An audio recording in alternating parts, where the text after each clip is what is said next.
Hello, hello, hello, everybody. Good morning, good evening, whatever the day may be for you. Welcome to the grand finals here for Galaxy Battle. It is down to two teams. It is down to only these two to figure out who is going to get the big lion's share of the $50,000 prize pool out here that we have lined up for the day. My name is Atro. Join with me is MNJ, of course. And Josh, I mean, we've been looking forward to this. We've been teetering around, looking for both PARIVISION and Nexus to make their ways here. How do we feel about this best of five?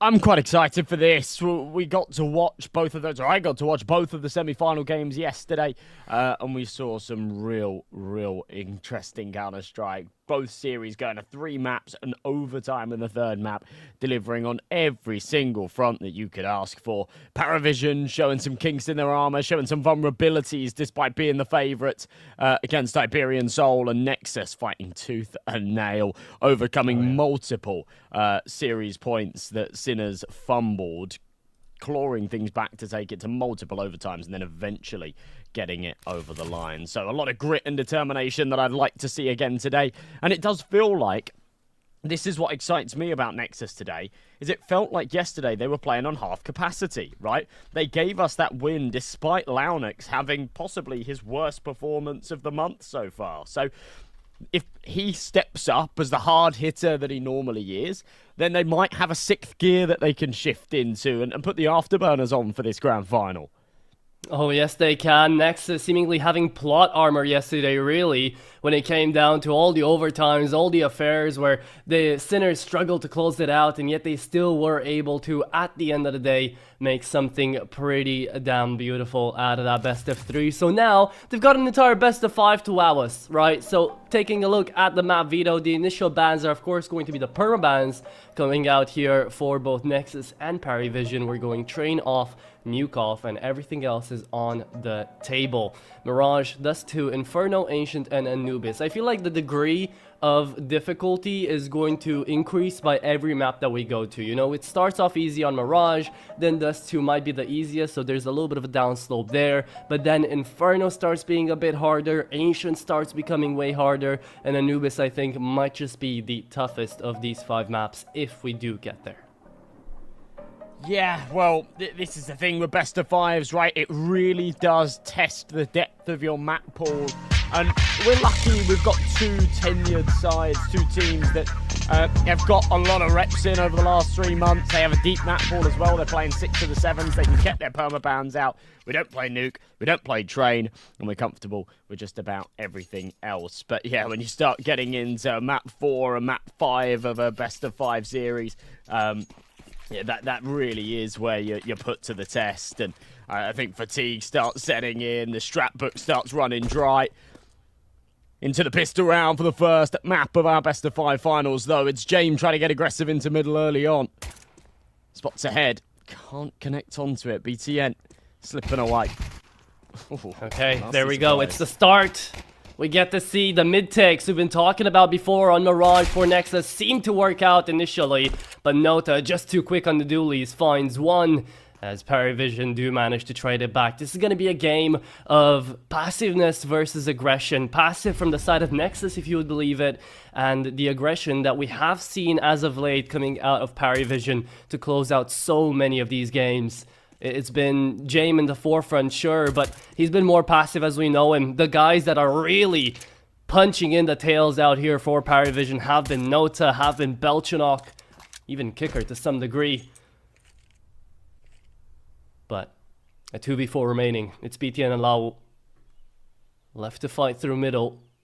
And they will make their way in towards B. It is going to be the correct quote-unquote side hit here. It's just going to be Travis to hold. But will they ever expect a player to be up in apartments this late in the round? 35 seconds. As they've been spotted and not denied. Okay, half HP BTN needs to plant that bomb. It's a really awkward fight to take. So often you're just kind of popping a couple of shots into the legs, but still 2v4, 15 seconds. They certainly do not want to be surviving or dying after time. So at this point, they'll just full W, interconnector, see if they can carve a path into a bomb plant. Rotations are a little bit early. So, yeah, Launix taps the bomb, expects someone to come out of Palace. Wide swing, headshot hit, but he's going to survive. Oh, no. Why? Why doesn't he just commit to the plant? I just don't get it. That is a worst case scenario for a pistol round. He's got $750 in the bank. Painful. They have to force now. They do. It's a bit of a toughie to start off the game like this. Something that we didn't necessarily see a lot of from Nexus in the previous best of threes that they had. They were pretty confident when it came down to actually getting those bomb plants. We remember BTN yesterday, right? Pulled off a 1v3 almost with a bomb plant in the USP round, in the Glock round. So Nexus, a bit of a mistake here coming out early. Now there's gonna be Glocks only. That a grenade is already gonna be tying them up for the round, basically. A decent start out here for PARIVISION. Otherwise known, you know, as for many here, mostly for outsiders, for VP. They have rebranded in this new era of Counter-Strike. And with this game, by the way, MNJ, they are going to be going up to world rank number 30. They're going to reach the top 30 again if they manage to beat Nexus in this best of 5. So, definitely a step up. Yeah, a step up. I mean, you've got to remember, this is still somewhat the core of the major winning side. I mean, at least Jame and Kicker, right? They want to elevate themselves back to those heights, or at least competing at a tier 1, tier 1.5 level again. Getting those invitations into some of these bigger tournaments with VRS, that's easier said than done, but wins in tournaments like this will certainly push them to those thresholds. Leaving Launix high and dry in the last round then. Saying, yep, we're not going to force around you. We're just eco, but BTN, selfless, sacrificial. He's the one down to the MAC-10 who'll drop the AK to Launix. Not that it does a lot. The crunch in middle is perfect. And Nexus are being met with true resistance here on their map pick. It's 3 in a row out of PARIVISION. Cheeky upgrade into the rifles off of the bonus. Nexus have found a whole load of nothing in these opening moments. Launix has found a couple of kills here and there. BTM with 1. But still that trifecta at the top. Sound Zello and Raga, the 3 at the top of the scoreboard yesterday. The 3 that really made that semi-final win happen. They're yet to leave a mark on Mirage. Maybe they change that here with the pistols, but I expect another to go the way of PARIVISION. Oh yeah, it's already off to a great start for PARIVISION. We get to see the individuals locked in, connecting all of their shots, holding the smokes really well, spamming when they have to. Nexus, so far, but just walking into a lot of these plays coming through from PARIVISION. However, you speak of the devil and he shall surprise you and show himself. BTN with the Tech 9 does put the pistol to good use. Launix wants to steal away a rifle. Oh, and Nota's getting scary with those spams. Nothing connected. Lau still searching for a gun. BTN's the one to pull it. Immediately falls down though. Was supervised and the bomb dropped towards short as well. The round is as good as over. Let's see some damage control out here from the Romanians. Can they pull it off?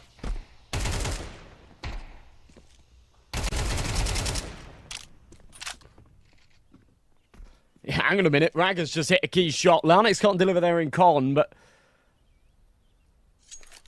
if they can somehow recover this bomb, then there's something. I mean, at the end of the day, it's decent economic damage. Wow. Almost catching Jame.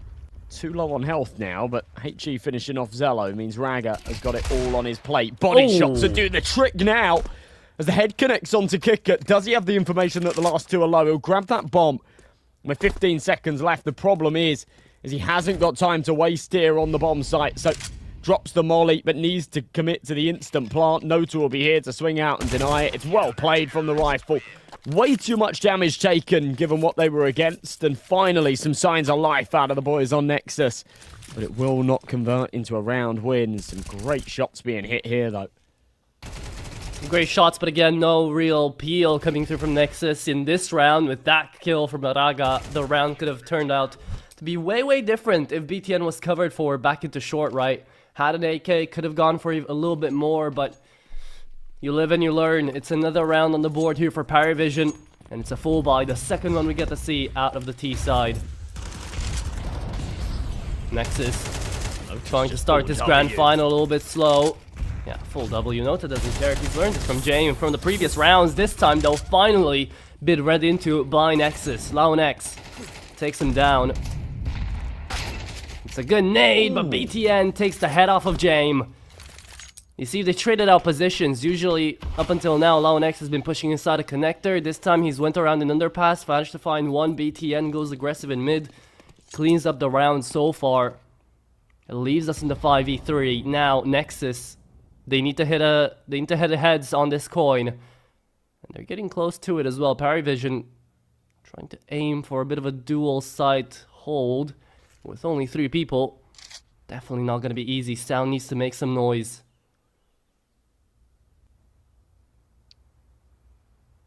Well, it's felt like PARIVISION have perhaps got a little too comfortable in middle. Pressing for that control in previous rounds, but right here, Nexus had all the answers, respond with 2 clean kills, and it's enough for PARIVISION to just not really touch this.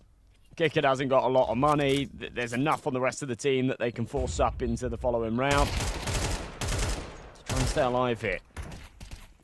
Don't feed that Nexus attack. Sound in the apartment. We'll put on the pressure with the molly, clearing out Van. Belchenok's head definitely spotted there. They certainly know his location now. The problem here is Nexus don't have a lot of money themselves, so they can't really justify hunting too hard, but they will just poke the bear a little bit. See if they get given an opportunity. Yeah, Sound's being told to pull it back. Save these rifles, it's more important. PARIVISION will be on a buy regardless.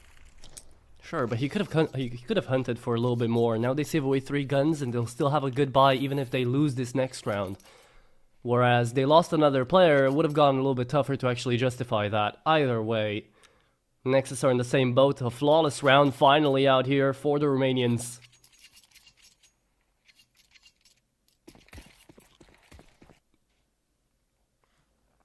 Well, full AK's out again. Zello not wanting that AWP just yet. James can just be by himself with that one.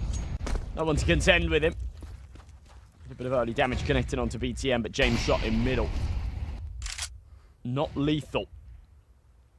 I think it's that little bullet hole there. You see to the left of BTN. I think that's what caught him. With an AWP, normally does a little bit more damage than that. BTN lucky that he's still got a decent head of health on him. Minute 20 on this clock. PARIVISION maybe feeling the pressure now after the round loss in the last, and one that didn't come particularly close. Good nade. Launex now limping too. And you can see this stark contrast, the very clear switch up from PARIVISION. From how they played mid last round to how they're approaching it here. Missed window smoke might add complications. Still gives Kicker the sight line. Means they actually have to burn another one to cut that off. And even... he doesn't respect it at all. Yeah, even that one had a little bit of a gap, is allowing Kicker to actually spam through it, easily take off the head of BTN. Leaves us in this 4v5, trying to aim to the B-bomb side, up to Travis and Kicker himself to try to do anything about it, and the wide peek doesn't work out. Launex is gonna be the first one to fall down, finally with his first kill on the board, and Travis still does enough. Takes another one down, but Sound, welcome back to the server. 3K for Sound, who for now has only found his first couple of kills in this very round. It's taken 6, but here he is. Left to deal us in spades, left in a 2v2. Raga, no idea about the incoming players. There is a flash on James. If he expels it, it might burn his position, and Sound is left in an ace clutch scenario. He's gonna go for a peek here on 4 HP. He has to. Left in a 2v1. He can't really afford to stay back. There it is. Almost finds the kill. However, the headshot doesn't land. It's a nice attempt from Sound. But everybody else out here from Nexus just kind of fall by the wayside. Yeah, he was playing for the timing there. And to be honest, he had it perfectly. He just couldn't hit the shot. Massive 3K from him, though, to even make that round plausible. Sound was really the saviour. He was incredible on that third map and nuke yesterday. Slowed down a little bit when it got to the multiple OTs, but I think he was the key piece. In fact, the sole reason that they managed to claw it back and get it to overtime in the first place. He's putting up some massive, massive numbers in regulation. I expect him to do the same here. You know that slow start wasn't going to last long. Zello, need to see more out of you now, my friend. Still opting to go without that sniper. 5 rifles to barrel ahead once again. That bomb plant will give him a little extra cash injection, but losing the last round will not help in their pursuit to close this gap. It's 5-1. PARIVISION certainly have the reins so far. Good util as well. That nade should be chunky. Oh, Nex. Compared to the games yesterday, he's finally found his vigor, manages to find a couple of early frags. However, Sound in the same spot, the same time, takes down Jame. Leaves us into 3v2. Has to be a post plant yet, but Nota, we know how aggressive he's been. Gonna go through the flames, however, doesn't fully invest into the peak, so loses out half of his HP for that endeavor. And we're left out here in a good position for Nexus with Belchnock and Nota on a flash and 2 defuse kits. Left on the retake from Kitchen. Oh, they might call a James time though. Yeah. Maybe. James still somewhere to be retrieved, isn't it? So there's that to think about as well. I'm interested to know whether Nota was actually entertaining running through that molly, because that wouldn't have made a lot of sense with how deep it was. Or whether he almost deliberately took a couple of ticks to delay that plant, because it did do exactly that. If that was the case, it's a huge brain move. If not, it feels like unnecessary damage. But I guess he's just peeking out to get some kind of sightline if someone wants to peek from the bomb site itself. But yeah, they won't actually save that AWP. I'm not sure where it went down. I think it might have been short, so yeah, maybe just not viable at all. I was actually the back of the bomb site, so yeah, there was no chance that AWP was being recovered.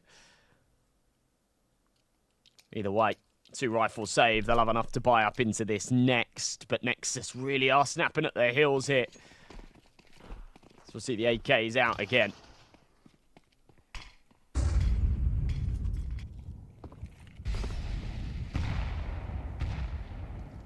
Okay. This time around, quad man setup on A. Here from the CT side, PARIVISION not messing around anymore. They're leaving Travis to anchor once more, as that is his role, that is his job, and he's been doing quite a decent job at it too. It's just Nexus have managed to find their movement, find their pace. Out there into the second letter of the alphabet, as a voice caster once said before, multiple times. Oh yeah. Was it you? No. No. I believe it was Scrawny. He was the one that always keeps up saying the first letter of the alphabet. There we go, instead of saying the A-bomb site, because he gets repetitive. Oh!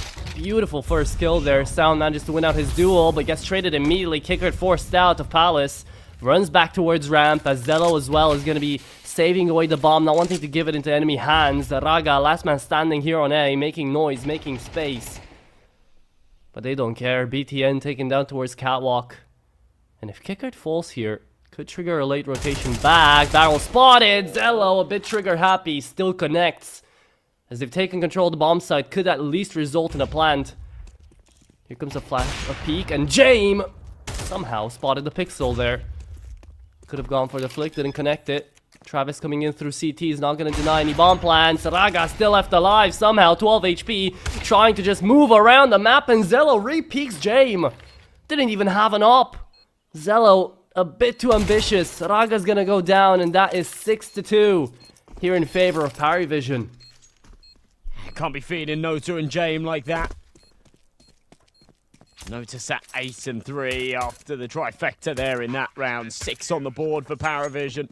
This is on the Nexus map pick as well. And now when you look at it and the longevity of a best of 5, losing that first map doesn't have as much weight. But when you start to think about it as more of a best of 3, yeah.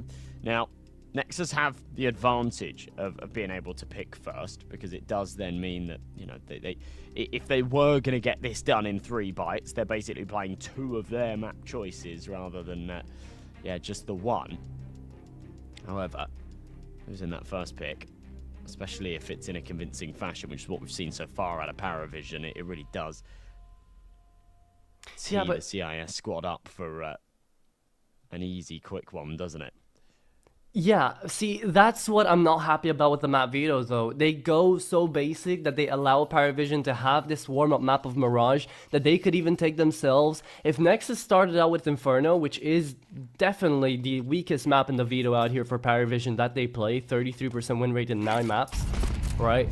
If they started off with that and tried to head it off towards a bit of more of a 50-50, then maybe Nexus could have taken the advantage, because Dust 2, there is no way Nexus are going to take that. PARIVISION have got a 10-map win streak on it. They haven't lost ever since like 3 months ago, and they're not planning on it either. So they've been going at it. They've been playing really well. They've been connecting their shots, as we get to see right now, and the individuals are locked in. Kickert is hitting shots, and when you know when the IGL is starting to perform, the entire team is going to be really happy, and he's going to be able to sit back and kind of play their roles way better. So PARIVISION currently locked in for Mirage. And with Dust 2 being so scary, yeah, you start thinking of it as a bit of a best of 3. TN. In and around this smoke. Kicker will then catch him. Oh my god. This is just light work of the Nexus buy around. I'd love to tee up Zello for some kind of crazy 1v5 here, but I don't fancy his chances. Apparently he does. Big headshot for that first. Sees another. James says no. Really, really comfortable stuff here for PARIVISION. And you are right. I think I agree with you that the opening Inferno pick maybe would have been the smarter choice. However, there's so many layers to this, right? And they would have discussed this as a team. Having these warm-up maps, right? Going into Mirage and saying, we have good protocols on Mirage. We are a good Mirage team. We also know that PARIVISION are a strong Mirage team as well. So we're not going to have any kind of major advantage, but it's a good opportunity to warm into the series. And then when it does come down to Inferno, that will be a very, very important map for them. They'll be ready for it, right?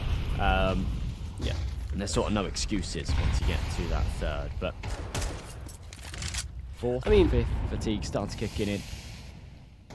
Truth be told, there's not that much to get scared about really here into Mirage, neither for the Romanians if you are here in the chat, because we've seen Nexus claw their way back from like, what, 9-3, right? So, 5-round lead here, 6-round lead. Nexus have done it before, PARIVISION as well. They'd be more than happy to be able to gain this lead, end off the first map really quickly, go into Dust 2 still feeling confident, and basically starting off the best of 5 with a 2-map lead. But, again, that is only in theory. Who knows? Maybe Nexus, as you say, are going to have the warm-up of a lifetime here on Mirage, and then on Dust 2 they're actually going to be able to make it quite competitive. It does feel like we're teed up for at least a 9-3 here, right? With this man advantage, the weaker buy out of Nexus, they got no money left, so it'll probably be Tech 9s in the next, just that half investment. We did see some good Tech 9 rounds out of them yesterday in the series, especially on Nuke, but Belchinok ready for this fight. TN. Oh, beautiful flashbang, to be fair. Hang on a minute. How do they dismantle that crossfire? We're back into a 3v3. Oh, yes, we are into the bomb site. Deadly, though. It's Jame on the op as well. He's waiting for Travis to activate first. No more flashes remaining onto the CT side besides Kickert on ramp. He can make his position heard. Zello takes him out, so now 0 utility remaining. Diffuse get onto Travis only. Jame needs to go mental here. Is he gonna go up the box? He's not. Raga spots them out only on a Galil. Can't find the concrete headshot yet. Time ticking away. Travis is on the defuse kit, so they're not sweating just yet, but they've got to get into that bomb site. Raga still waiting. Travis on a good one. Lonex is never going to peek in from jungle, yet he gets picked on. Lau still takes him out, and sidearm swap for Jame. The head of the pack is going to fall, and a 3v5. Nexus start playing the game. What a sick recovery there, and I love the due diligence from Raga to check the ramp flank. There's 2 ways that ramp flank works, right? Either you're only against 2 players, and therefore holding the flank isn't priority. You've got to be focusing on jungle and CT. or you get the timing so that you're coming up ramp as they're planting that bomb or getting off that bomb, and they're still trying to establish those post-plant positions. But kicker is just a couple of seconds too late. It means that that bomb's already gone down. Everyone's got their angles posted up, and Raga can say, all right, well, I'm going to look over towards ramp for a second because we only have the info on 2. There's a decent chance that that B player's tried to get aggressive and he's behind enemy lines. So yeah, really, really well played there from Nexus. That felt like a bit of a must-win. I was teeing PARIVISION up for a 9-3 half. You think about the amount of weight that that has behind it. With a round loss like that, if they don't convert here, we are really, realistically staring down at a 7-5, which isn't too bad at all, especially considering the start here that Nexus have had. 7-2 into 7-5 would be wonderful here for Nexus. However, the game's not over yet, the half's not over yet, so we've got a bit more to watch out for. And James is on his signature AWP, while Kickard's left on the MP9. So damage can still be dealt out here by PARIVISION. And remember, we just called out a technical timeout. Remember who's behind the screen out here for both PARIVISION and Nexus. We've got Dastan here for PARIVISION, a name that definitely will inspire confidence when you watch his tenure and what he's won with these teams before. Taking ESL, taking the major out there with Outsiders. Oh, and James, well, he has done that too, alongside Kicker. So definitely an upper echelon of play, some might say, against Nexus here, but they're definitely going to be putting up a fight. We talked about this yesterday, right? How Nexus, I teed them up to be the underdogs, but they have a fair chance of taking PARIVISION down here. That's why they got to grand finals. Now, just left to see the play in the making. Another 2v4 here. Left in a 1v3. Sound, it's kind of do or die. He needs to go for this. 30 seconds left. I mean, he has got a 1v1 on the bomb site. It's James, so not going to be easy to get past him. The sniper repositioning back at the site on 12 block. He's calling for the rotations to come and join him. Knows that Sound is definitely committed at this point. Timing on the peak. Oh my god. It's a no-scope just to add style points. PARIVISION on to 8. They had the one contingency in the buy, which was the MP9, but everyone else fired up and ready. James hitting some great shots. Nexus just haven't been able to take more than a single right. Little pokes, little holes put in this PARIVISION defense every now and again, but no consistency found. They're yet to string 2 together. Even if they take this final other half, that won't change. But I said earlier, these scrappy 4 spies have paid some dividend in the past. A slight change of setup here. Seems like they're just going to try and bomb out the B apartments. If they go quickly, they will have made the right call, and they'll have the good timing as well. Travis is alone on short. Oh, yes, he is, but James still keeps going, man. He is insane. No scopes, quick scopes. He's got everything to show you. He's gonna be combat hopping in a round or two. But for now, he's 13-4. Man advantage here for PARIVISION on the retake. It's a fast plan coming through from Nexus, but they've got to hold this one off for utility, and BTN has got the only Molotov left. Low Nex looks the other way, back turned around, and he is dead for the taking. Zello, he needs a headshot here with the Deagle. Oh, connects it as he runs! Oh, Sound! Finds another 2, and James is left in the 1v1, but we know who's done it! We know who's got it! It's Sound to get Nexus to 4 in a beautiful sequence of kills. Saves the day for the Romanians, and I think we found the main man to watch out here for Nexus on this Mirage. And not just this Mirage, but honestly, the playoffs as a whole. Unbelievable scenes out of Sound. We saw it yesterday, we see it again here today. The 4-piece. Under pressure, that's where he thrives. We've got a skin to give away first, folks. We ramp up the odds when we get deeper into the tournament. The grand finals where you got your best chances to get those keys redeemed. But, oh, it is just a blue to get things started. We're warming into it. Ken Carter, congratulations for mass rapid eye movement. There'll be more opportunities. It's a best of 5, of course. So, yeah, there'll be chances. There'll be chances. Don't worry. Nexus, keeping this one close as well. Maybe. Fancy a taste of overtime like we saw yesterday. We saw it a few times yesterday, actually. Against the second half pistol. Very, very important for them to convert it. It's exciting, right? People are starting to ease their way into the game. We're getting to see Zello connect shots like that. James is on an absolute beast mode level here today because he's ready for playoffs. We know PARIVISION play at their best when the stakes are high, and right now the stakes couldn't be higher for this tournament. It's the grand finals. It's the lion's share of $25,000 for the team that wins this best of 5. And you know for sure PARIVISION just can't wait to go up the VRS rankings, and neither can Nexus. Sound keeps it up though from a quad kill in the previous. Looks for more in this one. Belchanok executes Zello, but BTN is still left in play. Comes in from Connector as CT's been cleared. Raga trying to help out his old partner here on Connector, coming in through CT, but the Amber pistol here is not connecting on anything. Back turned around, Kickard finally falls, and we're left out here to Raga to try to climb it back. Oh, the P2K again connects, but no Diffuse Kid needs to move fast, sees James, and he's left again in the clutch. Can they pull it off? It's Veteran versus Op Legend, and it's Raga to take the pistol here for Nexus. Again, the plot armor seems to be on the side of the Romanians when it comes to these clutches.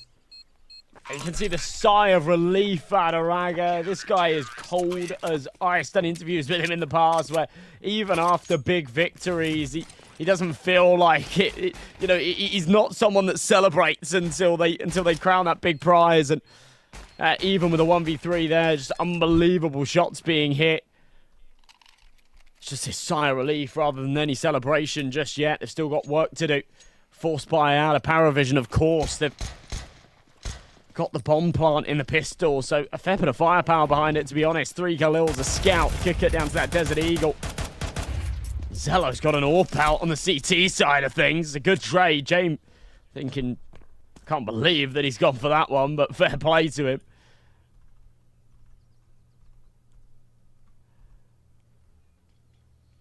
PARIVISION going to reroute, trying to hit towards A here.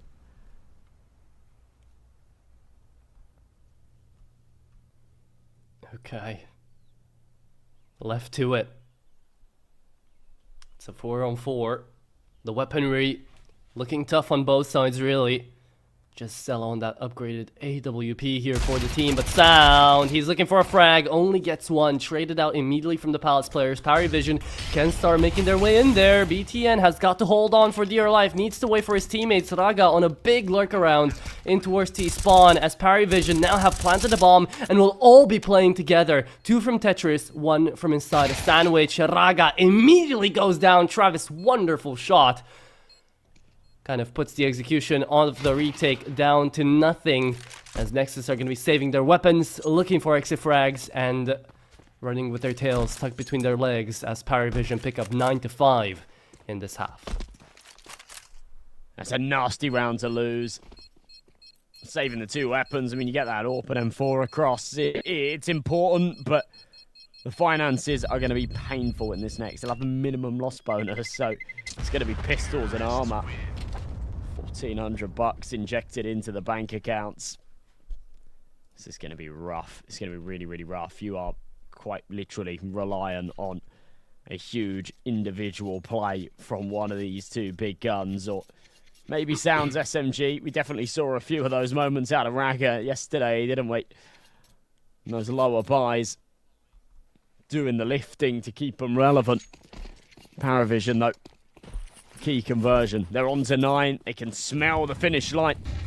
They're just 4 steps away from it. BTN spamming away through the smoke. Timing a little bit off, and now too late. Nota has already taken a lot of ground, stretching his legs here in middle. The smokes will give them that room to maneuver. 1:30 on this clock, and they've already got a lot of map control. Oh. BTN, spams around Nota, gets out of that one. Definitely Lady Luck smiling upon him as James has found himself so far behind enemy lines. BTN, I think he knows something, called it out to Zello. Is he gonna look for this? Oh, knife out, Zello's dead. No, Zello! Still gets out alive! That is grace in a play, there you go. Somehow, someway, James is gonna die. A huge flank around Snake in the well. grass has been stomped on now. Yeah. That kind of throws a huge wrench to the plans, doesn't it? PARIVISION were working their way over to that B site on the basis that James had this crazy flank going. Now that's no longer the case, and there's an extra rotate sort of on reserve. Zello's found another. This is what I meant. We needed to see a huge individual play in this round, and that is exactly what comes out of Zello. It's 3-4 almost. But Raga in the corner should be able to clean things up. 5-7 converts for both. That is criminal. As Nexus stay alive here on Mirage and deny PARIVISION double digits. Look, if James was starting to play like this, if he was already connecting all those shots on the AWP, someone had to match him up. Whether it be Sound, whether it be Raga, now it's gonna be Zello. The one to take him down continues on for more. Pins the round down, as you say, nips it in the bud, but now PARIVISION will be left on a hero AK buy. A little bit of an investment, and into the next round, an actual commencement of rounds should start coming out here for the T side as well. I like the fact that James is going to get the hero AK, right? He's been on a roll so far. He wants to keep that up, get some money as well for the AWP in the bank if need be. With a couple of extra kills, would always be nice for him. Sound on the MP9 as well. Might look like a bonus, but it is a kind of the best weapon for the job here. Knowing there should in theory be pistols against them. DTN spotted. Peeks once, twice, and the third time goes back. James had the right idea as well. And look around the minimap, right? They're trying to set this up as a bit of a B hit. Going in towards apartments, we'll be making noise. I'm sure Travis is actually going to go out and execute alongside James. Having left the bomb in towards T-spawn, I thought maybe they would have gone in for a bit of a fake. Try to plant late in towards A. But it doesn't happen. Expanding utility. Look at MNJ. Look at the utility here for the CT side as well. It's not looking that good. If they need a retake now, they might not be able to do it.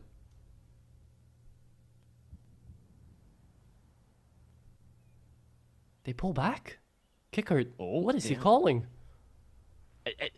With 30 seconds, they need to keep an eye on this clock. This would be absolute disaster if they die after time. The Sound draws first blood. That is the pincer now eliminated. It'll be a single-pronged approach. All four coming up connectors. Zello trying to play whack-a-mole, but it's tricky with the AWP. Now needs to call for the reinforcements. It's the rifles to clean house. And with 4 seconds left, yeah, James will survive here. And he might even die after time. In fact, he definitely will. That's the problem. That is the problem. It's 9-7. PARIVISION economically all over the place. And it's Europa of all people as well to be down to $50. This was a bad round from PARIVISION. The calling getting a little bit messy now. Yeah, again, it was bad just because of the call. The setup was great. I mean, Kicker had a good idea at the beginning of the round, and then something clicked in him, and he was like, wait, guys, no. I don't think B is going to work out. Maybe a call on intuition. Something happened there.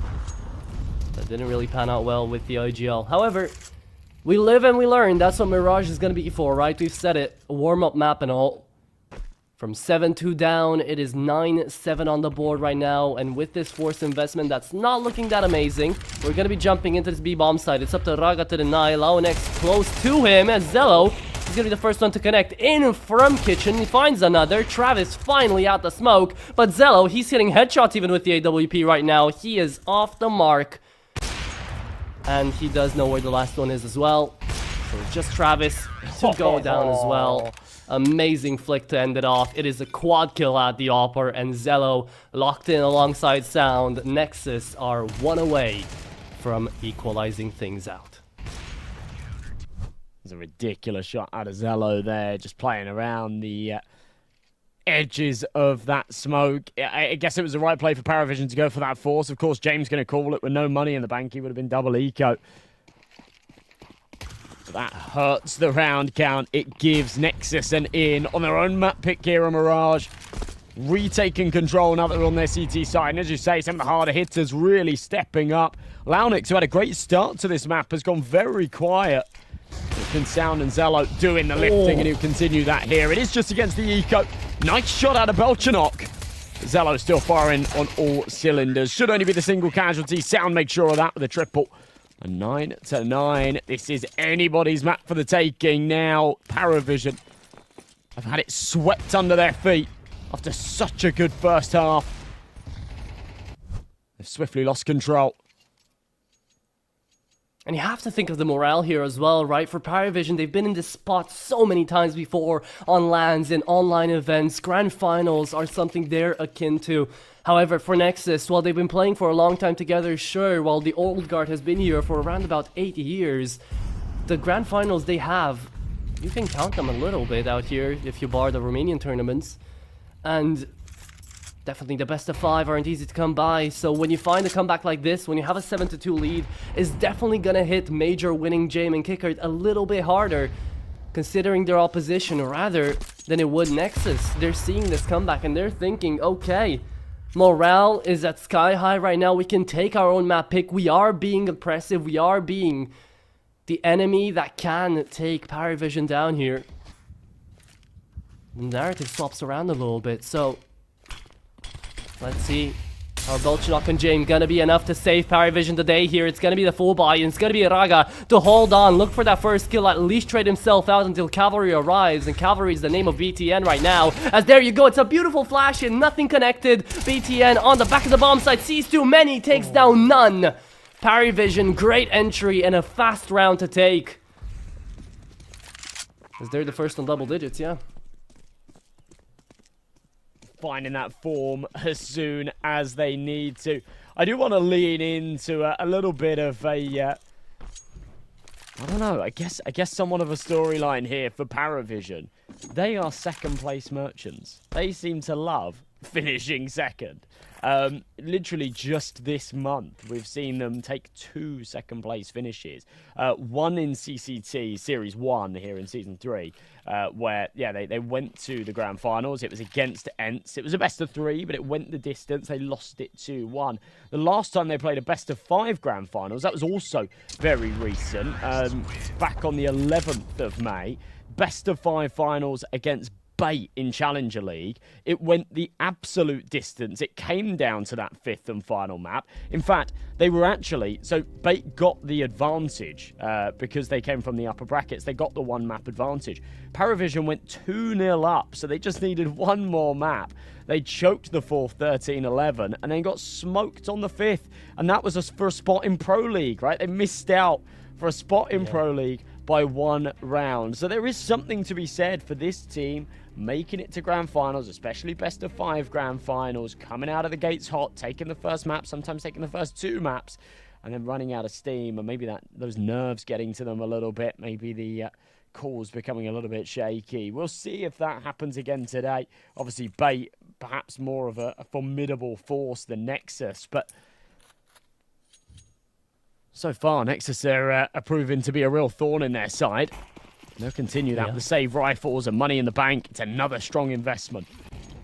Just to continue that point, though, before we actually get to the meat and potatoes of this round, following up, Bait actually lost against the PARIVISION as well on Dust 2. So as we're going to be jumping into the second map, right, PARIVISION, they're definitely going to be feeling good if they manage to pick up this first one, have that momentum. But for now, it's a great start from Sound. Somehow, he doesn't go down. He's 18-11 out here, Josh.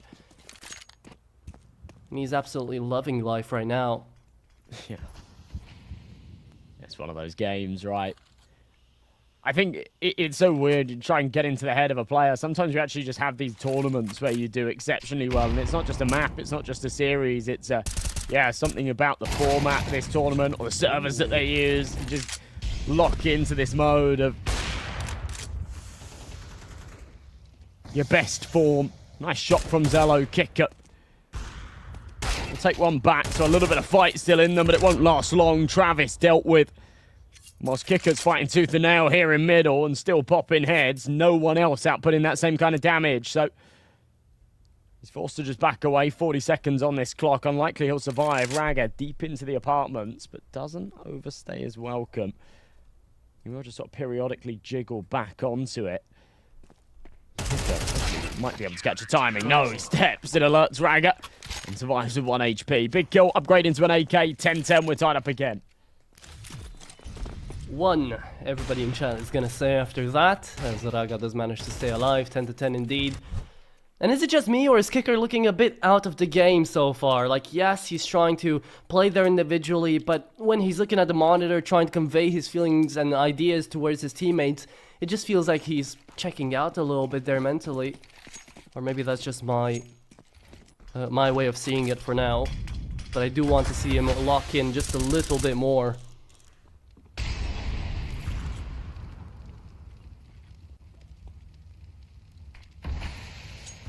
James. Watching the smoke falls back. Almost had the time in there. He definitely had the right idea. Smoke just pops as the peak comes through. BTN in the meantime. I love just the due diligence of that. Just a little check in the corner, yeah. Making sure that on an awkward timing, no one's boosted into window. He's about to knife me. A minute left on this clock. Util usage is perfect. They're doing a very good job at just running down this timer. They are starting to run dry with it now. HE deployed, leaves them with 1 smoke, 3 flashes. Now you're reliant on the bullets to do the trick. And Zello is on the right angle. Flash will come over the top from James. He peeks into it, will spot the elbow, but won't be given the fight. It's very, very smart stuff from both of the snipers. They know exactly how each other play. Seems like it's going to be an A-pop. BTN needs to be ready. Pressure on, but he's taken down. Beautiful grenade. Belchinok knew about the low HP player there. Zello connects again, just like yesterday. Through the wall, not fully connecting. And PARIVISION will take their 11th. Yeah, that was a beautiful show of the op head-to-head that we have here today. Zello knowing who he's up against, and James playing his own game as per usual. Very smart, very passive. And this time, a winner for round number 21. Quite conveniently, and it does come down to the way in which they're pulling these rotations and stacking these bomb sites. Nexus have constantly found themselves in situations where either it's a very, very clear save or the round is winnable and they go for it, and a lot of the time they have won it, right? So their economy's still pretty strong because, you know, rounds like this, they lose the initial entries, it's a 5v2, no brainer to go and save, you hold on to those rifles, it's still going to be a strong buy in the next. For a CT side, this stage in the game, 10-11, when things have been going a little bit back and forth, you do often see the bottleneck, the problem that actually causes the CTs to eventually bleed out and die is the lack of finances. But right here, not really a problem for Nexus. They'll come back in with the rifles again. They've still got a little cushion behind them as well to go for another investment if need be. But the focus right now is getting onto 11, denying PARIVISION map point. Notice bombing up short, but Zello is so aggressive. There will be a refrag. No trade onto Nota, but both taking a lot of damage in the process. Raga needs to hold strong on the B site. Oh, and he's been doing it again and again. He's trying to keep it up. Look at the damage that's been dealt to already. The grenades are wonderful from Belchinok and Kicker, as they've both connected kills with the frags already. 3v3, Zello on 20 HP. Everybody else from PARIVISION here down to half besides James. And speaking of James, we'll catch a quick one there on the apartments player. He even flicked into the angle. Sound, Zello, they're gonna run away for this. They're playing for OT. They didn't have the information of the HP. The thing is, with Zello on 20 HP and an AWP, he can't swap into a rifle to play for that retake. He does need to stick with a sniper, but it's just the wrong weapon for the job. Neither of them have kits. Neither of them have got any util that can flush out the remaining players. There was no chance they were winning that round. So I think that's a really smart and disciplined call to go for the save. Sound still has to do a bit to survive here. And okay, right, James will go down with the ship. Sound will take both. So won't matter all too much for PARIVISION. They'll have enough money to rebuy, but denied the opportunity to hunt those rifles. I really did think Raga was teed up for a multi-kill there that would have made all the difference, but double AWP setup, rifles back in play. Nexus looking to deliver the same as what we saw from them just yesterday against Sinners on Nuke. They were 12-10 down. They were in this very position. They took it to overtime. We had to play another 15 rounds before they were able to inch ahead. Here we go again. Oh, yeah. Ooh, again, the reaction times on James are lovely to see every single time. Dude is a menace when it comes down to actually flicking and connecting. That's why he plays so passive as well. He knows that if he's just attentive to his screen, he's gonna catch up something at some point. Kicker, has he spotted a barrel? Yes, he has. Goes for a double take, connects it, finds it, BTN, traded, and Nota with the spray transfer. That is wonderful, but it's not enough yet. 2v2, and LawNX is looking shaky out here inside of connector, waiting for Raga to peek out with the AWP, actually.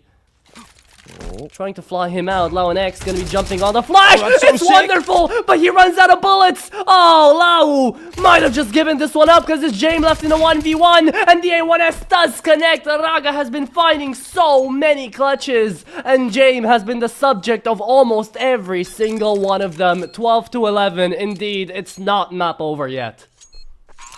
Pulling out all the stops when they absolutely need to. That was such a sick flash from Raga. And the call to say, yeah, don't wait for that smoke to fade. Don't wait for them to get into those post-plant positions. They're going to be fresh coming off for the bomb with only 2 players alive and no info as well on that second player. There's no doubt that they're going to be going for sort of a safer plant from CT, and the second man's just going to be bodyguarding it. Problem was, LawNX wasn't counting the bullets in his clip. Almost goes horribly wrong, but Raga swift to swap out to the rifle, have that automatic weapon, get it over the line. Now they've got the advantage to try and take us to further rounds here. 3 AKs at Galil, just a Tech 9 on James. No sniper shenanigans here for him in this one. 30 seconds already expended on the clock. PARIVISION.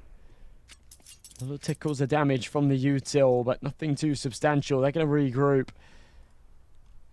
Undecided on where to hit just yet. Let's see if this is going to be another one of those calls where Kicker is just not too confident in what he wants, especially without the opening frag. That's where PARIVISION start to fall apart a little bit. Here comes the exec util. For middle to take the space, and into short. No one checked for Lauwin. No one went down. Actually, BTN with the last bullet finds the IGL. Sure, good trade, but no one expects a second there. LawNX takes him down, and it's only a 6 HP Nota, and James again left to the clutch. That little pincer, the sandwich there on short, just suffocates the attack. And the problem is, yeah, Nota's position's known. I mean, Nexus are going to be feeling a little bit sore. They don't have a nade to just deal with him. They'll keep the crosshair on this angle, not allow him to escape from the ladder room. The bomb is being watched like a hawk. There's not a lot James can do about it. He'll eventually upgrade into a rifle, so the Tech 9 no longer a contingency. But Sound will pop his head regardless. Nota, very quick, but Sound holds strong. And 12-12, map 1 delivering on all fronts. We're going to overtime already here in the best of 5, as these two teams are inseparable through regulation.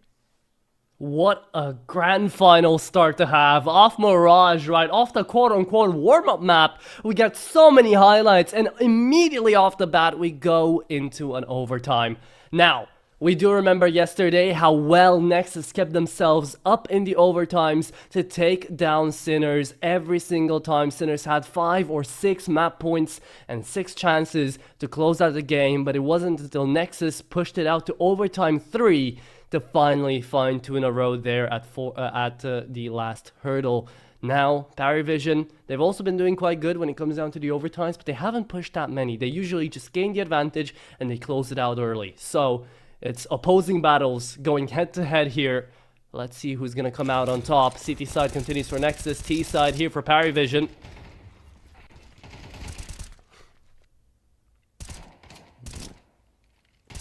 There's a little replay of how things unfolded towards the end there. It was just that bomb being dropped on short. There's a major issue. No one was able to recover it, but we're back in business here.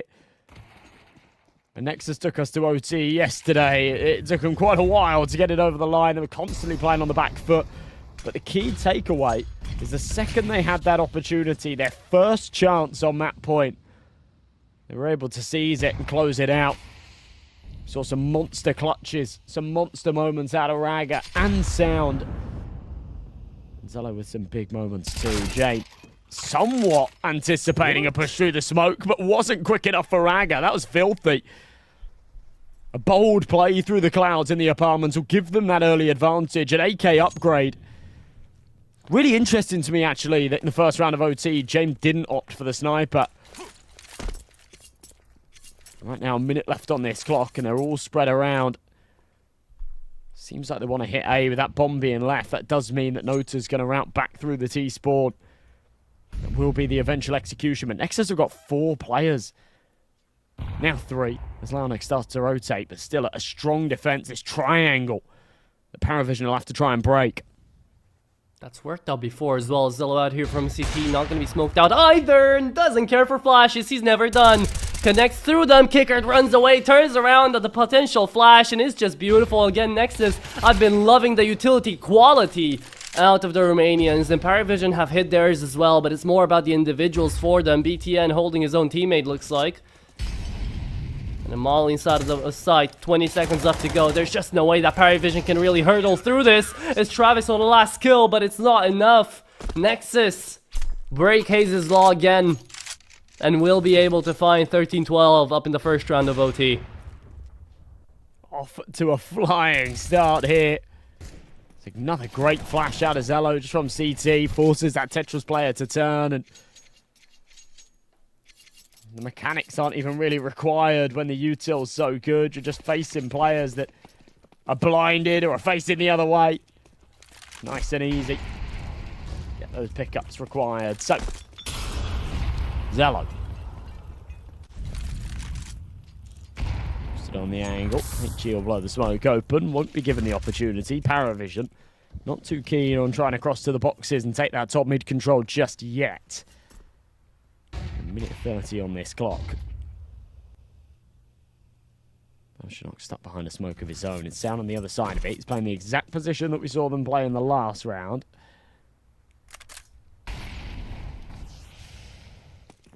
The timer keeps ticking. And of course it will. PARIVISION going for something a little bit more basic. A hit off the ramp. Nothing connected upon yet though. James, remember, before, at halftime actually, in the first half, he ended off with like 15 and 8. Now he's 17 and 15. He's really slowed things down in the second half on this T side. Because it's not that easy to play the op out here onto the T side. So it does make a little bit of sense. Good little peek out here from Nexus to try to gain some space. But all they're getting is fake information. There was no one there, and now there's too many. PARIVISION flying out on a whim, managed to successfully connect on one, but it looks like Sound will not be finding the success the Nexus need. PARIVISION get into the bomb site and do it with a hand of vengeance, as they will be able to plan away the bomb, win out the round before it even gets planted, and that is James. After I yapped about him for just a second, finding 2 kills and finding the entry and the end of this round. Wild stuff, instantly running it back, but this time it works in their favour. Just making those jewels go their way. Great work being done there, out onto the A-bomb site. So, Tyler put 13 apiece. This is kind of the way you want overtime to go. You split down the middle, brilliant shot from James. That's unbelievable onto BTN. Punished for spamming. Double up set up here on the CT side. But yeah, with only 10k overtime, those finances deplete quickly if you end up losing both. So 1 apiece means that for this final round of the half, both teams stacked up with the weaponry. Nota coming to join the party. It does seem like it's going to be an eventual A execution once again. Launex bouncing between the angles. You've got Zello here close mid as well. They're already going to bomb it out. Big entry out of Nota. Oh, almost. Oh. It's a good flash out of James to save the day there almost, but left in a 2v3. It's 2 AWPs here. Zello can't do too much in that angle for sure, and Raga left in the 1 versus 3. 13 to 13, might turn 14 here for the T side. PARIVISION have played it really well when it comes down to the A hits. They've been just simplifying their game, and that seems to work against Nexus. There you have it, 14-13. Indeed, PARIVISION going to jump out of this first half of OT with a lead. But we're going to be having ourselves another giveaway, so let's see who's going to be the victor of this Mirage and the victor of this next skin. Can it be something good? Let's see. Sadly not as good as the others, but there you go, Danvoy. Gonna be getting himself a Violet Daimyo. I'm a fan. I'm a 5/7 fan as well. Oh, I yeah. didn't have it equipped for ages. I was just trolling. I had the revolver equipped for funnies, but the 5/7 is just too good now. So you do. All right. I respect it. I respect it. Not cave into the pressure. It doesn't work as well for me, but when you see the pros pulling off these crazy 5/7 plays, it's like, all right, maybe I should equip this. I still have the 5/7. I don't have dualies equipped out there. You don't have I dualies? opted for Oh the my revolver. god, this Yeah. guy's trolling. Revolver over P250. dualies? Oh, hell yeah. Look, if I'd- JL I'd- can do it... I'd get rid of the Okay. P250 for it. I don't really like the P250. It's an individual take, I guess, but I've definitely done more with the No, you're P250 than the wrong. dualies. So. Anyways. Well, now that we're on the CT side, James wants that AWP back out. He's been the hardest hitter. He's 21 and 15, putting up some big numbers. For Nexus, this is a key round to convert, to try and prevent PARIVISION from hitting 15, which would therefore mean that Nexus will have their backs against the wall again. They'll need another 2 in a row to take us to further rounds. Carbon copy here yesterday, really. Happens once and you say maybe it's a bit of a fluke. It keeps happening. You start to realise that there's a pattern emerging. Motor manages to slip through into underpass. You won't receive any freebie kills, not just yet, but some valuable information. The apartments are clear and they can start to reroute into this A site, but sound on the timing. Oh, did have the right idea. Caught out as the bomb dropped. This now causes some major complications. Raga absolutely has to win this fight. He does. Now the pressure's alleviated and they've still got a shot at this one. Major entries. Zello connecting, as does BTN. And after a spanner that was thrown into the works in the apartments, they recover the sinking ship and we're about to go 14 apiece. Why did PARIVISION keep 2 players inside of A when they saw the bomb drop inside of apartments? Right? That is the biggest mistake they've done, because if they knew the cavalry was arriving, if they knew there was a rotation, either in from connector, short, CT, wherever, right? Even a flanking through T-spawn to just gain that space, not be scared of the A side rotate at the last second from Nexus. There should have been something. Belchanok, James, falling asleep at the wheel out here, not watching the minimap, not being conveyed this information. It turns up 14 apiece for sure now. Turns into a Jane time, saves the op, but is it really? Oh, is it really worth it?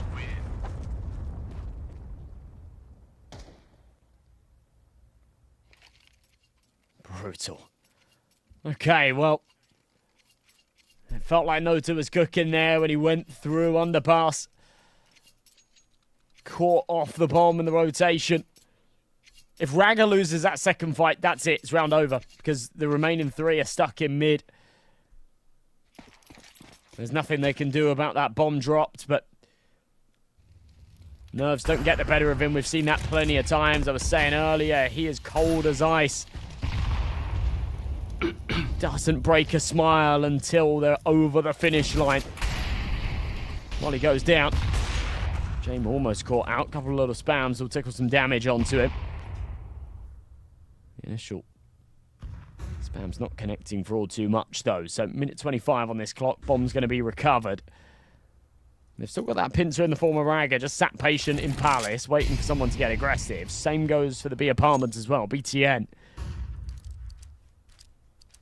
Just making little periodic prods, putting the pressure on, pulling these rotations over. That's going to be James to join the party. It's all just a ruse. Nexus leaning towards the other side of the map. It's going to be Travis and Belchanok tested here on A.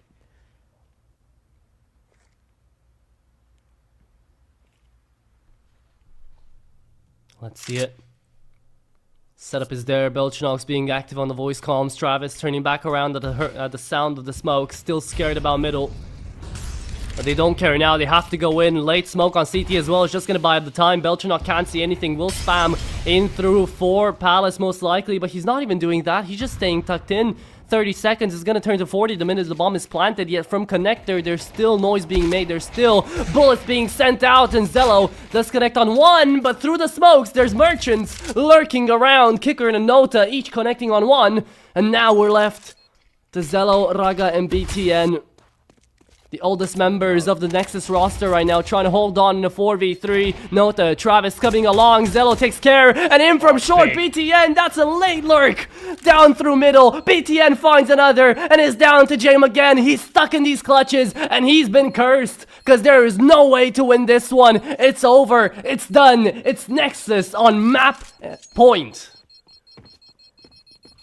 Unbelievable. James just about slips away. Zello in pursuit will go down.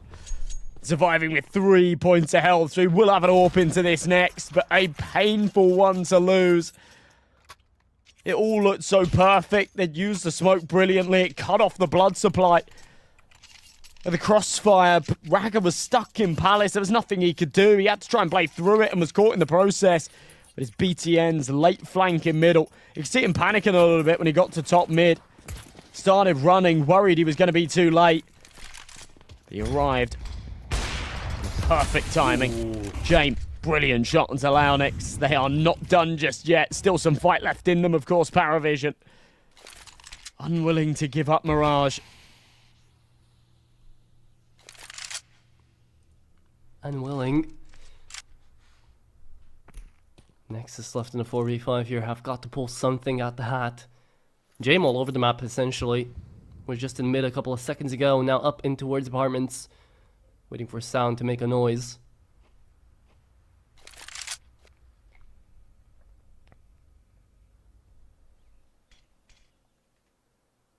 You can tell they're a little bit nervous. PARIVISION.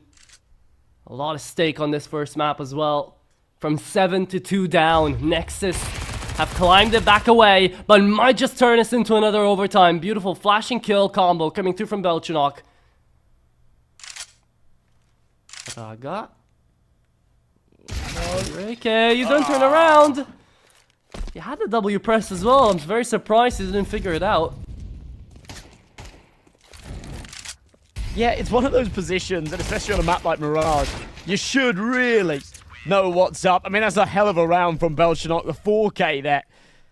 Butting heads in the Palace. But yeah, you're right. I'm surprised he didn't expect it either. There are certain maps, like if you're on Ancient and you're in Cave or something, or I think Anubis is another really good example as well. There's loads of little things that stick out the wall. There's loads of little weird clipping brushes. And sometimes when you're stuck in a smoke, you're not sure if you're bumping into a player or if you're just kind of being CSGO'd by something sticking out of the map.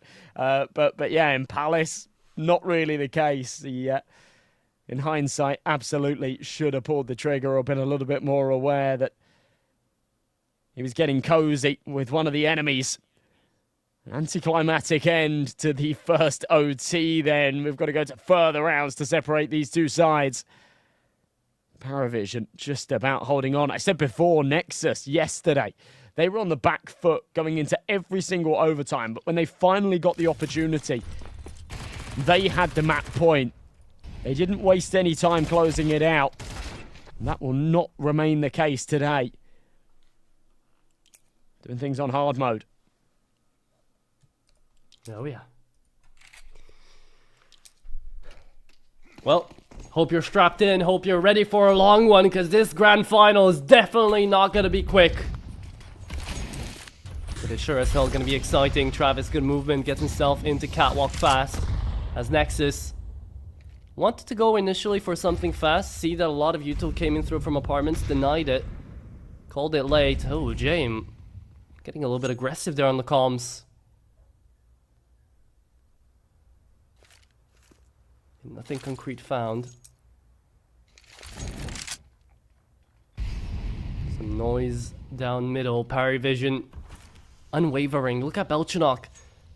So much information. They know when no one's on A. They're fully prepared for this B hit, and Jame does connect on the first.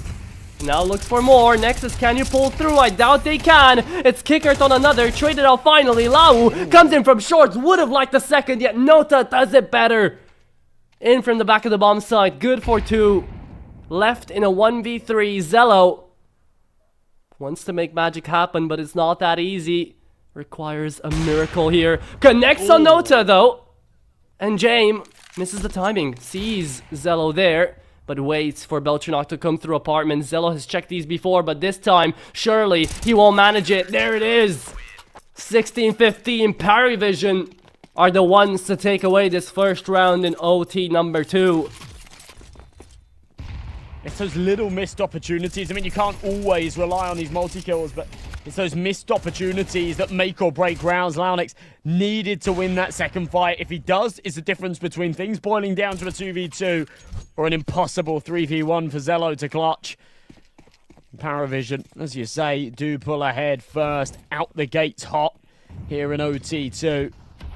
James back on a sniper. Short jump hit. Zello definitely saw it, so won't be taken by surprise. But this is the shot and succumbs to the flames. It's 5v3 already. Launix wants to change that, and he will quite quickly. James overstaying his welcome. Gone a little too deep there. The round far from over again, but look at the bomb left on rotation. It's got to be up to Sound to open up this bomb site. Doesn't know about Kicker on the back there as he's going to get traded. It's a nice attempt again, but we're still left in a man advantage for PARIVISION. As Beltranok, he loves to pull this play off. It's never been contested. Always lurking around the back of T-spawn. Coming up when you least expect him. Is this going to be a peek from PARIVISION? Are they going that far up ahead? They might get traded, but Nota is great on the individual front. He's 27-20, and it shows. As the multi-frags keep PARIVISION in this game and keep them in this map. It is 17-15 now, and there's a chance to hit map point even before we swap the sides of this second overtime. Oh, this is bad for Nexus.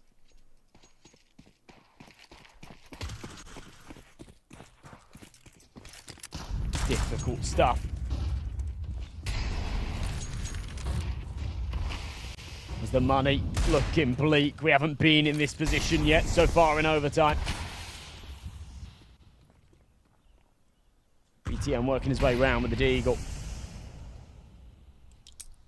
Trying to make some presence known in mid. Praying that someone gives him a head on a silver platter.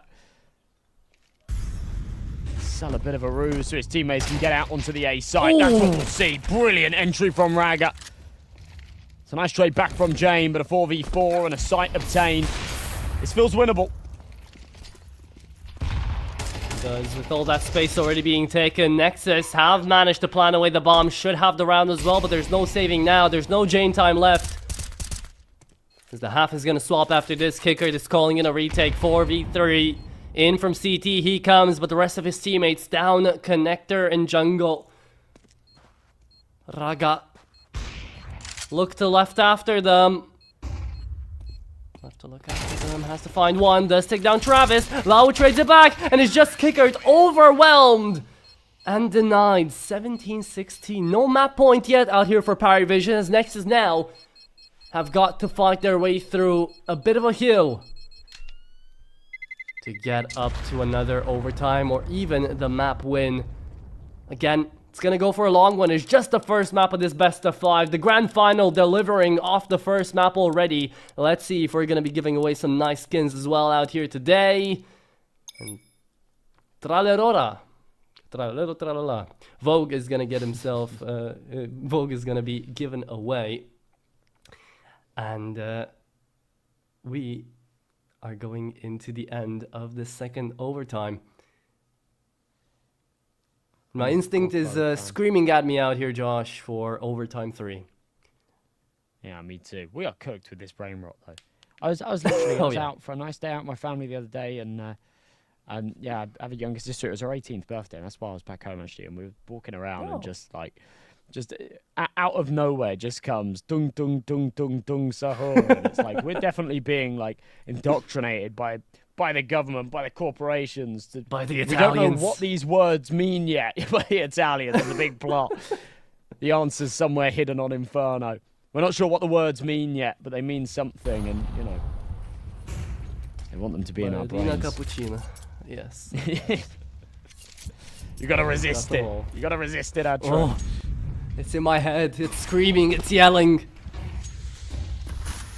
What I wouldn't like to hear yelling in my head, though, would be James sending out orders, because he's looking quite scary, man. With the beer now and everything, he's looking quite aggressive. Not on the server. He's always scared, mate.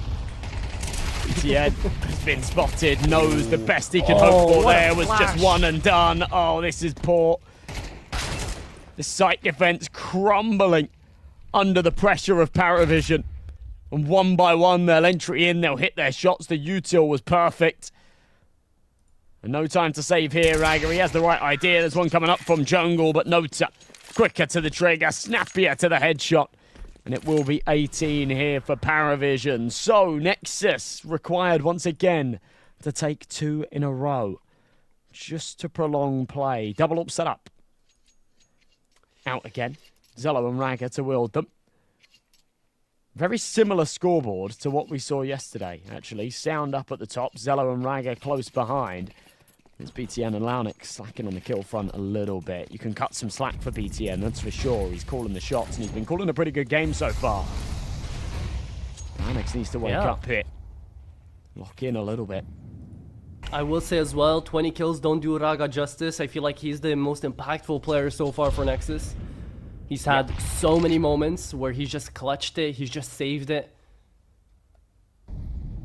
Scoreboard the same on the other side as well, by the way. Nota number 1, Belchadok number 2, James number 3. Same as yesterday. Teams continuing, patterns emerging. James. Team flashed, that's okay. They've been given mid for free. Nexus playing a little bit scared here. The con smoke goes up, BTN. Oh no, that timing's bad. You could have had a freebie onto Nota emerging through the smoke. Zello should still be there for the air support. There it is. Big kill. And a very good time for a man advantage.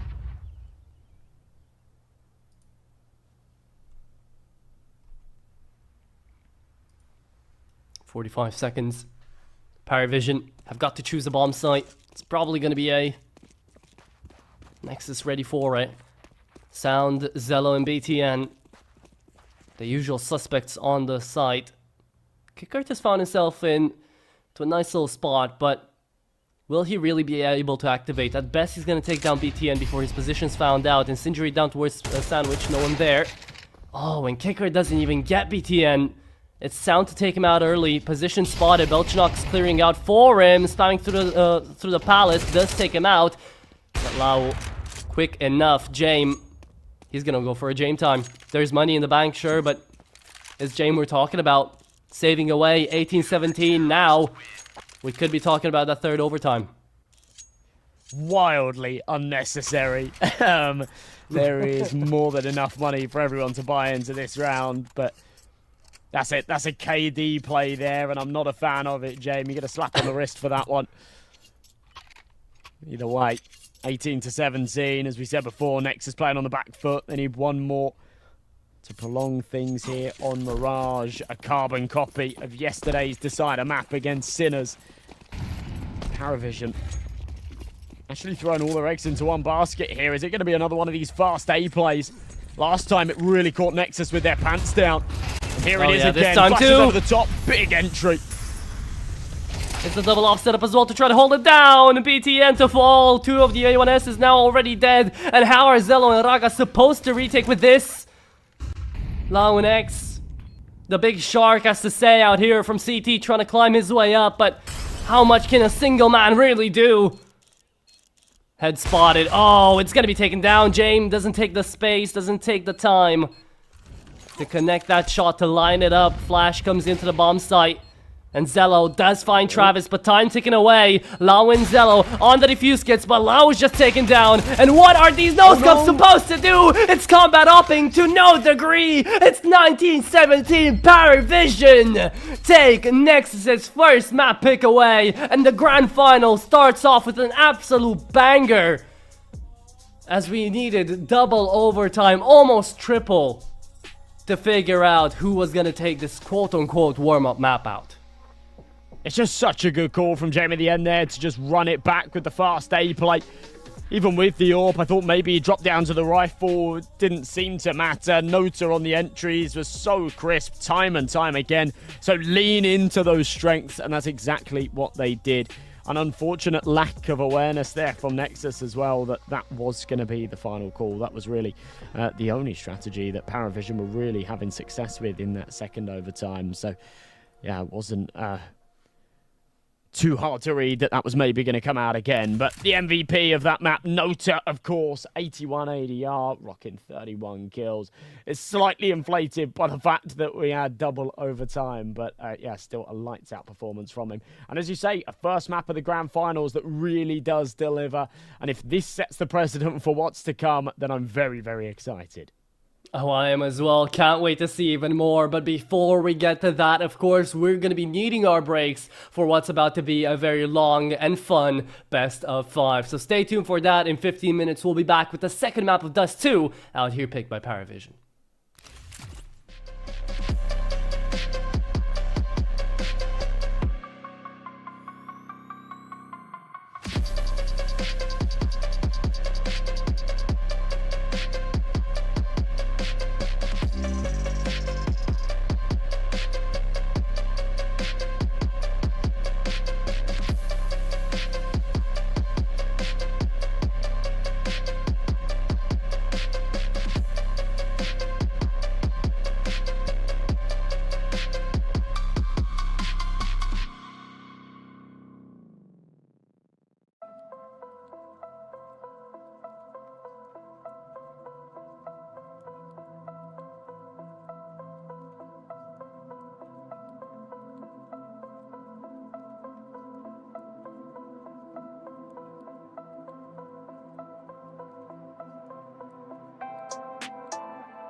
And welcome back everybody here to the second map of the best of 5. I'm used to saying best of 3 of the time, but this is the grand final. And after that Mirage, I am waiting excitedly to see how Dust 2 is going to be treating us out here for the grand finals. But again, this is maybe the only map in this entire video that I'd say we should know who this goes to.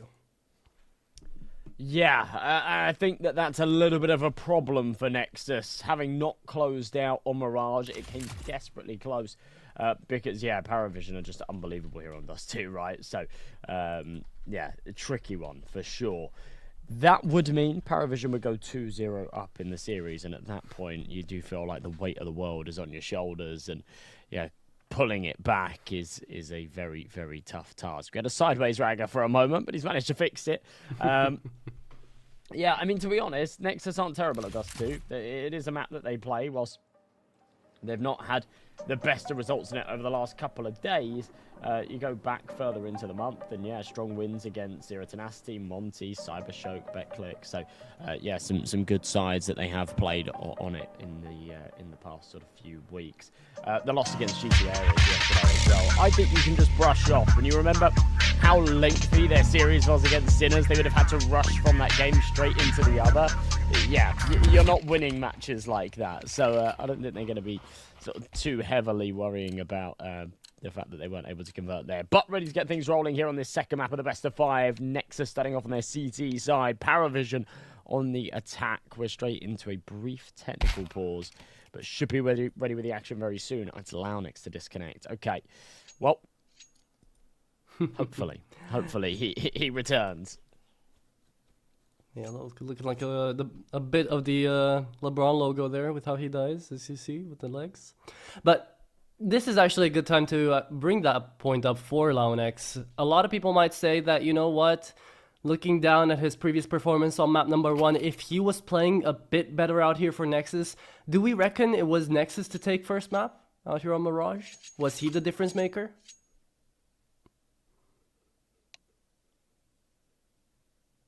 I don't know. I'd say coming down to it, it's probably not his individual performance that didn't allow Nexus to win the map. It was PARIVISION playing a lot of really good rounds to save them the day. But as far as Lau is concerned, he hasn't been having the best of performance in the previous best of 3 either. Neither has he started it out perfectly today.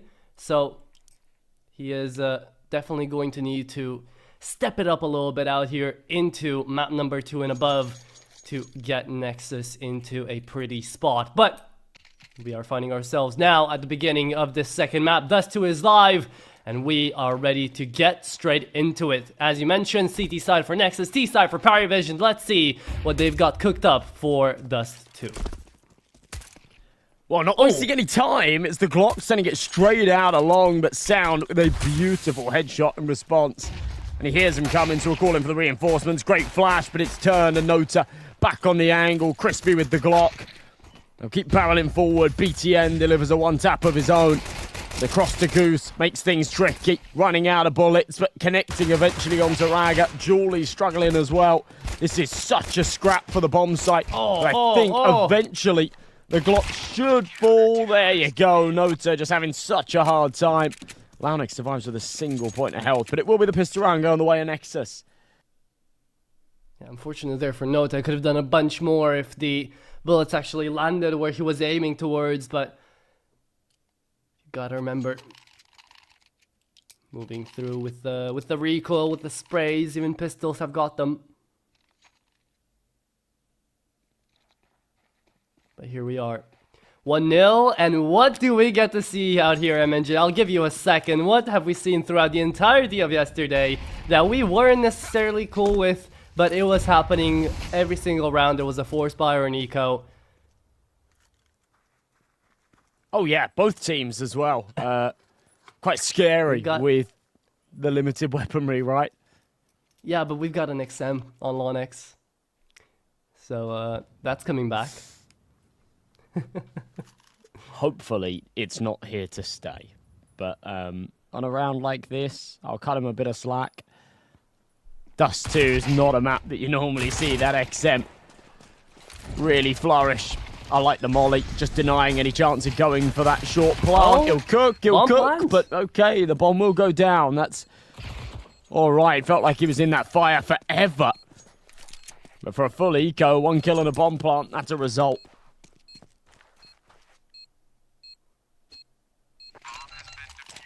God damn. Okay. Well, that is something after all.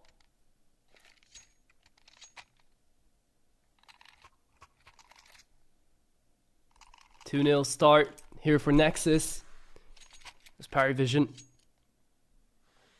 On to the buy. No AWP here on James. Didn't save enough in these first 2 rounds.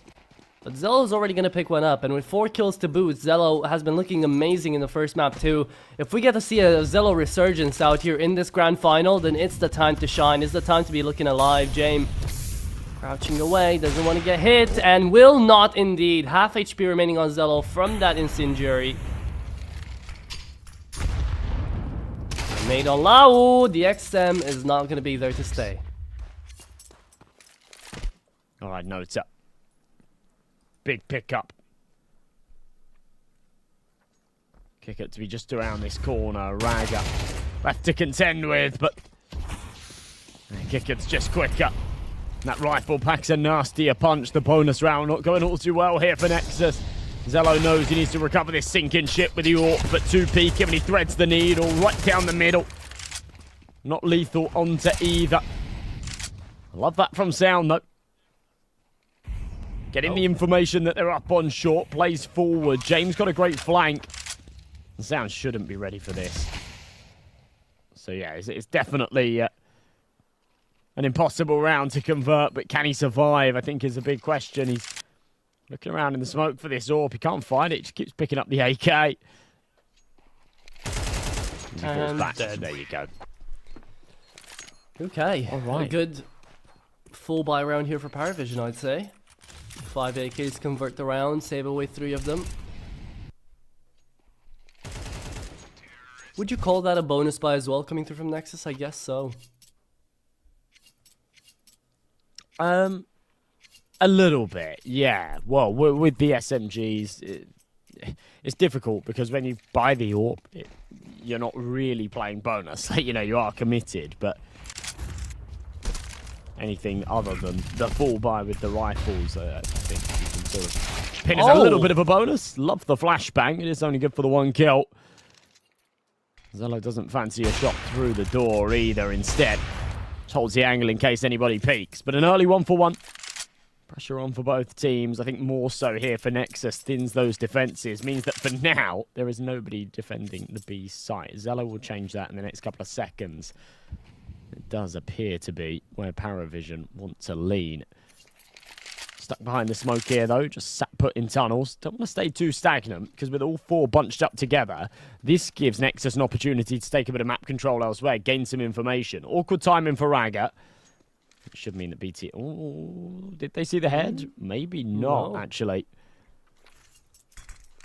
I don't think so. His timings are unbelievable. It's a clear space. I mean, doesn't really come down to anything, because Raga... Oh, the bomb goes down. The full rotation is going to come through. Raga! Oh, good for 3! What? Where did that come from?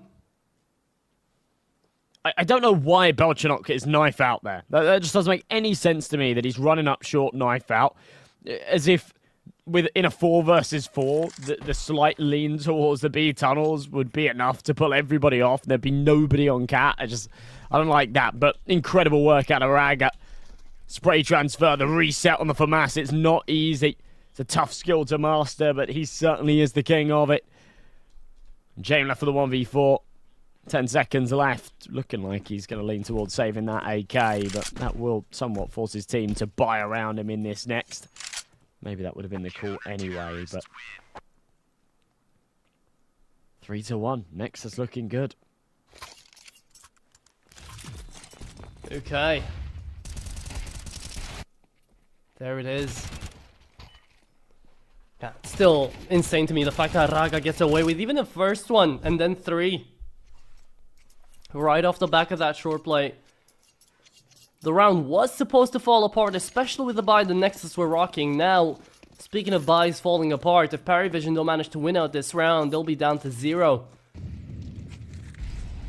Forced into a save and then a 5-1 lead here for Nexus. But they win this round. They're able to turn the tides. Would be an equalized out scoreline to 3-3. Good grenade. This Nota is actually not going to take any damage from it. And we default back to short. We're going to get to see a lot of this, especially from PARIVISION out here onto the T side. They run out of options, run out of entries. Will be executing that short play. Belchanok down to 14. The bomb dropped on Xbox.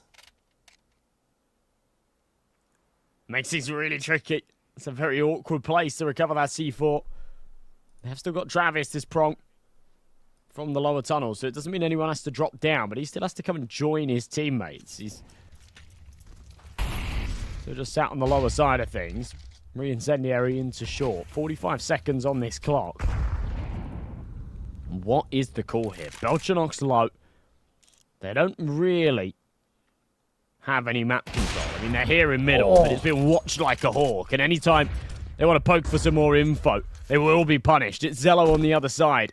That's the bomb dropped once again, so it has to be recovered by Kicker. He has to go for the same deadly cross. This time, what? No better luck. Oh, that. PARIVISION. I don't know if that's deliberate, but that is cruel.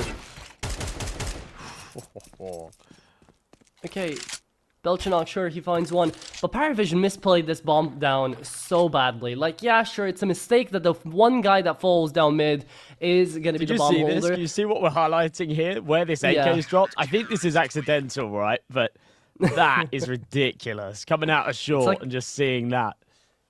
Looks like a leg. It's like a bottle flip. Oh, managed to land it perfectly. But that's what how I'm saying. So that's how it fell there, right? So it was when they got that initial kill, the AK dropped like that. It wasn't delivered at all. Yeah. Painful.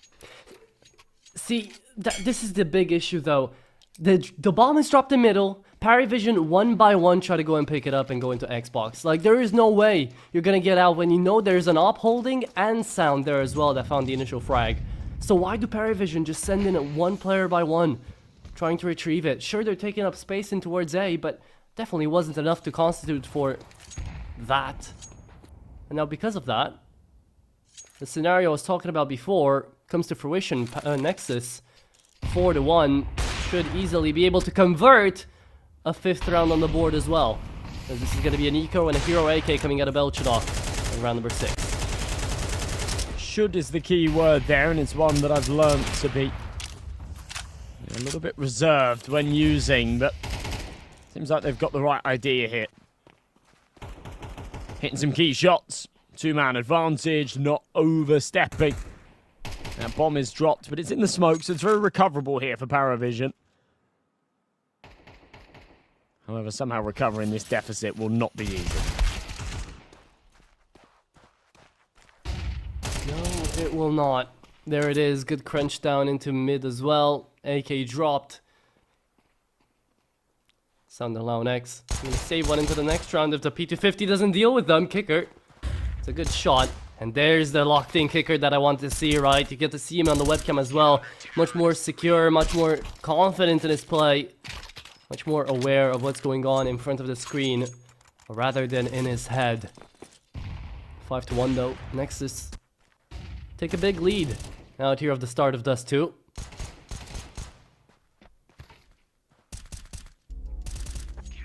Yeah, quite a substantial one. This is sort of the first time we've seen Nexus really take the reins in this series and even towards the tail end of their semi-finals as well. So often they've been the ones trailing, but they've been very, very good on the back foot. They've been very good as this sort of story time underdog that comes back from behind and takes us to OT. They weren't able to quite finish off the story in that first map, but right here, it feels like they've got that confidence. Even though they weren't able to convert on Mirage, you know, we teed this up going into this game, and you put a lot of strain on it that they're the underdogs here. PARIVISION are absolutely the favourites to take this one. I wasn't necessarily expecting it to be a stomp, but, you know, it wouldn't surprise me if we saw a 3-0 or something of the sort. The fact that that first map came so close gives Nexus that confidence that, yeah, you know, these guys are mortal. They're not going to have the same result as before. These two teams played up against each other in Phase 1, and it was a very comfortable 2-0 for PARIVISION. I don't think we're going to see the same again here today. I mean, we certainly won't because it's a best of 5, but I don't think it's going to be as clear-cut or as easy. It's certainly not how it's been so far. Buy back up for PARIVISION after the pause. Again, none of these crazy shenanigans. What got it over the line for them on Mirage at the end was fast-paced and leaning on those mechanics. Here, they look a little bit scared to make the first move. But that's the thing, right? If there's any map where you're supposed to be leaning on mechanics and individual play, it's gotta be Dust 2. So what is going on here for PARIVISION's T side so far?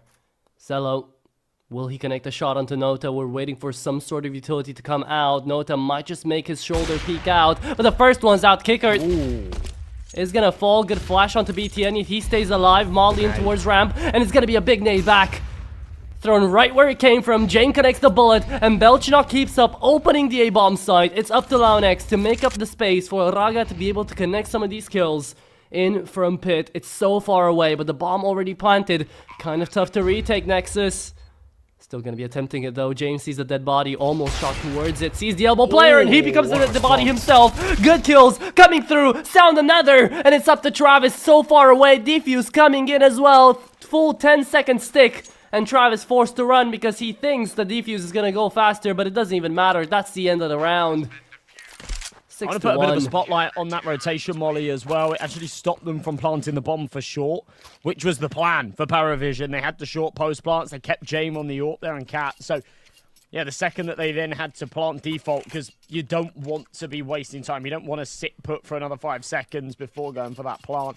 Then did just mean that the retake had a little bit more weight behind it. The post plants from the T's weren't as strong. Really good stuff there from Nexus. You don't normally fancy a team's chances when they go a man down and they lose the A site like that, but executed to perfection.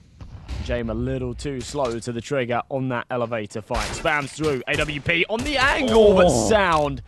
That is criminal. And punishment to Jame for not going for the pot shot. My goodness. It's already plays like this. It's like it's written the stars. Enemies map pick and Nexus activates on the CT side to start.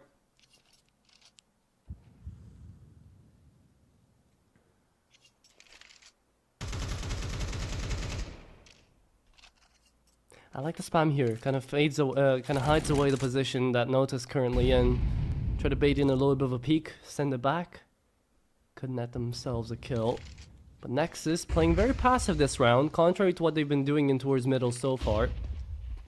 They hold it down well. Nota shows himself, but doesn't connect on the kill yet. Forced to run away, and he switches targets.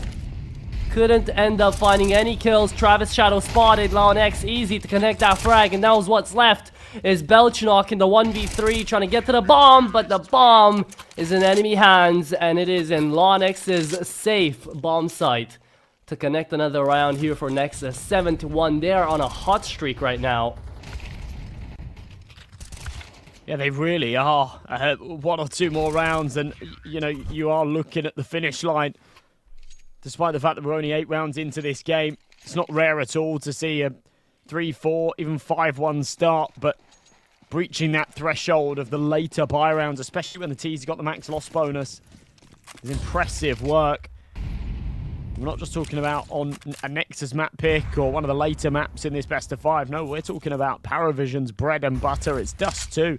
It's a map that they have been absolutely grinding in the past 90 days. It's one that they have an 83% win rate on. And an unbelievable streak of 10 maps in a row against high caliber opponents. Included in that, you've got the likes of Bait, you've got Ents, Spirit Academy, Navi Jr., TNL 500, Partisan, some very, very formidable sides. Nexus say, we don't want to be one of them. We'll break that streak, no trouble. 8th on the horizon, lower buy here for the T's.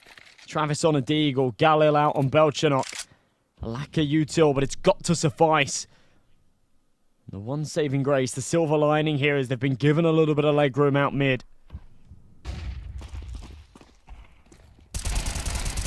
Oh, and the leg room has been given up. Zello and Sound come right back around. They hit, but Nota's still in the bomb site alongside Belchanok. They open it up. The flashes again, they're beautiful though.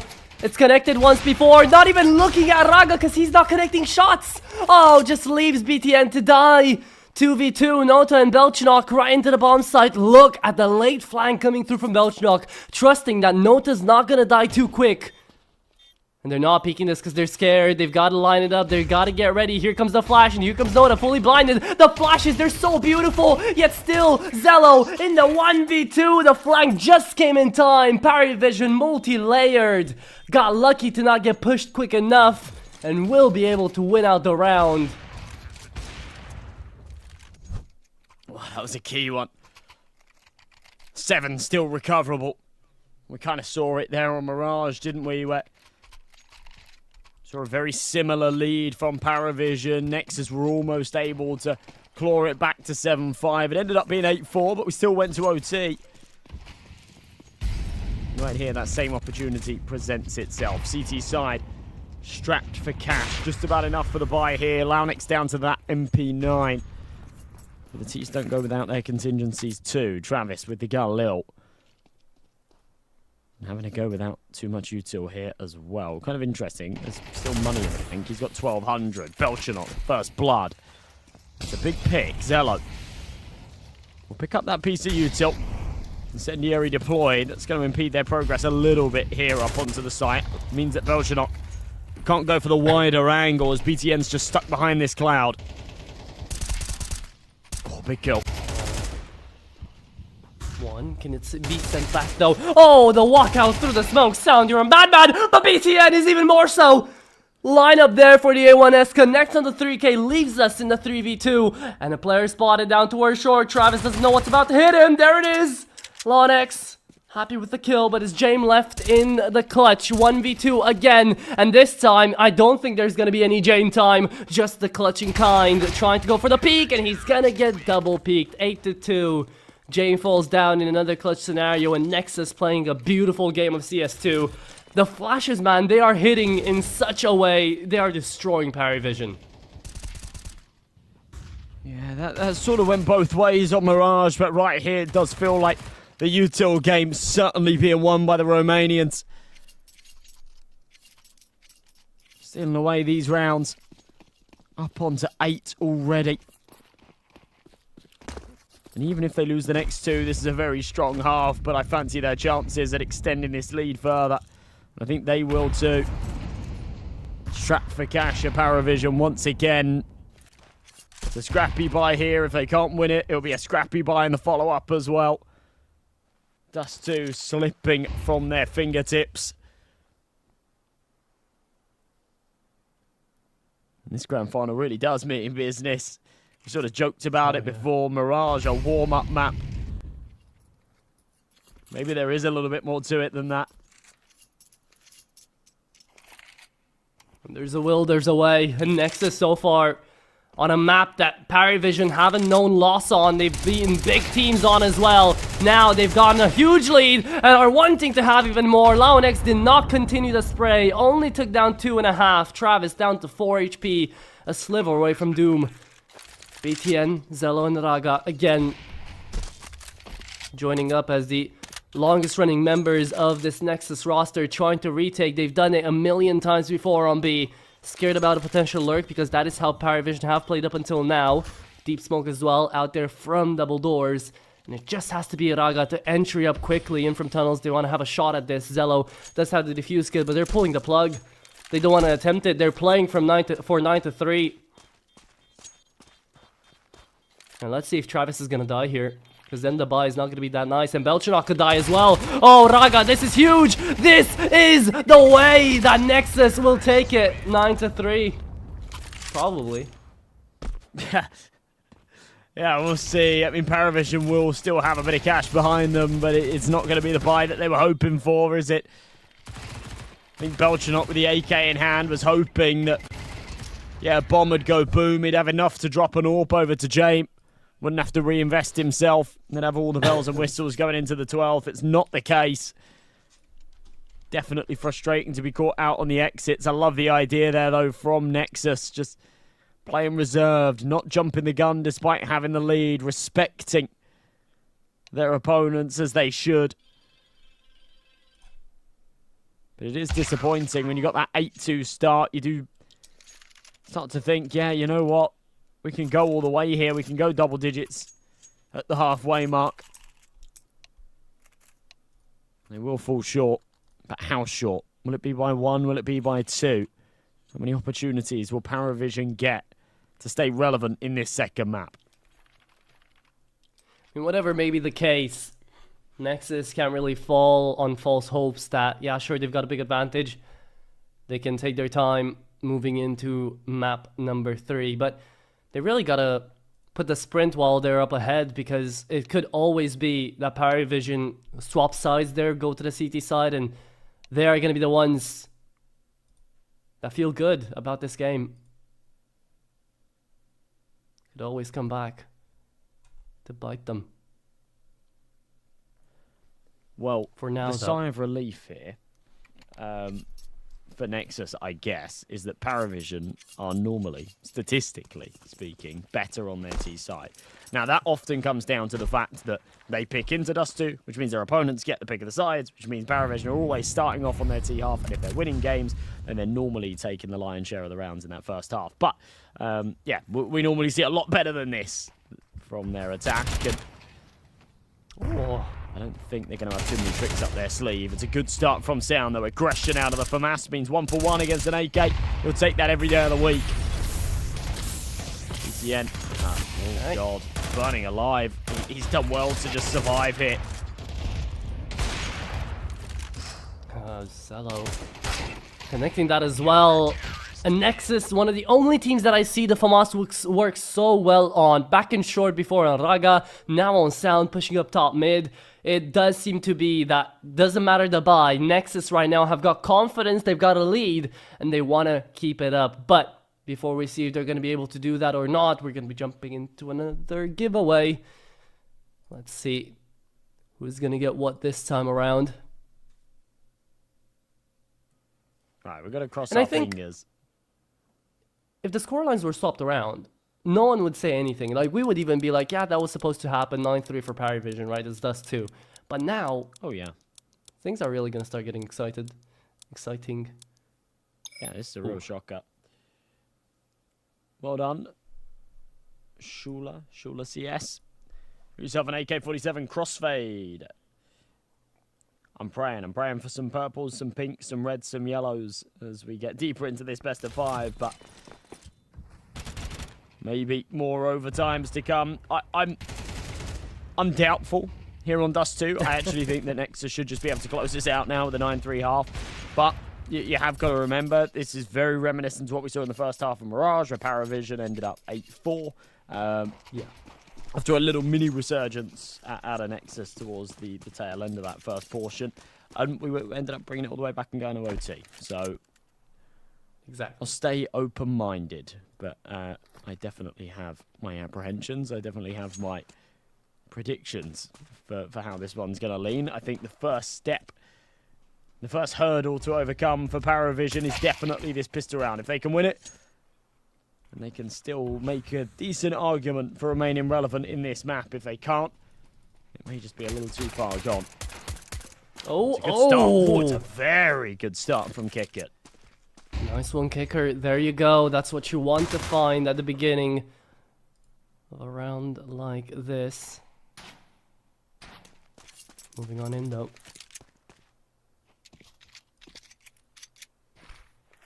We'll be looking towards short. Bomb on sound. He's all the way back. A single smoke remaining for the IGL. As Zello does connect with the P250. Looks for the second, but the USP hits tougher. Kickert is on a roll right now, and he wants to keep it going. Can he find the ace? Out here, the IGL is gonna fall. And a bomb could be planted at the very least. That's what they want. But from a 2v5, here we go. It's 2-on-2. Smoke on short. And a bomb planted for long. Sound knows about the CT player. And now they're just waiting to figure out the last one. Time ticking. They've now got all the cards here with the bomb beeping away, the smoke on short. A good little crossfire setup. Bomb already halfway ticked. No kit on Nota or Belshanox, so they need to get a wiggle on. Julie's up from short. Hit a great shot. The P250 now under pressure. He just wants to try and buy time. The USP over from ramp will seal the deal. Belshanox just about on the C4 in the nick of time. And PARIVISION hold on. That'll be a fourth. But with Nexus getting that bomb planted and, you know, one hell of an attempt at the 2v4. They should be on a buy here in this next and maybe a chance to bite back. This is all Kicker, to be honest. He's hit 3 monster shots in this round to keep it alive. Oh, yeah. Well done, Kicker. Keeps PARIVISION with a necessary pistol round to keep themselves in this game. In this map of D2.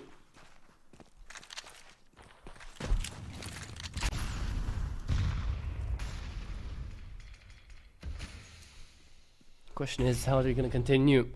Mac 10's up against A1S's now. FMOS actually reinvested by Nota. He sold it in the spawn.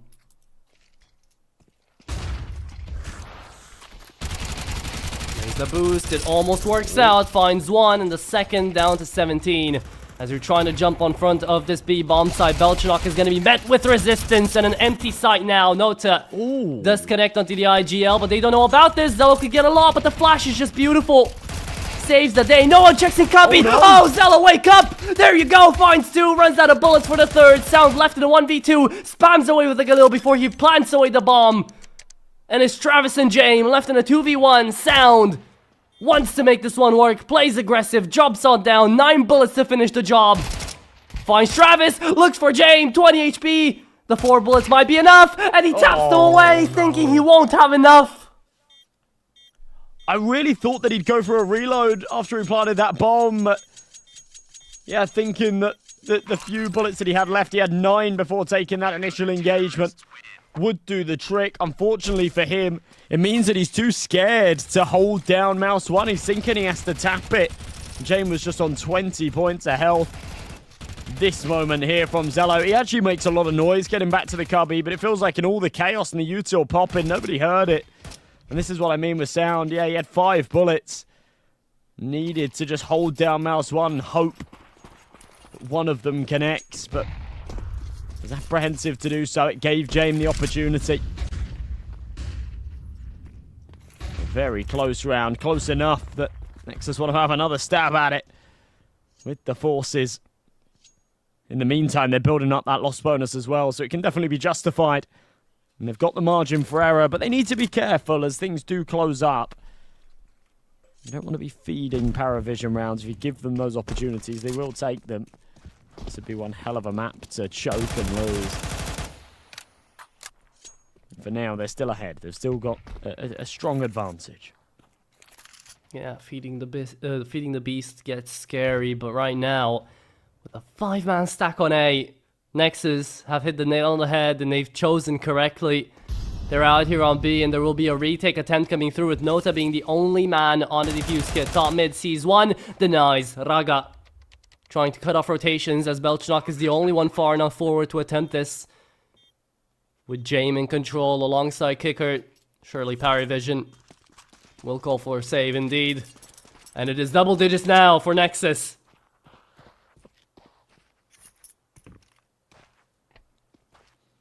Yeah, it doesn't take a lot, does it? Second you get out onto that B bomb site, it's enough for the CTs to just cower away. It's a notoriously difficult site to wriggle your way back into.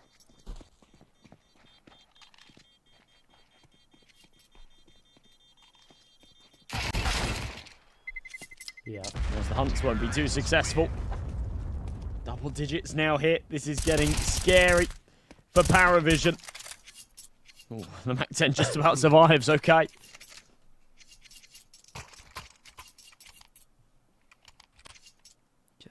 Just about. But it is going to be that 10-5 now. Another little bit of a DC. It seems that Nexus are running into a couple of problems that have been persisting throughout this best of 5. We've just started things out though, so hopefully they are going to get to figure them out quick enough.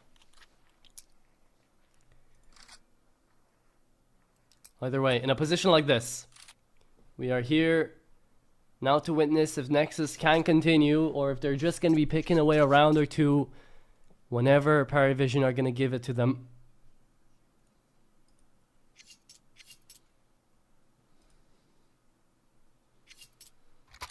For now, CT side has really looked in control though, for both teams, so yeah.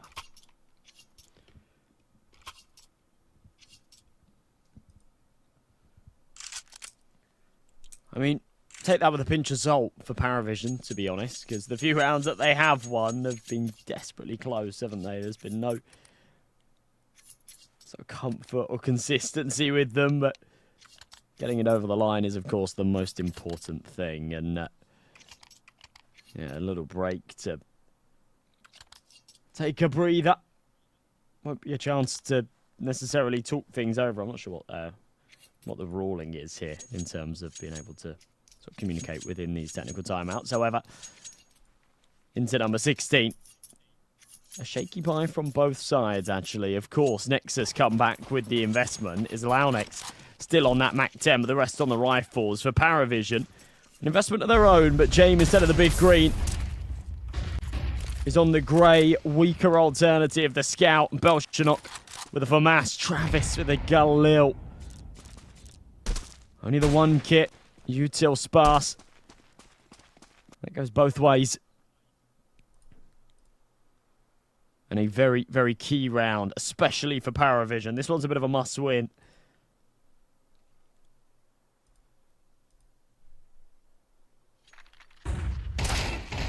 Oh, that's a start. Kicker taken out immediately. Traded out by Travis here with the utility. But this is more than anything information being gathered. PARIVISION swapping members off the bomb site towards A. That's the moment. Nexus are trying to make a little bit of noise, stealing away weaponry. So the Scout North from Lost can upgrade. BTN with the Overwatch, but the fact that Raga still left the bomb out here towards middle while they're waiting on someone to peek their head. James has. But PARIVISION still want more. They're biting a lot of this cake. Can they eat it all? BTN sure has gone down, but the rest of them are lying in wait. And Raga comes up like an alligator, chomps down on two, left Belchnok in a 1v2. 20 seconds to plant as well. Belchnok might just play aggressive. Launex waiting. It's a good incendiary as well. It's a good Molotov. Belchnok taken care of, and it's 11 on the board for Nexus. It's well played, especially at the end there. Brilliant stuff. Unbelievable shooting, though. BTN with a crisp shot, and this little showcase here from Raga. Didn't feel like he saw anything of the second man. Gives him a haircut. Down from the lower tunnels. 11-5 will go. No money for PARIVISION. This is brilliant. Nexus should be looking to just hop, skip, and jump over the finish line here. And be going into their pick of Inferno next.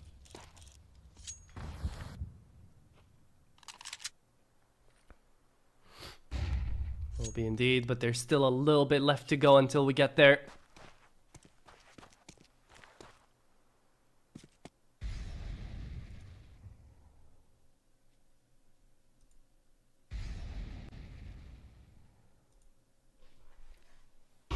It's a forced out buy here for PARIVISION, whatever they could get their hands on. BTN, I've been loving the aggression out here from the Romanian IGL.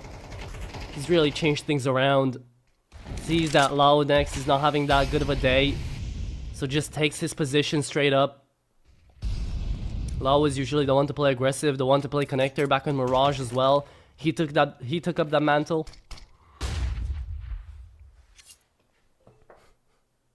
And they are performing well because of it. Very well indeed. Don't want to read into it too much, but to me, right now, it feels like Nexus wanted a bit more. You know what I mean when I say that, you know? You see it in the cams, you see how sort of locked in and focused they are. A win like this would mean so much more to them than for PARIVISION. I mean, we've talked about, you know, the repercussions of the VRS points and stuff for winning a game like this if you're on PARIVISION. However, there's so much to this. Ragga, Sound, beautiful shots. This is in pursuit for 12. Sound ready for the push through the smoke. There it is. Big shot onto James. And a 2v2 still. Halfway ticked on the bomb. Sound will shut down that pincer. And it's all on to Nota. Desert Eagle up from short. HG onto the bomb site with a wide swing. I should have dealt with him, but it felt like a bit of a half-assed commitment from Launex. It's just about biding time. It's just about securing the round in its entirety. And there you go. 11 turns 12. And PARIVISION have just been absolutely stomped on their best map. Yeah, it's headshot season as well for Sound. Those are some crispy shots being taken out here. Kickert as well with a nice one-tap back, but Sound currently the big fish out here for Nexus. Right behind him Zello, right behind him Ragga. Launex still... No, I thought he was the one that DC'd. This time it's Travis having the issues. And hopefully nothing too serious, but we are on map point. It's 12-5. And who would have believed it before we started out this best of 5? Nexus really taking PARIVISION the distance. At least we know the grand final is definitely not going to end in 3.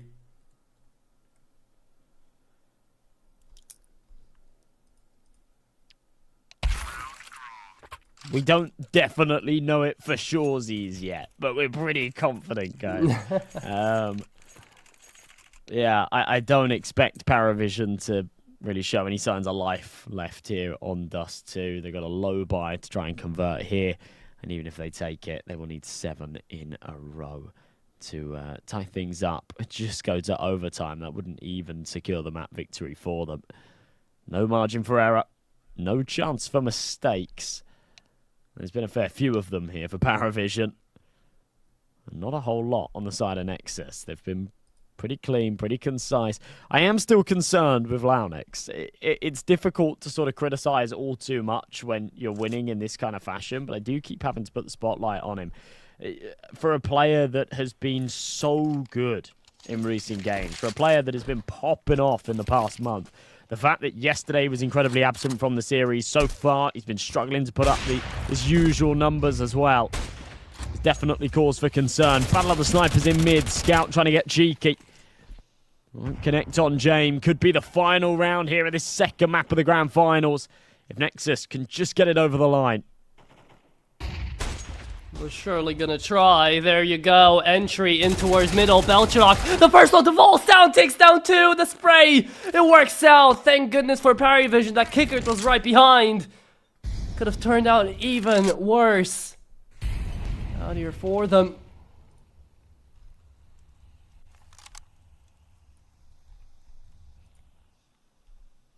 And look on in now. One on Longhouse, one pushing up into tunnels, might just fall. Lonix. He's taking up the position that Raga did before with the MP9. Nota, dead man walking, B-bomb side open. Oh, and they're just waiting for this. It just all falls into the palms of the Romanians' hands. As Kickert is the last man standing, he too will fall. 13-5, a one-sided street victory here. As it is gonna be Nexus taking Dust 2 away from PARIVISION in a surprising twist of events. The grand final shows up. Gotta be a confidence booster, isn't it? It really, really does. And it puts it in the back of your mind. Wow, if we'd have won Mirage, we'd be 2-0 up here in the grand finals and have some real equity. But yeah, for now, still, I think teed up as the underdogs. They're not in the clear just yet. Trading map picks shows a little bit of uncertainty, a little bit of inconsistency. Two of the harder hitters in that map going absent as well, Travis and James.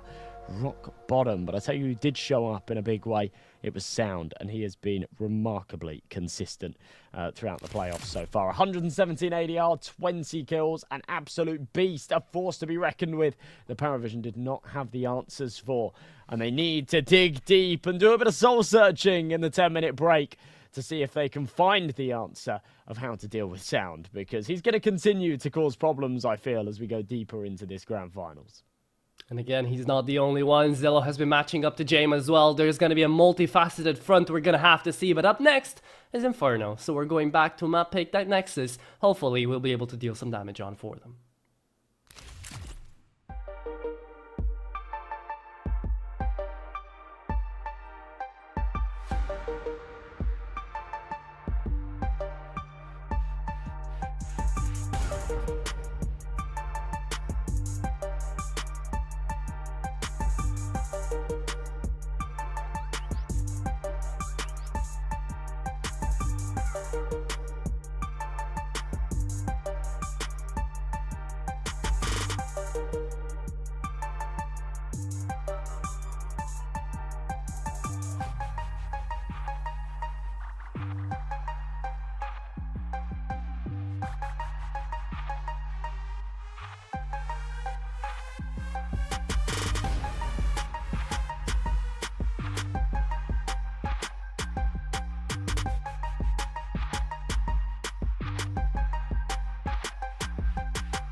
And welcome back everybody here to the third map of this best of 5, the grand final, still giving us whatever we least expect, right? That's exactly what we're here to watch, and that's exactly what we've been getting out of this so far. It's been a doozy, really, to take a look on down to PARIVISION losing their best map up against Nexus here in quite a convincing fashion for the Romanians, as next up is going to be Inferno, the land of the Italians, to try to figure out, where is it going to take us next? What are we going to be given even more of? Because so far, we have been pleasantly surprised, and now we do have a chance to see which one of these two teams is going to head up first into 2-1 territory.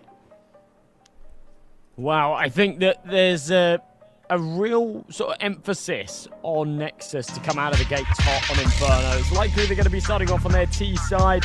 And, well, in fact, actually, interestingly, Leafstrike here, maybe PARIVISION will start on their T side. I didn't quite catch it on the veto. Is that the case again? Yeah, it looks like it is. Okay, so PARIVISION get the pick of the sides. They're starting off on their T half. We actually saw this from them yesterday in their game against Iberian Soul. Opening map, they chose that T start. They got absolutely smoked, so it wasn't necessarily the right call. I wasn't sure if they'd do it again today, but they have. They've opted for it, so need to see better. And it's dangerous stuff, considering Nexus on their CT side was so potent on Dust 2. It's a map with a very different blueprint, but there are lots of parallels and lots that you can sort of draw away from a successful CT side on another map into any other in the pool. The same protocols, the same weaponry. A little bit of a technical, but dealt with almost instantly. Raga back in the server, and we are ready to go. Third map here in our best of 5 grand finals to see who inches ahead and gets a huge advantage, right? Both of these teams will be clawing at it, desperate to get Inferno going their way, because then it will be one of the next two needed to lift that trophy and take the $25,000 first prize. Here it is, PARIVISION out of the T slope and straight up banana. Sound. First responder, first engage, has got Zello right behind him. No utility to speak of though, and that's been a big factor of Nexus's game plan. Their util usage. It's been wonderful, it's been beautiful. Can they keep it up now? Sound, first one dead. There you have it. It's already a good start here for PARIVISION, trying to get into the B-bomb site. BTN right behind Zello. Diffuse kit in hand there for BTN. That means no armor. Could just go for a fast play out here for the PARIVISION side. Zello trying to inch his way in. He's actually going to give this a look. Finds the first. Finds the second. As he gets taken down. Okay. BTN still in play. He's the one with the diffuse kit though, so doesn't really want to fully extend into this play. Will stay a bit farther back to wait for his CT players to come on into this 3v3, trying to find a retake. It's Inferno, so we know it's going to take a while. Oh, but wow. A lucky headshot through the smoke. BTN connects. And now, the 2v3 seems doable out here for the retaking force. Very sharp shooting from the CTs, but Travis matches that free with a triple of his own. That is absolutely clinical from the Glock down there in pool. And a 3-piece to get it over the line. Gorgeous work. He just carves a path into a PARIVISION pistol round victory. Even after Zello shenanigans at the start of the BTN smoke pop.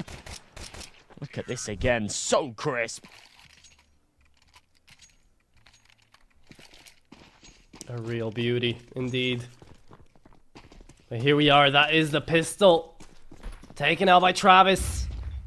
An iron hand. PARIVISION are going to start off on the right foot. Nexus want to respond with a fast play with a force buy indeed. Nothing found yet. Scout search for something. Nota truly locked in on his gaming chair over there.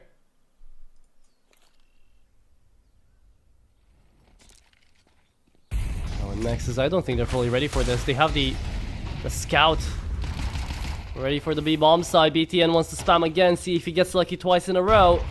Stays in the smoke this time. Spotted out by the grenade. Good execution out here by PARIVISION, and should be that clear. Sound good for one though from Stewie position, looking to try to pull off the same caliber of play. And oh boy, has he done it so far, but needed to do it just a tad bit more. Nice try overall though. That will be 2-0 on the start here for PARIVISION. Wishful thinking out of Nexus in that one.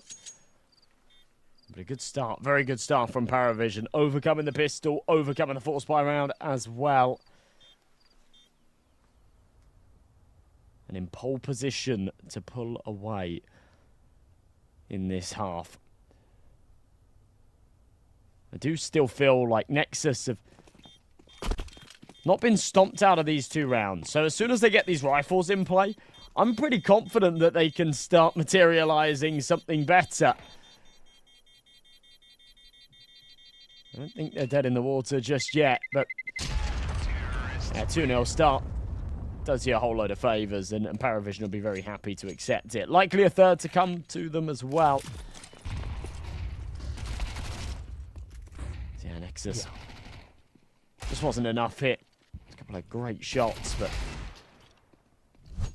you can't ask for much more than that from Sound, can you? Exactly. He tried to keep it entertaining, but for now, it is going to be a bit of a slower start to this map of Inferno. Right now, though, what can we truly wish for? Out here, upgraded pistol still in play for the Romanians, but it's going to be a full A stack, which is going to be giving PARIVISION an easy round and some time to kind of debrief, just stay back, relaxed.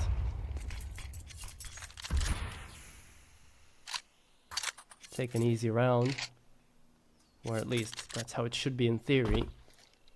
In practice, maybe it doesn't always go that easy.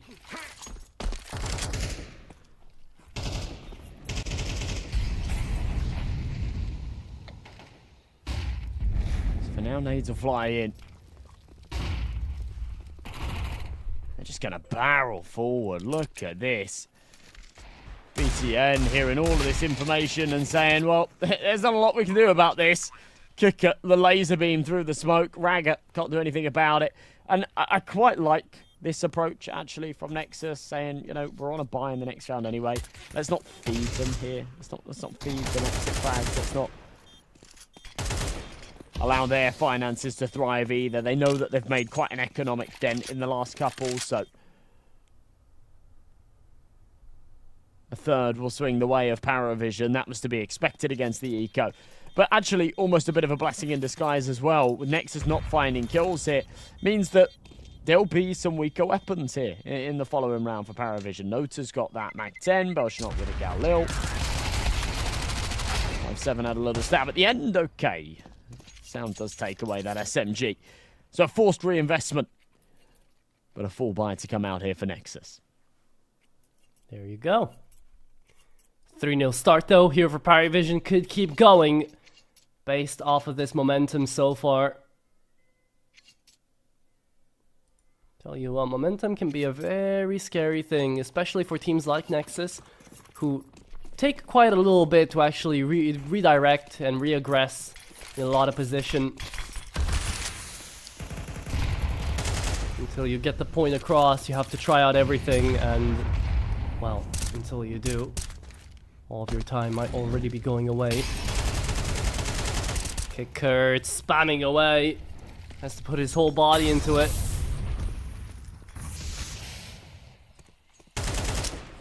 Inferno definitely feeling, so far, it's only the beginning, but so far like the slowest of these 3 maps that we've played so far.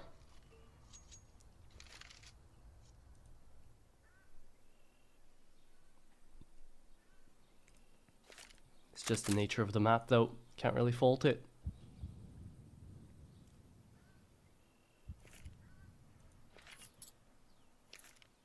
Was to be the case. BTN. Just around this corner, flashes blooming, smoke goes down, and the spams will not connect. So it's Sound high and dry at the back of the bomb site, and overwhelmed by an airstrike of nades eventually. Raga will answer back, but it's PARIVISION that have once again taken that B site by storm.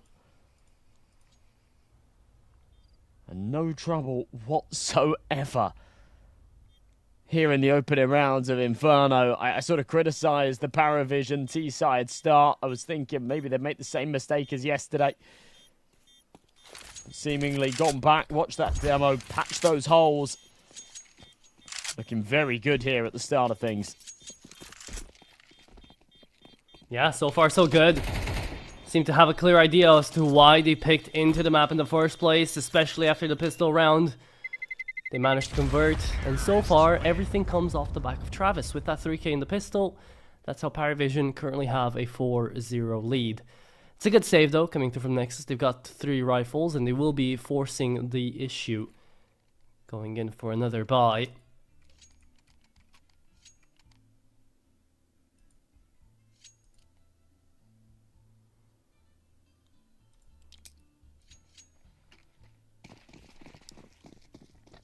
Makes you wonder if this is going to be a problem with not necessarily the weaponry, but with the players themselves out here for Nexus on their CT side.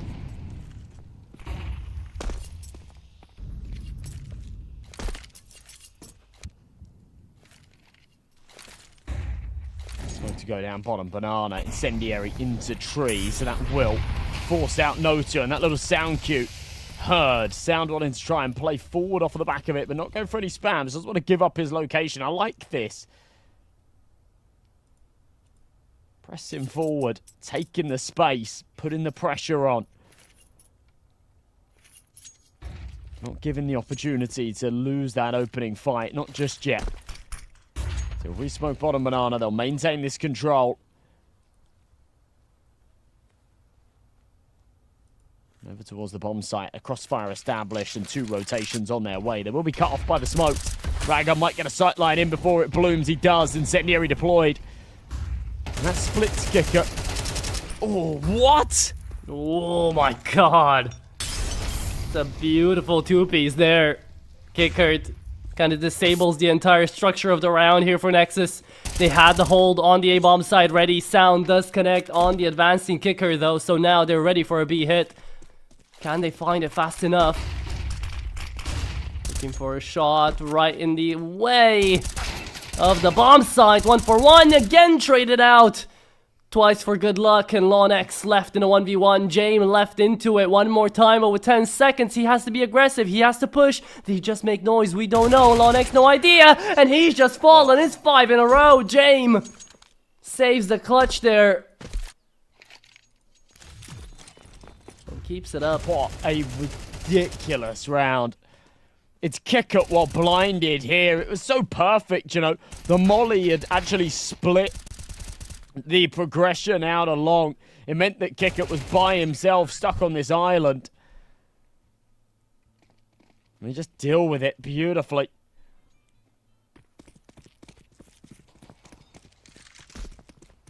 Even with the flashbang, ends up with both. Nexus do not have the answers just yet.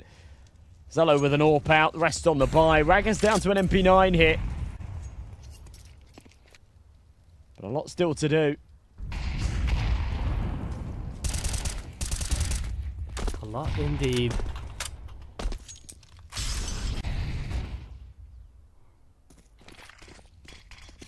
I like the fact that they forced AWP here on Zello. Something has to be done, something needs to be changed, so might as well put the gun that he's comfortable on one of your best players.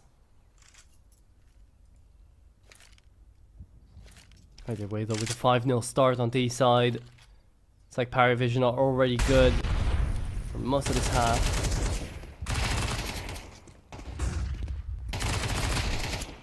Looking for a way out of this. Raga attempted to be aggressive, yet apparently not enough. Entry into the B bomb site will still be made, and it is just BTN stuck behind the second box out there on the entry, waiting for someone to jump him. In front of him, though, there will be another player. Belchanok ready. You gotta respect the flash attempt there. It was made. Yeah. Absolutely painful. Sat behind second oranges, knowing that the cavalry's not coming. He needs a multi-kill, and he just can't deliver one. So in pursuit of saving, they've still got to fight. Zello with a key shot, but it's going to be Launex down in pit. Seen on the cross. Launex taken care of. Now the York should be dealt with. No scope's not connecting, and there you go. PARIVISION onto 6. But more importantly, no survivors for Nexus. And surely no money moving forward. This has been a brutal start to their pick of Inferno after a stomp on Dust 2 as well. Which is not what you expect to see whatsoever. This has been a roller coaster of a series. And it's time for attack pause. PTN needs to rally the troops. Work out what's going wrong and fix it quickly. That's the scariest part though. Do you know what to fix? Do you know what to do?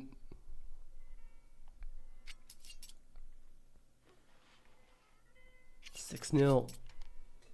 So far, Nexus not a single round picked up on the CT side. Calls in for a half investment. Sound quite a lot invested as well.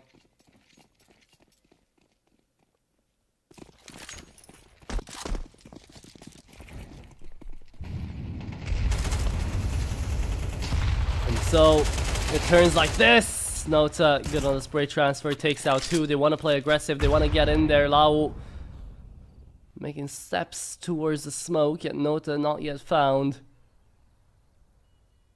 But this is still good for PARIVISION. They're still on the man advantage. And positionally wise too, they're headed for A. Oh, and Nota's headed for success. There you go.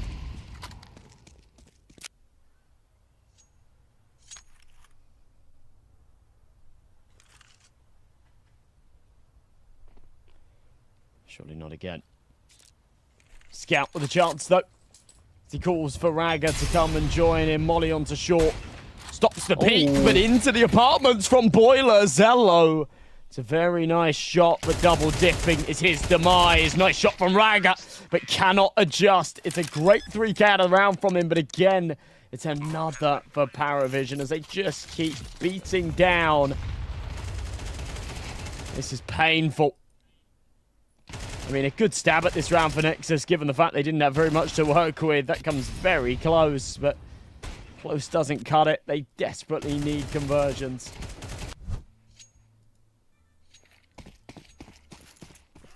Yeah, definitely not enough.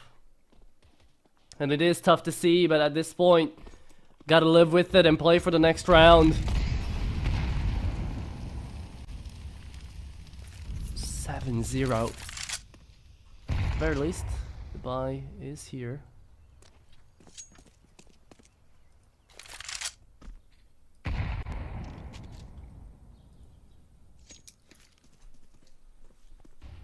Zello connects the first. Nota. First line of engagement.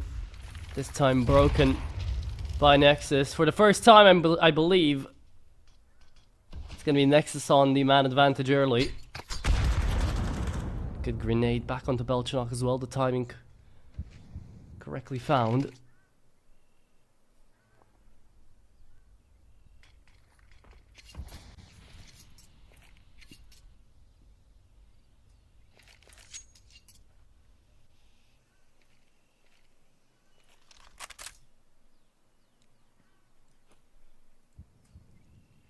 BTN. Very patient. Back of the site. Flames will force out Raga, but they've got a good crossfire and they've got a third man on the way. It's going to be Zello to join them from CT. Cut off by the smoke, so this defense does need to hold strong. And the peek out. Crossfire's okay. Tons of damage dealt. But it breaks even into the 3-on-3. AWP needs to hit the no-scope, and it's just brutal. It's Travis on 15 points of health. Presumably, that information not relayed when it needs to be. And he's going for the no-scope instead of switching to the pistol. A lot of mistakes being made here by Nexus. This retake going to be tricky. Oh, and the beautiful timing of that incendiary as well makes them pull the plug. It's 8-0.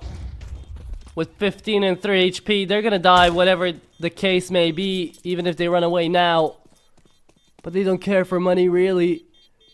It is just so flawless out of PARIVISION on their enemy's map pick T side. Running away with the game, running away with the grand finals. And this is payback for Dust 2, 100%. It really feels like it, doesn't it? I was expecting a lot more from Nexus on Inferno. It's weird because it's a map that, you know, they've picked into. It's one that we do sometimes see them pick into, actually. Not all too often, but we've seen it in some best of threes recently. They don't have the best results here. It's a bit of a mixed bag. We have seen some reasonable conversions, but wasn't one against Sinners yesterday. They did beat Sinners on it last month. Decent win against Astrum a couple of weeks ago as well. So definitely a mixed bag. Right here, it's been anything but a mixed bag. It's been pure domination from PARIVISION. Incendiary comes a little bit late. So they'll play in front of it. No trouble. BTN, again, it's lots of damage dealt, but it's no kills found. Wants to draw more blood, but doesn't want to spam through the smoke. PARIVISION once again are teed up for a B-take kit. Yeah, that's all they go for because they know it's so free every single time. Either BTN or Sound die first in the engage. Before, when they found the opening frag, it was Zello to connect it. And now he has to be the one to save it as well. It's a tough side to play, sure, but when PARIVISION go here, 6 or 7 rounds out of 8 that they win, you know there's something going on. You know there's something that needs to be changed.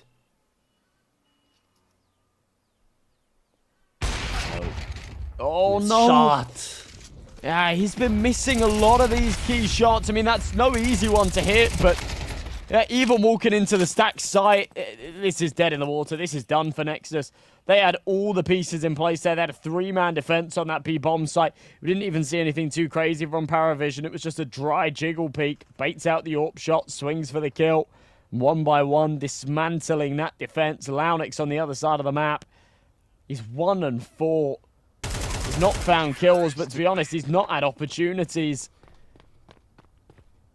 8 rounds into the game. 8-0 down and only dying 4 times just proves how many times he's been forced to save. And in this one, he's not given such a luxury. 9-0. PARIVISION are looking like an unstoppable force that we just haven't seen throughout this series. I think we were expecting this kind of level from them at the very start, but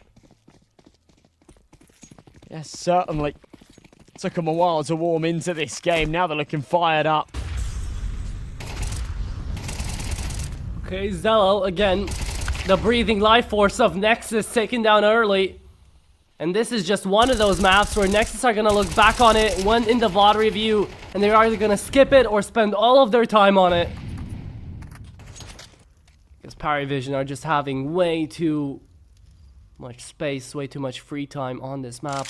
3-man rotation on CT. Nexus, they've left Sound there finally. It's not like they even dropped him utility, he's only got a smoke. Might have another one though. Dropped away by BTN. I'm gonna be honest, after the aggressive banana contact and the man advantage of the CT, yeah, it's kind of the right call to go for the A stack. But why would PARIVISION go anywhere other than B right now?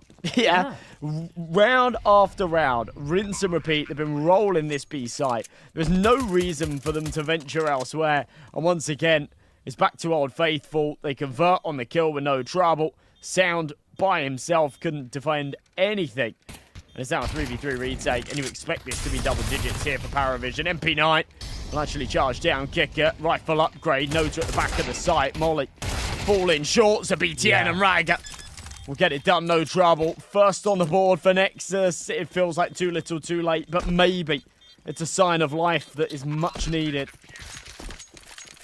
Bam, and the first round we get to see on the board is a retake, actually, here for Nexus, surprisingly. And is it just me? I'm not tripping, right? We've zoomed in out here with the HUD. A little bit. Zoomed in or zoomed? Everything feels bigger or smaller? It feels smaller to me. Everything feels bigger. Like the weapon and stuff. Oh, right, okay. The actual HUD itself. Yeah, everything looks big. Either way, not really that important. It's 9-1. Finally! Nexus went around, and in that point, PARIVISION are like, wait, no, this is wrong. What's going on? Tackle pause instantly. This is the way that James usually loves to put the pressure on teams, even at the higher caliber, alongside Kicker. They love to play these mental games of just, oh, we have a really good streak, you managed to break it from us, instant tackle pause, instant swap, instant experimental run into a round, trying to change things around, to just mess with your brain. The problem is with it, whilst I love the initiative from Nexus to get aggressive in that last round, to go for the half-wall boost and whatnot, that's something that comes for free when you've lost 9 rounds in a row, conditioning your opponents by not taking any banana control and being quite stagnant. The second that you go for it now, they are going to be anticipating it. They are going to be playing a slightly deeper approach here towards banana and waiting for that boost.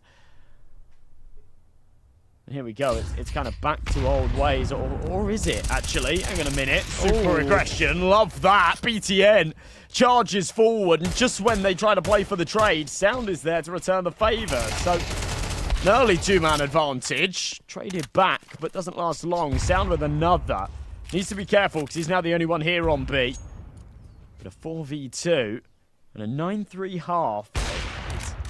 Nothing to brag about, but could suffice. We've seen it over the past couple of days. On many occasions go the other way, and that is a far more convincing one. It's a shame that we don't see more of this out of Nexus earlier, right? Because yeah, just 1 or 2 rounds earlier, you'd still be looking at the potential of a 7-5 or an 8-4. Instead, they're definitely chasing losses, but still a glimmer of hope. Last round of the first half. Remember to buy up your Galaxy keys, get into the giveaway. It's going to happen right after this round. James on the AWP. Travis has been looking like a madman as well, by the way. 12-3. While James, 1 kill for the entirety of the half. He's not been needed, not been required. It's been a fast and stressful game out here, especially for Nexus. They've just been staying inside of the bomb sites, playing passive. That's why B was so easy so far. The moment they take a little bit of space, a little bit of contention in towards Car, that's when they manage to trade each other out and win the round. So they'll try it again. Sound wants to peek, sees them too.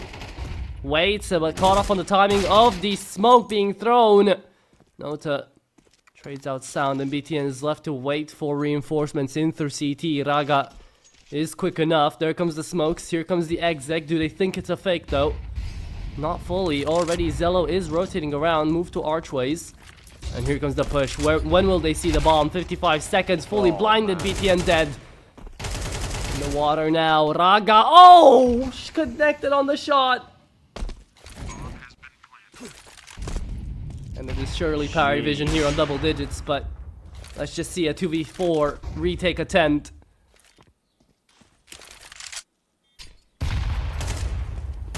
Oh, unfortunate. They'll give it a go, won't they? But it just doesn't feel like it's all too winnable here. Roll the skin giveaway, get us into this second half, maybe even just throw us to the 4th map. Nexus have not looked themselves here on Inferno. It's a nice little moment from Launex there, but it's to propel him from 2 kills to 4. It's been a disappointing half for him. You pointed out James prior to that round was just on a single frag.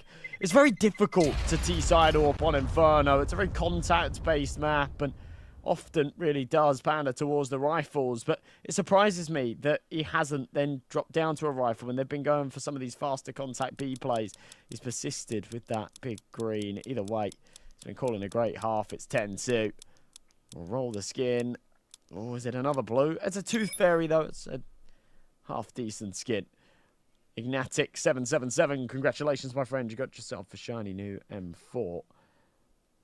Nexus, hoping for any kind of luck kit. They'll take what they can get, right? Second half pistol round, an absolute must. Even then, it's an uphill climb. I've seen it happen a few times in the past, but not too often.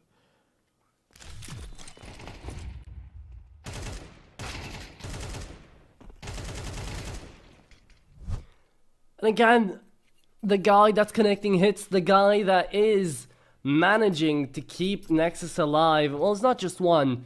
It's Sounding Zello. Them together, they're still trying out both of their respective bomb sites. Zello now moving into T side is going to have an even tougher time, knowing that he won't really have access to the AWP, as we mentioned for Jame.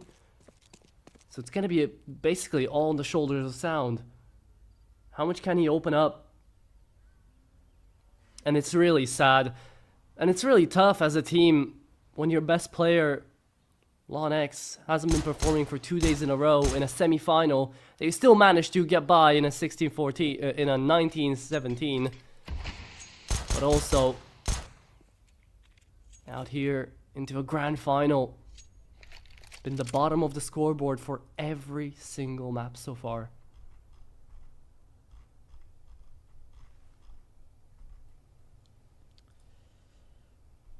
Not the time that you can afford to have a weak performance.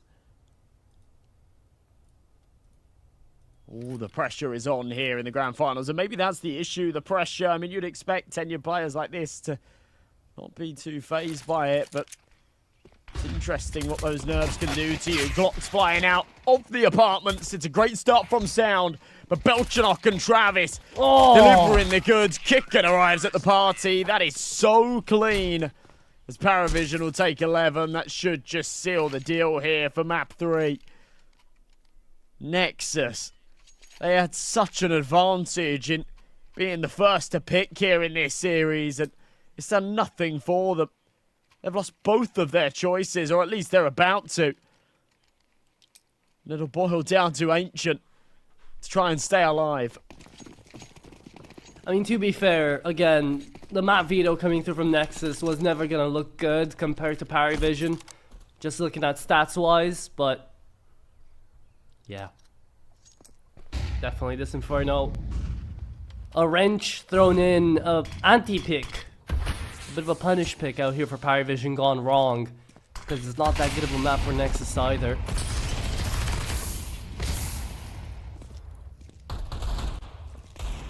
And now it's like I'm seeing the flicker in the eyes of the PARIVISION players too when I start looking at their webcams. Back before, especially on Mirage, they were looking really not into it. A little bit sleepy. A little bit unserious. But now look at Nota, he's fully into it. That's what that morale, that momentum does for you. Zello with an eagle in hand. Sat in the apartments trying to make some space. He'll have to create it by himself because his teammates are joining him, but still with a ways to go. Smoke's posted up. Belchanok by himself on long. Famas takes the contact, doesn't pull the trigger, gives them the room instead. The rotations are on their way, but a chance for maybe a bomb plant here out of the pistols if they can hit their shots. That's denied by the Famases. As James turns up, he'll shut down 2 for him. Zello just with a single. PARIVISION onto 12. 10 map points, 10 chances to close this. This is not the Inferno that I was expecting to see. Well, neither was it the Dust 2 we were expecting to see. So you know what? Let them have it. 2-1 in the map pool right now in the grand finals. PARIVISION need one more round to be on map point. And to be on series point, actually, with the maps. And I feel like, yeah, we're always talking about Jame, we're always talking about Lon X being at the bottom of the scoreboard. Let's talk about the top of the scoreboard. Travis has been looking insane. 18 and 4. Kickert on the pistol as well has been looking nice, but Travis has been taking them down. But before we talk about that, Nexus finally opened up on the B-bomb site. There's a little flash in the pan. It should be a freebie kill onto Travis as well. Raga makes a bit of a meal of that. Honestly, though, I mean, it's definitely too little too late. However, I do feel like some of these little feel-good rounds towards the end can go a long way. There's still at least one more match to be played in this series. They've got to try and keep the morale high. Right now on the cams, they're looking a little bit deflated. Round number 16, PARIVISION. Once again, are we looking to try and finish this off? James put straight into an AWP. No one else can really afford anything close.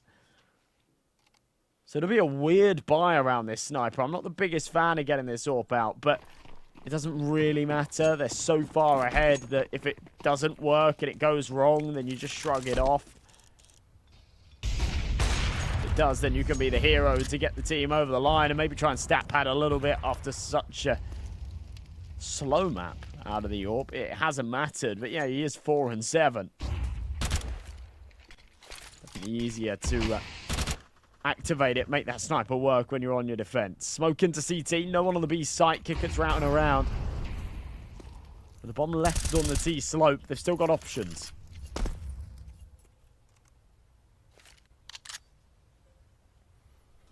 Those options running dry alongside the timer, though. Look at the utility. They're trying to save it up, and CT side has got none of that. Jame on a glass cannon buy, not even body armor. Wants to end this one off as quickly as he can. Doesn't really care for his own well-being. Forced out by the smoke. Looks for the first, connects it into the cubby. He even runs away from Ninja. Looks for the second, is not gonna get it. Forced out by Nexus while Belchinok is still in mini pit. Travis allowed to push out. And it's over. It's done. This is how it turns around, Josh. We've seen Mirage close. We've seen Dust 2 being taken by Nexus. But now it's PARIVISION's time to play. And here they are, hitting the second map first in this grand final. Wow, yeah, 13-3. We just saw nothing out of Nexus there, did we? A little glimmer of hope towards the tail end of the half when they were 9-0 down, but nothing more. And when they absolutely had to win the pistol to give us some kind of breath of life, they weren't able to do that either.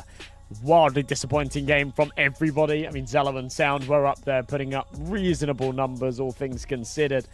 But a slow day at the office still for Launex. This is starting to get concerning. We'll go into map number 4 with PARIVISION on championship point in terms of the maps. They are just one away from lifting the trophy. Nexus are going to be feeling that pressure. We saw them great under pressure yesterday. And they've got to bring that same kind of level to Ancient. And I don't know, I'm not sure they've got it in them, but a 10-minute break should do them some favors here. It should definitely indeed stay around with us as well, because the next map up is going to be Ancient, and we're figuring out who is taking the lion's share of $50,000.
And we are back here with now the fourth of this grand final, the fourth map of this grand final.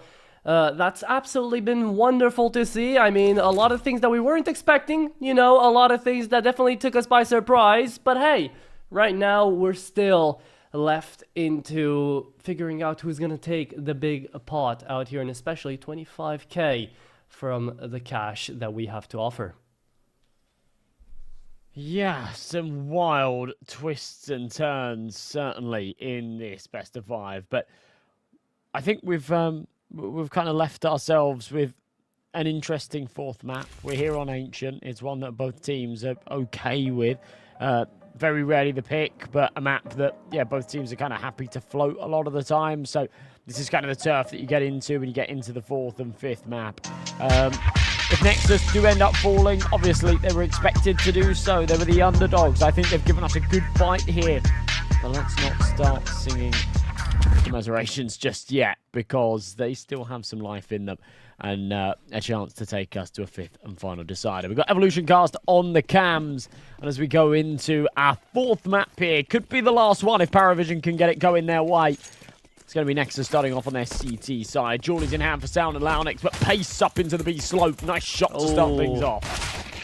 Finally, Kicker defeated in the pistols. He's been the savior of most of these rounds. Good lineup as well coming through. Picked up the dualies, trying to run through. Oh, buddy hopping away. Nota, this is CS2. Can't be doing that. Raga lost his webcam as well as he lost his head there. Nota finally taken care of. Lounix has something to show for this round. But is it going to be enough? Belchnock and James left in the 2v2. Lau still runs them down. Oh, and you've got the lineups. James, you're playing Valorant. Again, we're switching games. One is CSGO, the other Valorant. Here you go. At least he's alive. James is going to get double peeked and denied. And is there time to defuse? Yes, there should be not. Okay. PARIVISION and James with his lineups will manage to find the first pistol. Wow, yeah, in hindsight, Lounix needed to get on that bomb a little bit quicker. He did have the health to sort of tank a few molly ticks, however, not enough. So very well done from James. I thought he'd thrown it a little prematurely. Didn't end up being the case. It was really, really good stuff. Unbelievable. And they pull that one off after the shenanigans provided by the Jawleys. It's a very James-esque strat, though, isn't it? To just tuck away, have that molly in your back pocket. It's always fun to see it work out.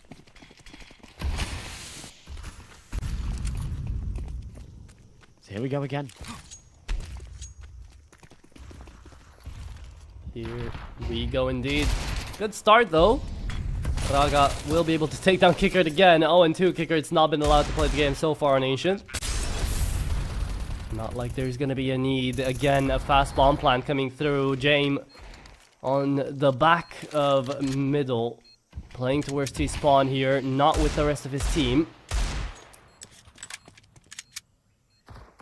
Acting as a kill basket right now, wherever people might want to run towards the T-spawn.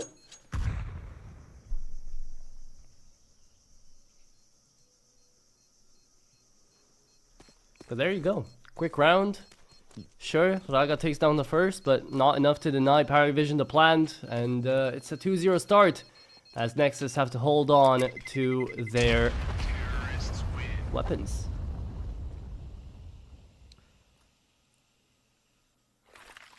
A bit of a tough pill to swallow, but one that they have to just take on the chin.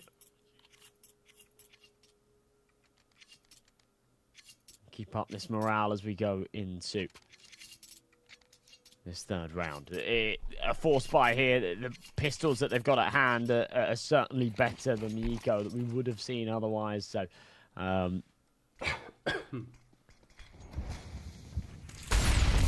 smoke into the red room. Run boost round the corner. Mac 10 sees it. To be fair, Lounix has done well to stay alive there.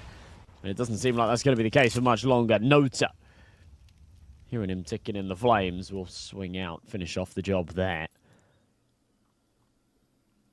BTN just tucked away. Zello and Sound with him. But a man advantage here for PARIVISION once again.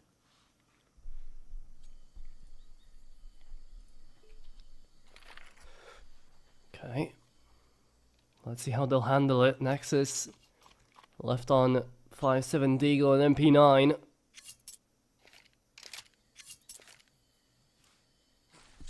Should have a free round here, PARIVISION, but let's not jinx it too bad. Hello. Showing off his Gambit.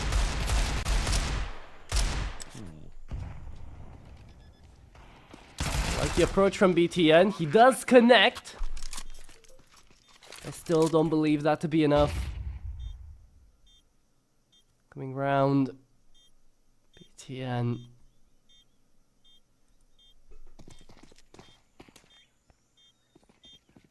3v3 into the retake. No defuse kit, so it's gotta be quick! Oh!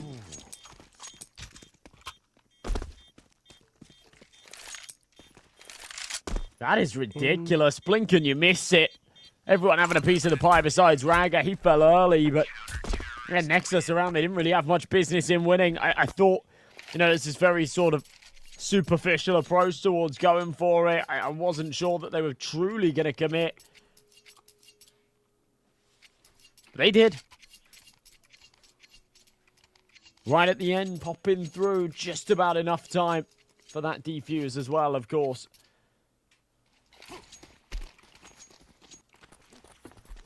Yeah, I think they didn't even know if they were gonna go 100% for that or not. The moment BTN finds one though, picks up a weapon, makes it look possible.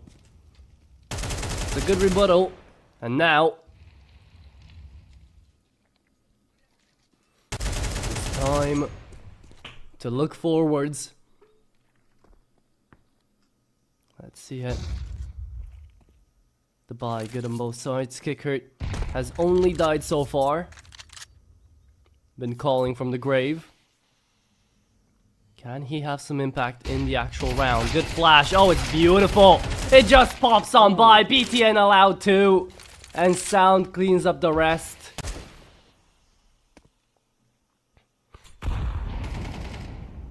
Okay, hang on a minute. Nexus back in the picture and sort of meaning business again. It's going to break the T-side money. They should actually be able to take the lead here on Ancient, the map that you really don't expect them to bring us all too much on. Vilchanok. Oh, nice headshot. Sound back the other way. He's just going to leave Jane with a 1 versus 3. You know that his chances are slim.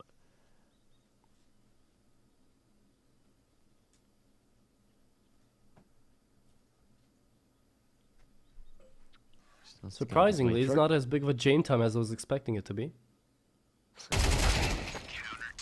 And maybe it should have.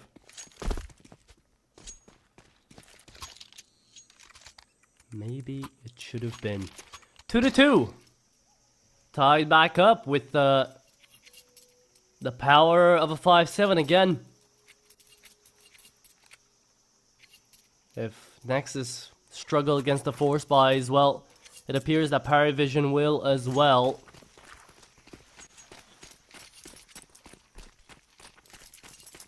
Do you think, like right now, do you believe in the 5th map? Yeah, I do actually. I think purely on the basis of how determined Nexus were yesterday, how unwilling they were to lose in that semi-finals. I think we'll see that kick in here. I think there just wasn't enough pressure on Inferno, but now there's pressure here on Ancient. Expect them to thrive under it. You put enough pressure on. That's how diamonds are made. Notice having some devious thoughts with this crosshair, but nothing landed upon him just yet. That's a nice little craft as well on the A1S, which I forgot the name of the skin for a second. It'll come back to me. Don't think it's Nitro.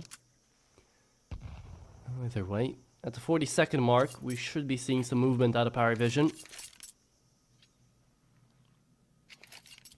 Okay, maybe 30. Still taking down that timer. Welcome back, VP, I guess. Raga couldn't find even the first one. It's up to Zello to connect these shots. USP in hand, takes down more than he would with the scope. And it's clean out here from the holders of the A-bomb side for Nexus.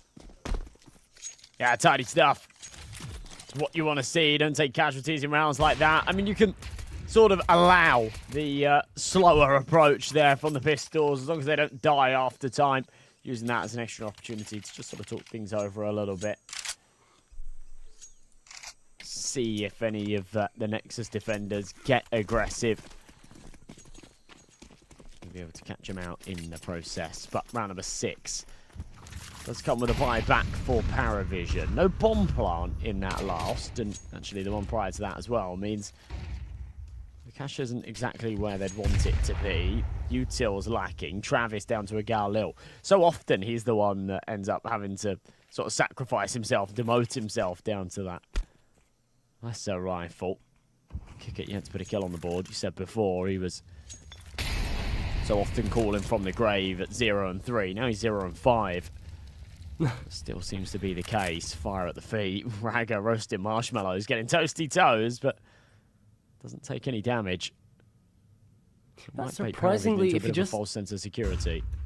If you just take a look on down to the kill departments right here, it looks like PARIVISION should have even picked up a single round so far, but they are really tied up to the scoreline, as there have been a lot of saves coming through from Nexus. Zello's gonna lose his head, and I think that might just call us for another save attempt, but instead, yeah, wait a second, Raga says, I've got more to show you. Bomb not planted yet either, going in for more, a bit over your head, Nexus. Will fall down. PARIVISION all ready for the intake, all denied. And it's 3-3, as the scoreline on Ancient will stay pretty much tied up. Yeah, we'll continue to trade back and forth. In little bursts, of course, but PARIVISION, very, very strong buy round, hitting all of their jewels. And a little bit concerning, Zello not hitting some of these flicks, not hitting some of these key shots. We saw that be problematic on Inferno as well. Flashbang out, Raga still wants to fight, doesn't overstay it. BTN picks a little too wide there. Feeds the beast that is James. So man advantage here for PARIVISION.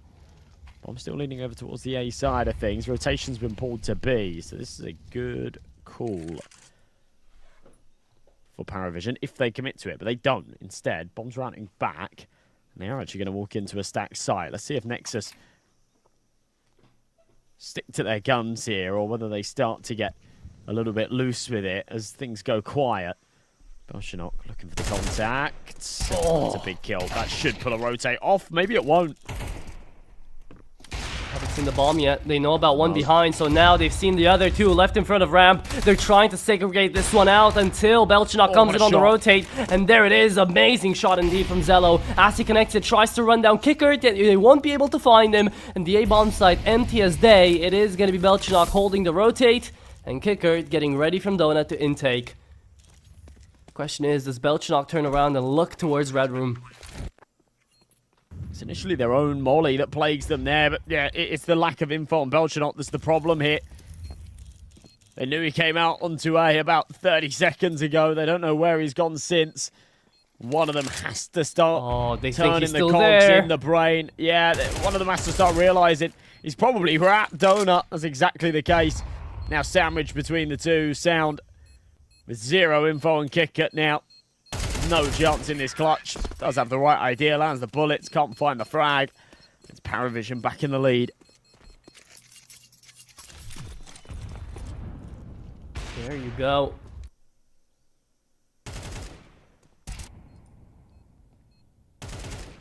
That is one way for PARIVISION to take this round away, and if Belchinok doesn't find that random lurk kill onto Raga on the timing,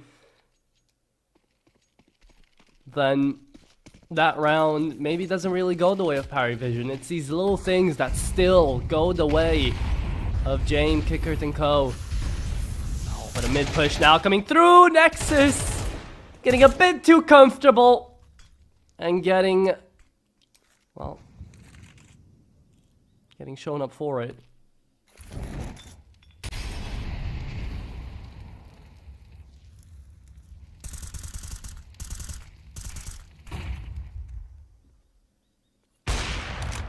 Oh, okay. BTN essentially out of commission.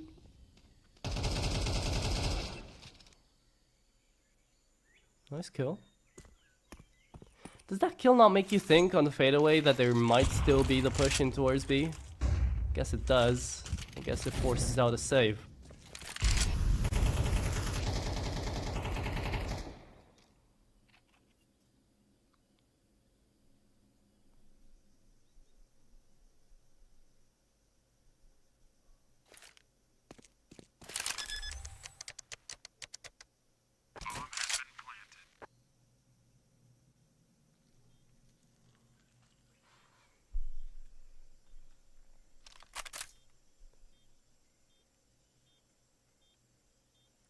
Yeah, this round, nothing necessarily to write home about here for Nexus.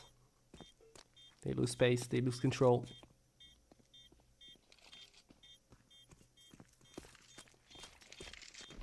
And now, due to this failure of taking middle, do you think we'll get to see anything more aggressive than this out of Nexus throughout the entirety of the CT side? I doubt it. I think they're going to start pulling the plug, they're going to start playing even more passive than they have already. I think you might be right, actually. It's been some of these earlier prods that have caused them the problems, right?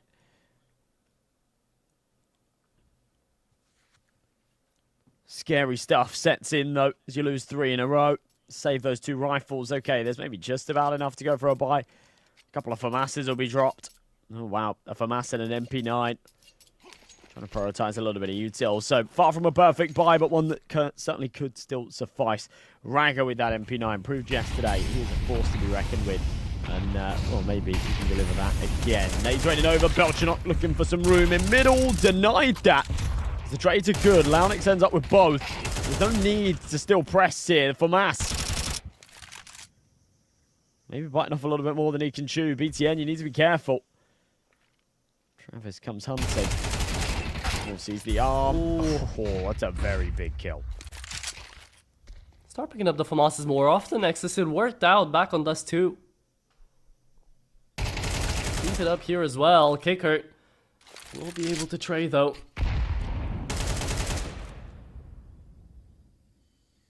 Two v3 and sound to the back of the bomb site on B.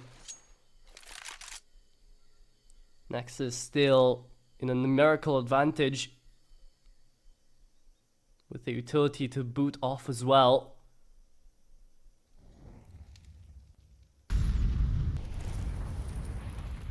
This injury effectively does 0. It's nothing. James still gonna push. The scope was heard by sound though. Here comes the smoke as well. Rotates have got to come in faster. Oh, and Kicker opens it up. Should be a bomb plant as well. Behind this smoke. You're the wrong tool for the job in this 2v2 as well. Incendiary will go on the site. That'll pull Kicker away, but won't stop that plant. It comes a little too late. Kicker just slips into cave. So it's a rifle and a sniper on both sides. Good smoke. That's going to sort of put Jame out of commission a little bit here, and he's back to his old sneaky ways. This time both players have got a kit, so it may not have as much impact, but there's no smoke to extinguish it.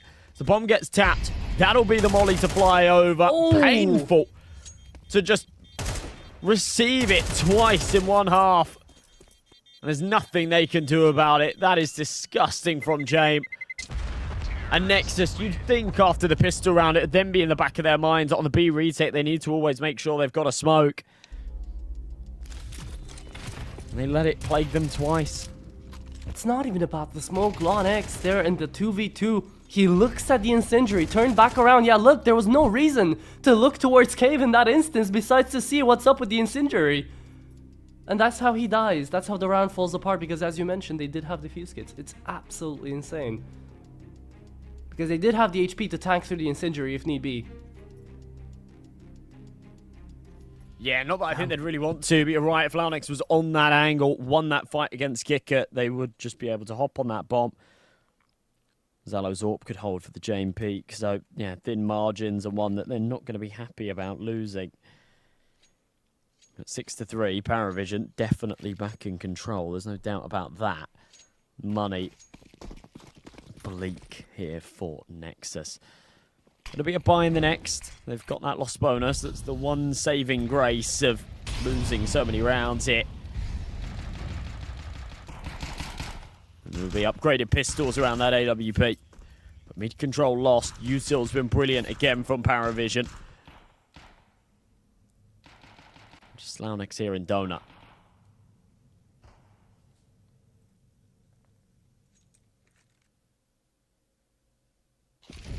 Lots of space already taken by Parry. If they just take down Zello, the round's over, and he's holding out forward on Temple. Oh, the timing as well. Don't think BTN spotted anything out. It is going to be James trying to peek this one out. Found sound, looking for the second. Combat hopping away, quick scopes and runs. Half HP, no, 16 HP remaining on BTN. He got leg shot. Out there by the scope. Zello keeps it alive, keeps it going on the side, trying to deny this. Lau jumping 5-7. Connects and Zello saves the day. No way. There's a 4-5-7 buy with a single AWP on Zello. Win out this round. It's Jim again on the clutch. But this time a bit more winnable, a bit more doable. No AWP there. No one tucked in behind the smoke, tucked in behind the bomb. Zello timing doesn't check. It's a Tech 9 versus an AK. Can be a bomb plant as well. Spots out the AK. Taps it away. Lau realizes it's going to be a stick. No one's going back to A, back to B. There was enough time. He's trying to play ahead of the curve. One bullet left on the op, and it's just enough for James to clutch. 2v1, and no reaction for the veteran. He has done this so many times. And it is 7-3 as PARIVISION start running away with this T side. Big round to fumble there. Launex had done so much. You can't put too much blame on him. You're playing a bit of a coin toss, a 50-50 when the AWPer taps the bomb. Do you start walking forward and fall victim to the scope rifle? Or do you give him that space to potentially plant and then start shifting up? Just felt like he played right into James' hand. He was read like a book. It's not a round that they were supposed to be winning. So they should be able to shrug it off, but still a disappointing one not to convert. Now, will Launex be cleared? The molly in the corner. Had they have walked up mid, I don't think they'd have checked him, but it's not going to be the case. Little jiggle. Travis spots one. He's ready for this fight. Head over the top. Oh, gets a little bit scrappy. He'll back off. The hands a kick up. One more will fall.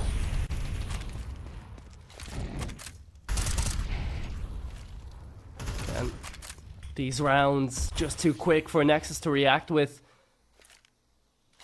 And it's the middle fall down that's happened before. That Nexus somehow had the balls to go for again and just lost another round because of it. Second time we get to see that happen. Here I was thinking that they're going to start playing a bit more passively. Doesn't work out. You thought wrong. Apparently I did. Thought wrong, my friend. Not thinking like Romanian enough, apparently. It's a real shame, though, because this was the difference between, you know that 2 versus 1 that James was able to clutch up. Had they have lost that, it would have gone 6-4. Money wouldn't have been great for PARIVISION. We really could have seen this scoreline tie up and have a real contentious map on our hands once again. But, yeah, for the back of losing it, things continue to go the other way. It's going to be 8-3 here. There's not going to be the finances too strong for Nexus. Saving the 2 rifles and that opportunity to drop is something in itself, but doesn't feel like there's too much here for them. They're still under pressure. I don't think Zello's going to be allowed out here. No. Dies again. I just have to mention it, though. This is like the 7th or 8th time in like 2 days that I've seen Zello play where he just presses the trigger way too early. Again, leaves the enemy at like 15, 30 HP, even still on the AWP, right? Happens way too often. That's definitely something that he individually has got to figure out. Because that was a beautiful flick, but had it happened just a quarter of a second later, would have connected on the kill as well. Yeah, it's difficult to criticize Europa for being too fast, isn't it? But yeah, there is that fine balance. There is that fine balance. It needs to be found. Otherwise, you do end up, tagging your opponents through the edges of the walls and not quite finishing them off.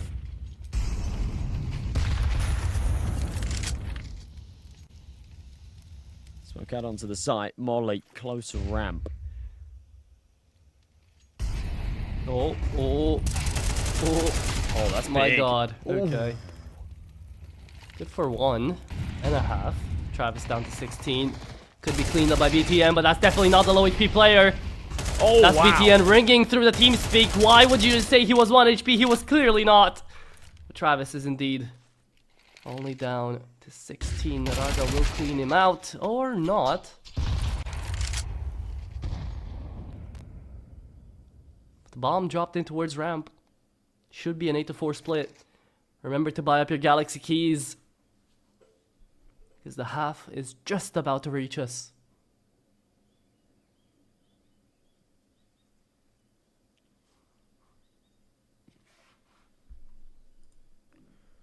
Travis, this would be cruel. He was able to clutch up this 1v2, but yeah, not able to do that Jame impression. So it is going to be 8-4. Still a very, very good half for PARIVISION. There is very little to fault here of what we've seen from them so far. However, and in Nexus, they've come back from worse. And they know it's do or die time here. They have to focus up. They have to lock in. This could have been a much closer scoreline. There's been a couple of very, very close affairs that just didn't quite go their way. As you said, though, for those of you that have redeemed these Galaxy keys, a skin up for grabs. Oh, no. Just short of the Prince stream. That's unlucky. Congratulations, Tactica Bishop. 5-7 Violet Damio. It's all right.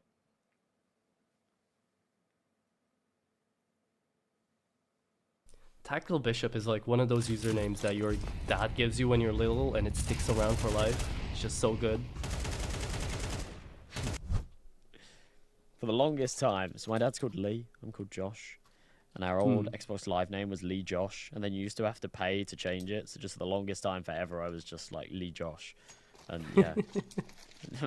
My dad had inflicted me with this terrible name I couldn't get rid of. What do you mean terrible? That's a good name. No. Not cool enough. Not cool enough for like 10-year-old me. I wanted capital X's and lowercase X's and underscores in my name. You wanted to be like all the other kids. Makes sense. Yep.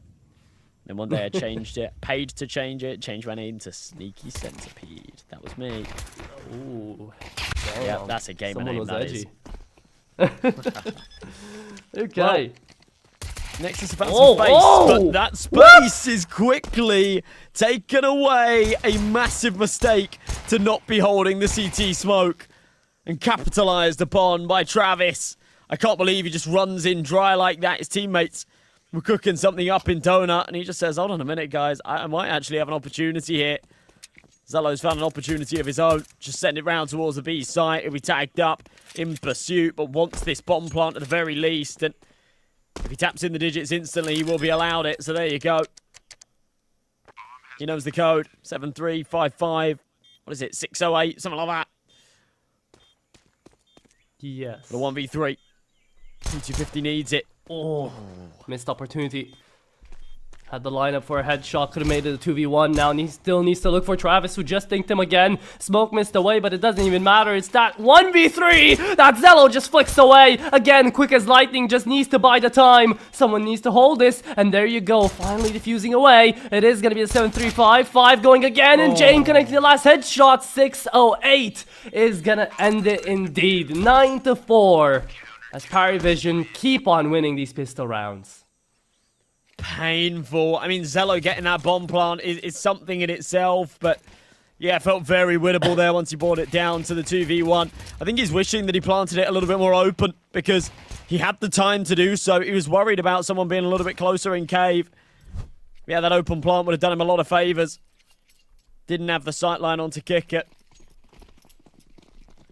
Couldn't do a whole lot. Was running out of bullets with the P250. Worried that Kicker had the kit, so knew that the pressure was on. Didn't take the time to wrap around or reload. Faces the consequences. It's a force buy here for Nexus. 2 Galils, 3 Mac-10s. And a hope, a dream to convert this round and close this gap and keep this game alive. See it, Kickert. For an opening, Lone X just overlooked him. However, still gets to live another day. Not for long. Just had to jinx it, but the trades come through. The grenade is actually going to deal damage from the grave. And it's a 3v3 on the retake with no defuse kit out here for James, Nota, and Belchinok. Some heavy hitters out here left to go. And half HP onto Sound and BTN, but Zello makes quick work of them, and so do the Mac-10s. All left to James, and we know what James does best, don't we? It's James time. Yeah, you can't blame him in this one. That is one hell of a round for Nexus to be converting. You can see it was comical as soon as the nade was dropped after BTM found that kill towards Cheetah. Just looking at it. Oh no. It's a good job he had some extra health on him. Big stuff. Really good conversion.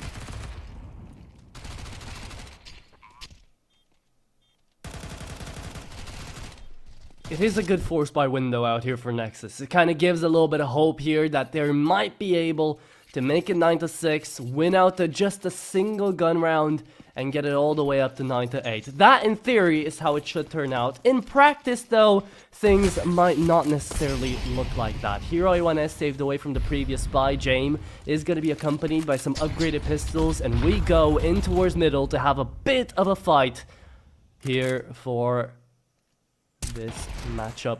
Now we remember, Nexus don't particularly like fighting on middle here on Ancient, and again, they'll be shown that they shouldn't even try. BTN and Raga taken down by the only A1S in play here for the CTs.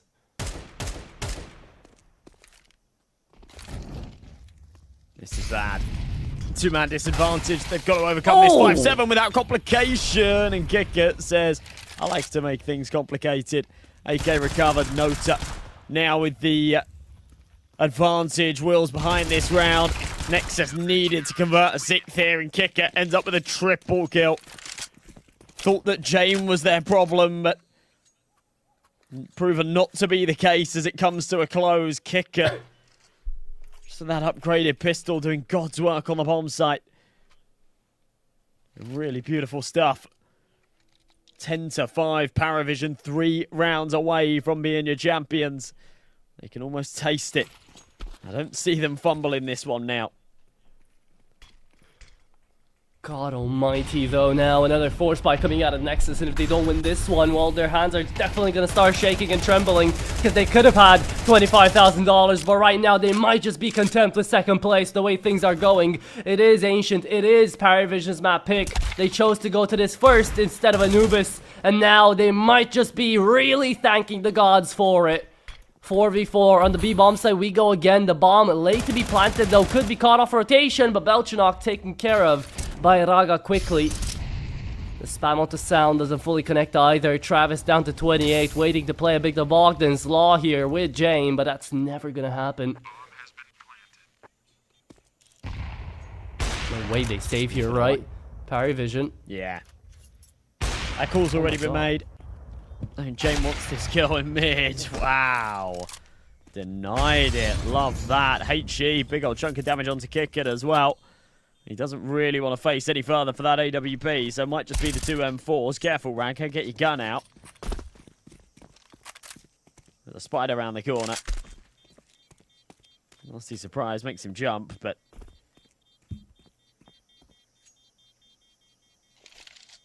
not going to happen here for PARIVISION. It won't be 11 just yet. We'll go 10-6, and as they have done consistently for the past 2 days throughout this playoffs bracket, Nexus hold on. Okay. 10-6.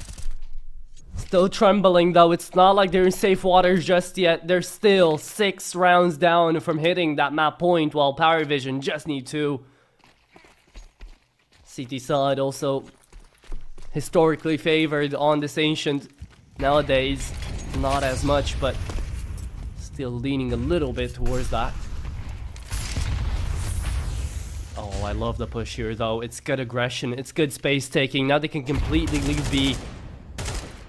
Rotate around, back to the A bomb site as they hear the smoke slide down. It's going to be up to Belchadok to try to deny this. Dota in the back foot as well. They're ready to retrieve, but instead they're running away. They're backing, they're waiting for support, as it is going to be the bomb plant. No one pushing through the smoke yet this time. Raga has learned from his previous mistakes, yet BTN hasn't. Peeks the smoke, dies too soon. 4v3. And James is on a USP. How did that happen? Good kill. Sound connects on another. James wanted to be traded. Where are their teammates? None to be found. Zello takes care of all of them. And that will be 10-7. That will be Nexus. Bringing it right back around. Should be 10-8 after this, as the Romanians are still in play.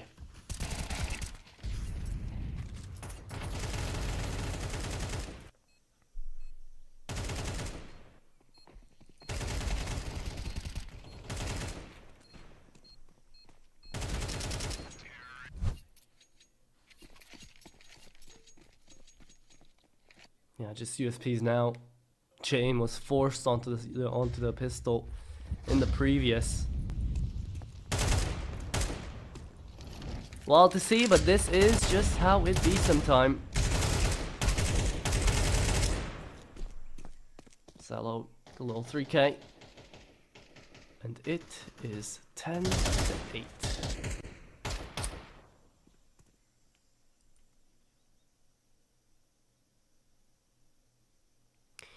Okay, so we're just gonna be waiting around a little bit here. Nexus, hopefully, will be able to keep it competitive. But PARIVISION, I think they're gonna be calling in their last technical pause to try to figure out what's gonna happen.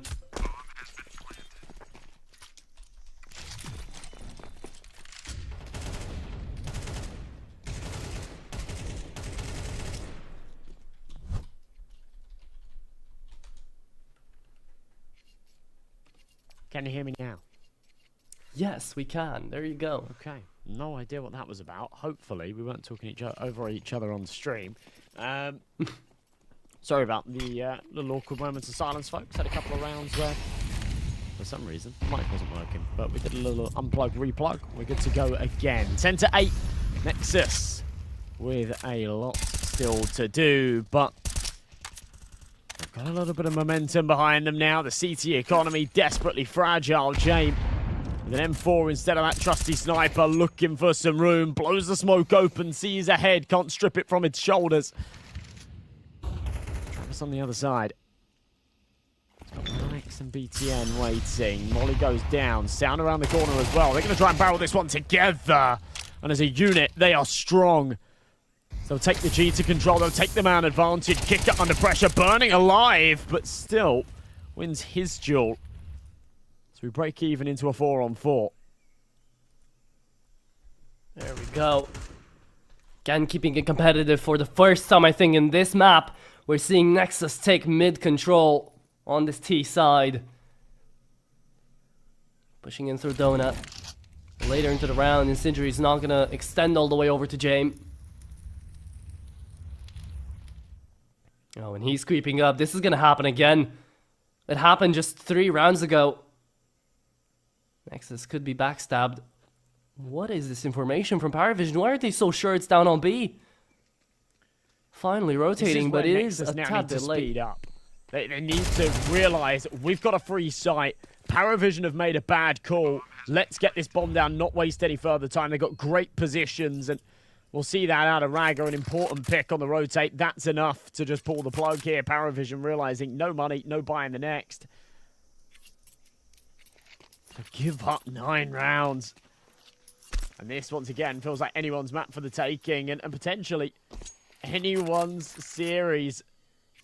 A 5th map on the horizon. Nexus can just keep this up for a little bit longer.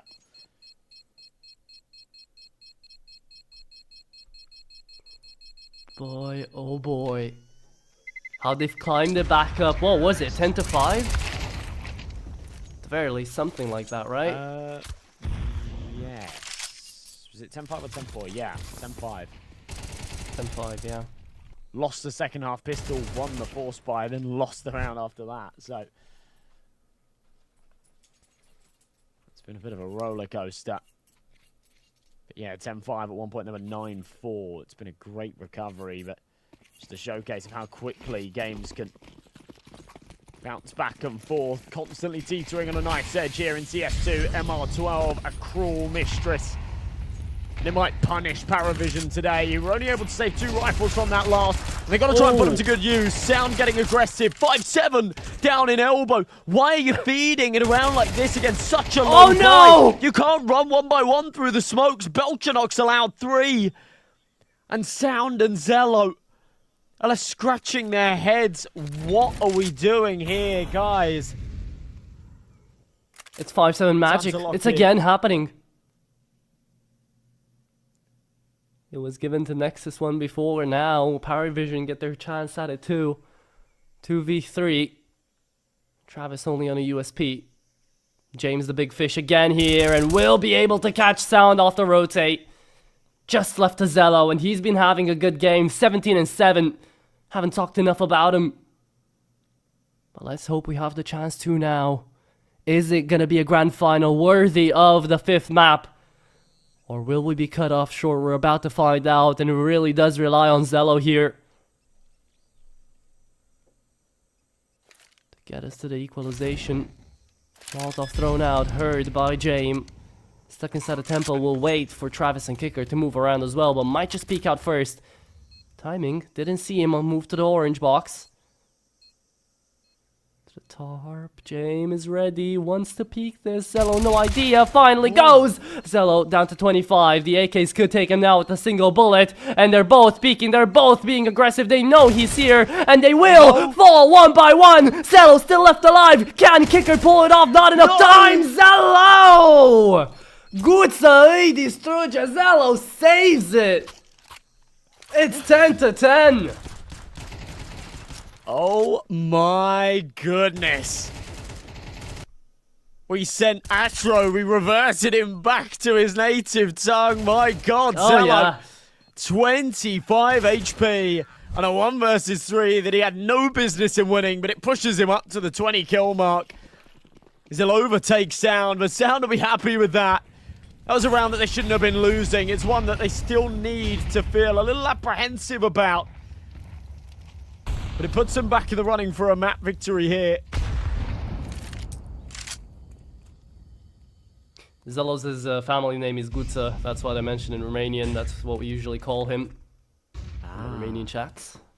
Kind of hard to pronounce Zello in Romanian. So, there you go. He's been having an absolute blast of a game. 20-7 with Sound right behind him. 18-9. That is a carry force if I've ever seen one. James asleep at the op for a second. Misses by just an inch. Second side of the Molotov as well. Forced back. Good protocols now finally being taken by Nexus. But the bomb, it's left on T-spawn.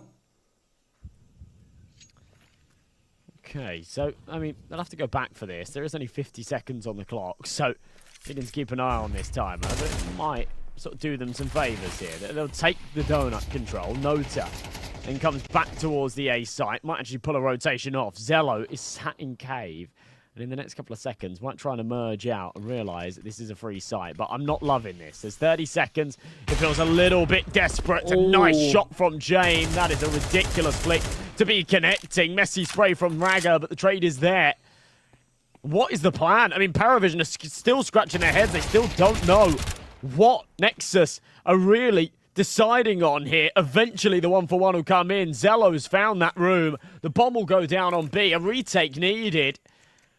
And PARIVISION, I mean, this would definitely be a round they go for, but 1 kit, only 2 flashes. Travis, if he goes in dry, he'll have to accept the consequences of his own actions. It's Zello waiting around the other side, and there you go. Smashes the head. Belchanok back. And Zello doesn't want to overstay his welcome. 2v2.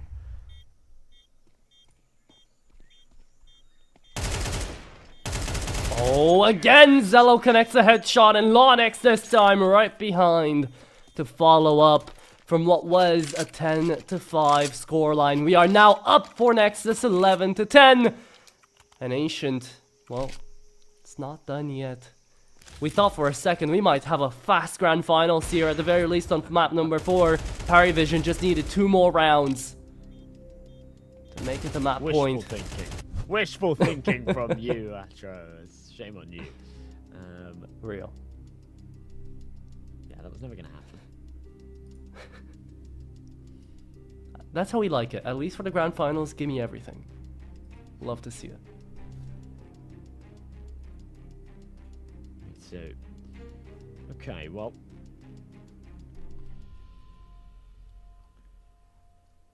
An advantage here. Nexus somehow pulling ahead at a time that you just don't expect it at all. Remember, they were 10-5 down. They found 6 in a row. They go up against another weakened buy here from PARIVISION. PARIVISION making the call to play for the win, not the overtime. Not a bad call. Yeah, I mean, it's not a bad call, but it's a dangerous one, right? Sure, limited util is definitely going to be putting you back, but Travis used most of it here in the beginning, so it gives the false sense to Nexus that there is a decent buy and play here for PARIVISION still.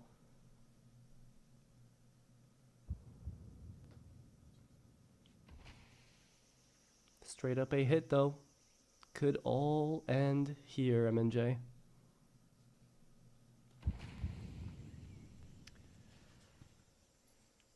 Yeah, what is left in the tank here for PARIVISION? What is left in the tank for both sides, to be honest? I see overtime written in the stars.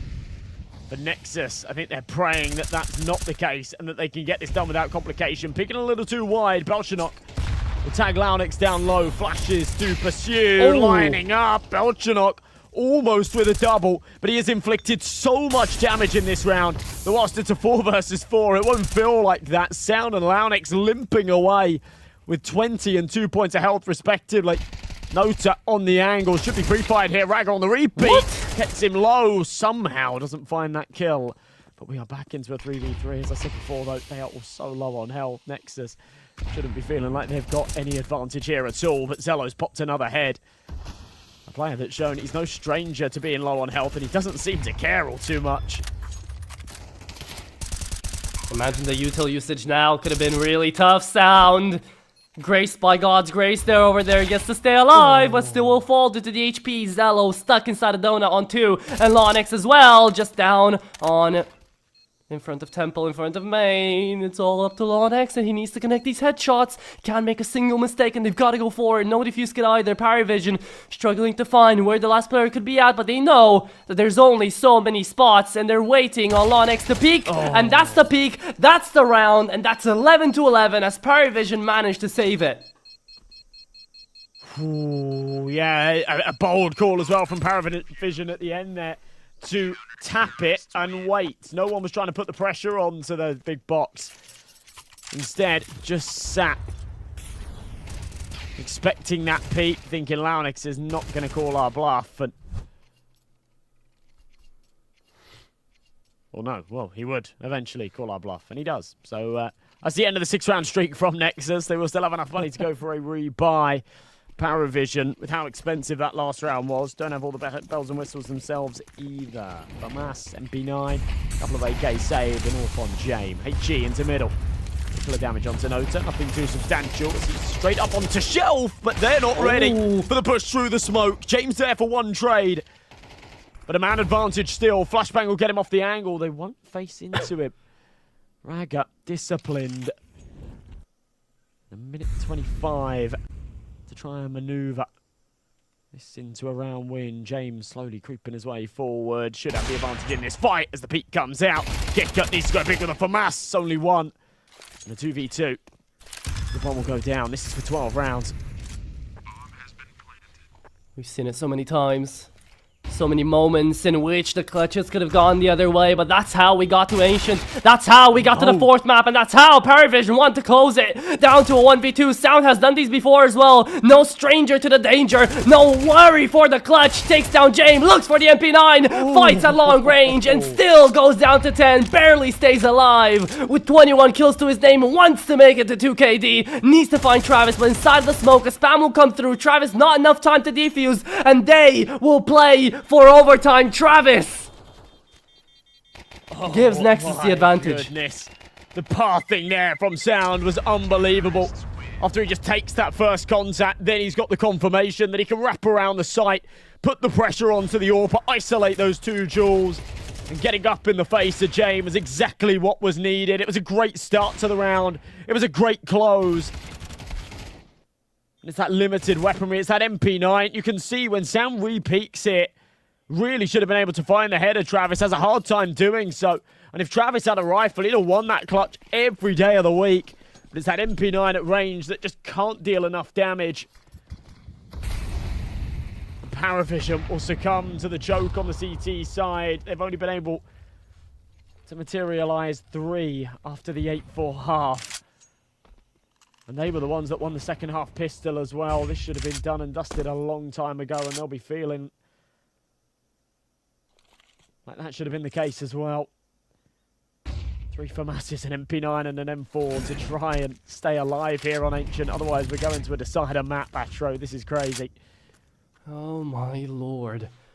There is a chance now, though, for Anubis. There is a chance to see the playoff play entirely out here on the Grand Finals with the 5 maps going all out. We've had an overtime into Mirage. We haven't had one ever since Quick Map 2 and 3rd. Now, giving us a run for our money, making our hands sweat. PARIVISION have got one last round to show us, and it's one comprised of 3 FAMASs, an MP9, and a single A1S Anoda. Zello has been an absolute menace alongside Sound, and now they want to show it again. Kicker needs to deny this. Sound walks through the smoke, finds one still somehow. Lon X checks the camp, checks out in towards Cave as they all move in there. Oh, it's Travis looking for 2. It might be overtime. Travis once more. Lon X and Zello, last 2 standing. They've done this clutch before. 20 seconds need to plant.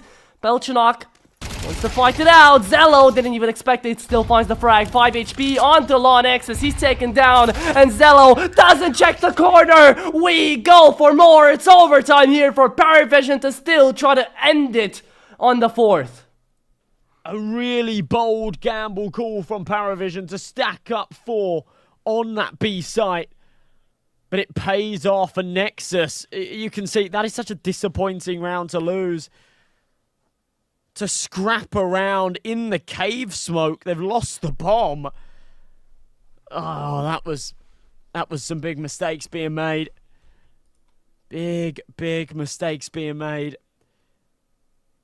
And the 5th round, the 5th map not secured just yet. We did go the distance in phase 1. Remember, we went to all 5 maps in the grand final there. I believe that one was between Passion UA and TNL. I will go and double check that. Yeah, but either way, we're waiting for it to happen here as well.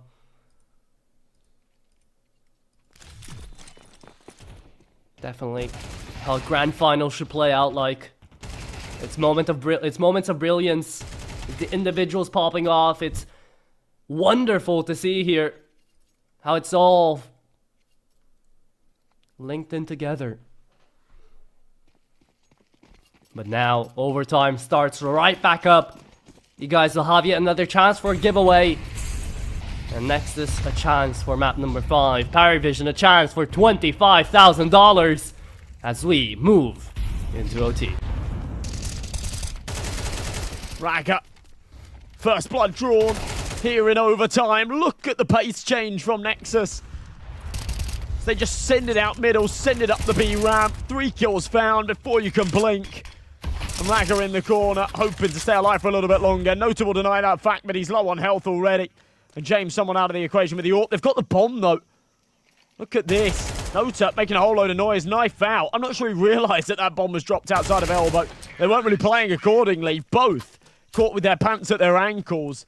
And Nexus are the first on to 13.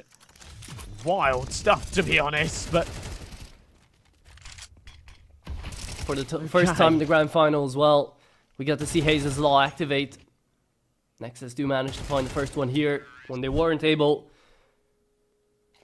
to finish it off 13-11. Yeah, it was TNL, Passion UA. Last time round, it did go the full 5 maps. Train was the decider. This time it's Anubis. I like the fact that both teams were actually pretty good on Anubis, but neither of them wanted to pick it and give their opponents the T-side start. So that's why that comes up as that 5th and final decider. I'd really like us to get there. I think that would be a very interesting end to Phase 2. The only thing that would really do this series justice, because it's been a really wild ride, hasn't it? Super close on map 1. And convincing takes either side for the 2nd and 3rd. Travis running out of bullets, but still with a final in the clip. Takes out Launex. Good flashbang. James gets a glimmer of a shoulder there. Sound's already crossed, though. It's 4 on this site. In fact, make that 5. They've got to try and contend with. U2 will buy them a little bit of space. As soon as that contact's made, the double swing will happen. Sound and Raga. Okay. Hang on a minute. A world, maybe, for a second. Zello just being toyed with. 45 seconds. Maybe just tries to book it to A. Is he going to be ready for the fight on Travis? No, knife out. Travis delivers. 13 apiece. And a sigh of relief here for Travis as well. As indeed, PARIVISION do inch closer to the tagline here for Nexus. Trying to get out with 14 off the half. T-side's going to be a bit tougher to really deal with. But remember how close it looked back when Nexus were on their CT side here in this first half. At the very beginning, things were looking tied up, and we knew it was going to be a close map. Thing is though, we started off in double OT. Will we end off in double OT as well? That's what PARIVISION are hoping for. That's like Nexus would hate to see. Good start though for Belchinok. Takes down the head of the leader, and next up is Launex. Found by James, and a flick, finally not connecting out here for the Opper. Still a little bit of room here for Nexus. They could do with this second round on their T side. Raga through the smoke. That's ridiculous. And yeah, the CT half was the one that was lacking. So taking the advantage here whilst on their attack goes a long way. And there you go, Sound. We're going to try and make that happen. Confirmation on where the last resides. You can see the bomb just sort of bouncing between Donut, thinking, okay, well, we've got B, so maybe we should rotate. And then Sound saying, you know, go back to A. It's all right. I'll keep him busy. He does all the lifting. In fact, 3 big kills from him there in that round. As, of course, overtime means more skins to give away. You guys absolutely rinsing it with these OTs. Going to bankrupt us here. It's going to be a big one, though. Jawbreaker, not bad. Nikki, getting better and better. Congratulations. Shiny new USPS. Yeah, we are getting there, aren't we? If we end up going to a decider map, then there'll be even more. So, stay tuned, the GC. You're going to get that in the DMs out here from one of our admins. Be sure to check, though, it is one of our admins. 14-13. And now, with an advantage at the halftime for T-side, Nexus moves to CT.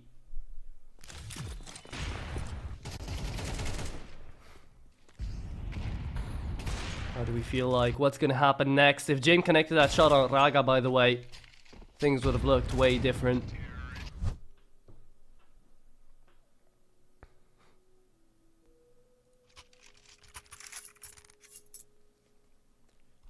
A little bit of a technical pause before we go any deeper into this one. 14 to 13. So Nexus, one more round would secure double OT. 2 more would secure an Anubis decider. Where the knife round actually really comes into play, doesn't it? Especially considering we've seen the T-sides really prevail here on maps that aren't supposed to be T-sided. Remember, PARIVISION had an insane T-side on Inferno. Nexus have had a really, really good T-side here on Ancient. Okay, it was more the CT oriented on Dust 2, I guess, and somewhere down the middle for Mirage, but that decider knife round actually has a lot riding on it, a lot of prize money. Both teams desperate for that advantageous pick. So we'll see if we get there. I don't want to jump the gun just yet. PARIVISION definitely with some fight left in them as the timeout concludes and we are ready to get back into things. They were fantastic on their T side here, but it's been a while since they've played it and they've certainly lost the momentum that they once had. Zello, AWP scoped in. HE blows the smoke open. He wants to deploy one of his own, thinking maybe in that time someone's trying to cross. It's not the case. Nota still playing passive. Sound aggressive down slope would have been heard. Oh, this is so dangerous. But with that smoke, kind of isolates Travis if he does want to stick around. Ooh. Kicker. We talked about him before. He was 0-5, 14-18. He's had a bit of a resurgence as well, trying to open up in towards ramp now first. ETN has to close him, and that is Kicker with the first and the second. Talk about the man, and he shall show up. LawNX finally trades it back, but Nota's quick enough. If only LawNX and Raga had better days out here individually for Nexus. Maybe these rounds would have gone their way. Sound and Zello being insane, titanic to keep Nexus in this game. But for PARIVISION, it's everyone pulling through at the exact same pace. 14-14. And remember, on T side before, PARIVISION won an 8-4 split.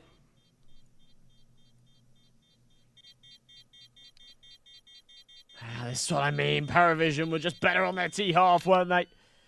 And out of the gates hot here, they'll get a little taste of victory, a little reminder of how and why that T side was going so well for them. It was Kickert's entries that so often were doing the lifting for them. I like the save out of Nexus though, recognising the importance of holding on to that AWP and the priorities in the right places.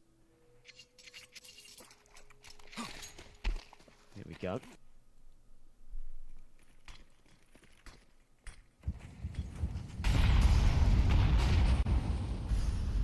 Do or die. Both teams looking for map point once again. For PARIVISION, it'll be championship point.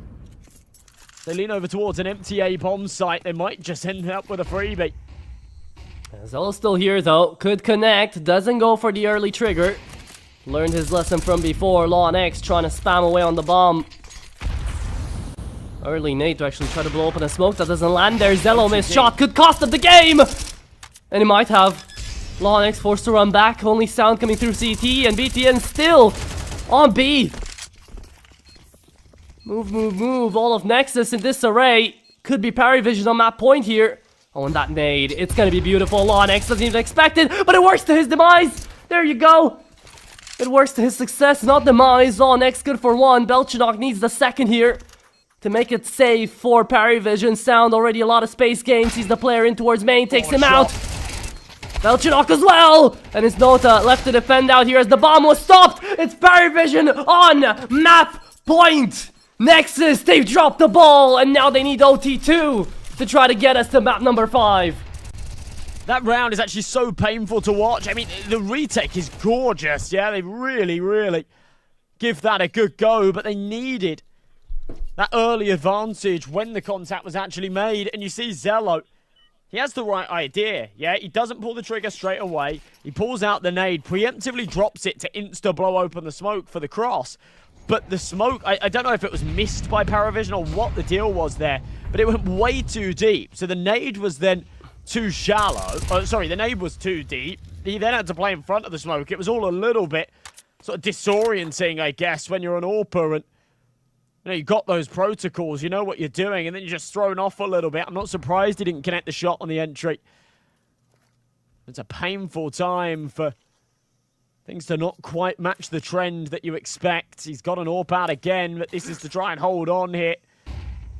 They've had map points, they've had their opportunities. They've not been able to take them again. Zello, that's a bad miss. Needs at least one connect. Nexus is trying to keep them alive, and finally there's that connect. It is going to be Nota left alongside Kicker, fully blinded to save this one out, and it will be overtime too. It will be going the distance once more. Mirage gave us a taste, and an Ancient is going to give us the cake. Can we find map number 5 here, or will PARIVISION still try to close this one out? Oh my. What a ridiculous grand finals this has been. Nexus unable to capitalize on their opportunities, but still just about holding on. They'll know they've got another shot of this. And can they just wait it out, right? They're a team that have clearly shown that they've got a lot of stamina. We saw that yesterday against Sinners, right? They just kept prolonging the game until they sort of smoked out that Czech side. Look, and eventually, when they run out of steam, that's where the Romanians pounce. You can see just the tire, the fatigue that's setting. You see him kick its cams, the big old sigh. It's like, oh man, really? We've maybe even got another map after this. They could stop. But that's where Nexus might actually be able to prevail. In a war of attrition here, the Romanians really do want it more than PARIVISION, I believe. So, trying to show their fighting spirit here. We'll be starting off CT side with a frag and half HP on Noda. Definitely a good one. Let's see. PARIVISION will be able to trade it back. Movements made toward B. But a good rotation here from Nexus is gonna disallow anything that PARIVISION might want to put down.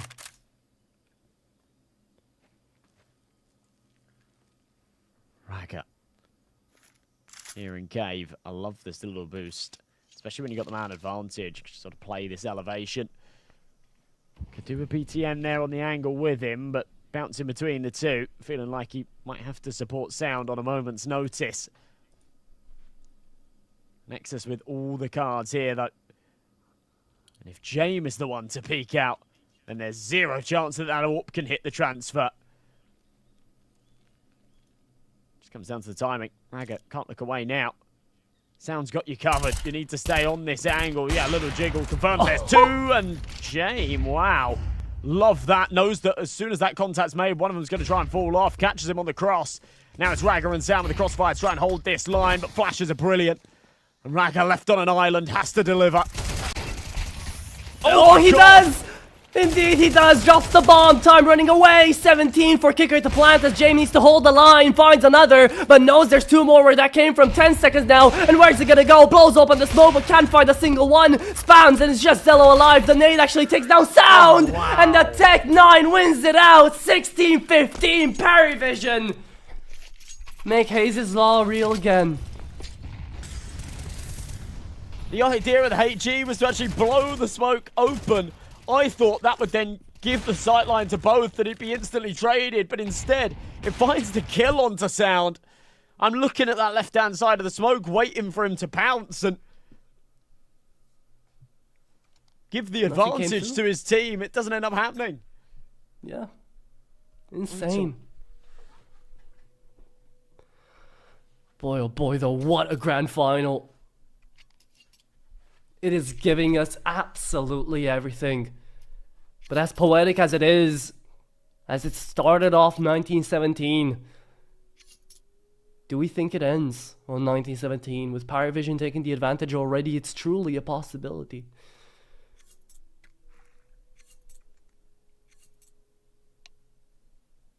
And remember, their T side looked a lot better than their CT side did, so starting off with a win here already could have a lot of implications. And Sound and Zello are struggling so much here. They're trying to be the carry force. 30 bomb hit for Sound.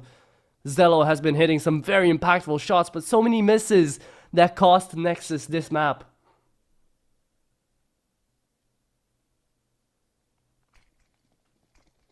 Yeah, this has been painful.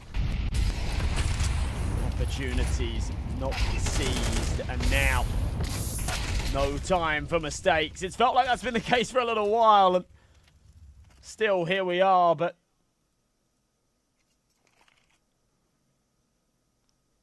early advantage gained by Nota. Belchanok and Travis tagged down low in the process. What's the plan now?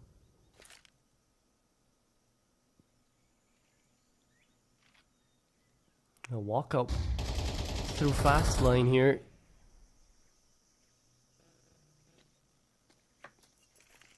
It's going to be a slow push. Finally coming through from PARIVISION. They're trying to pump the brakes here.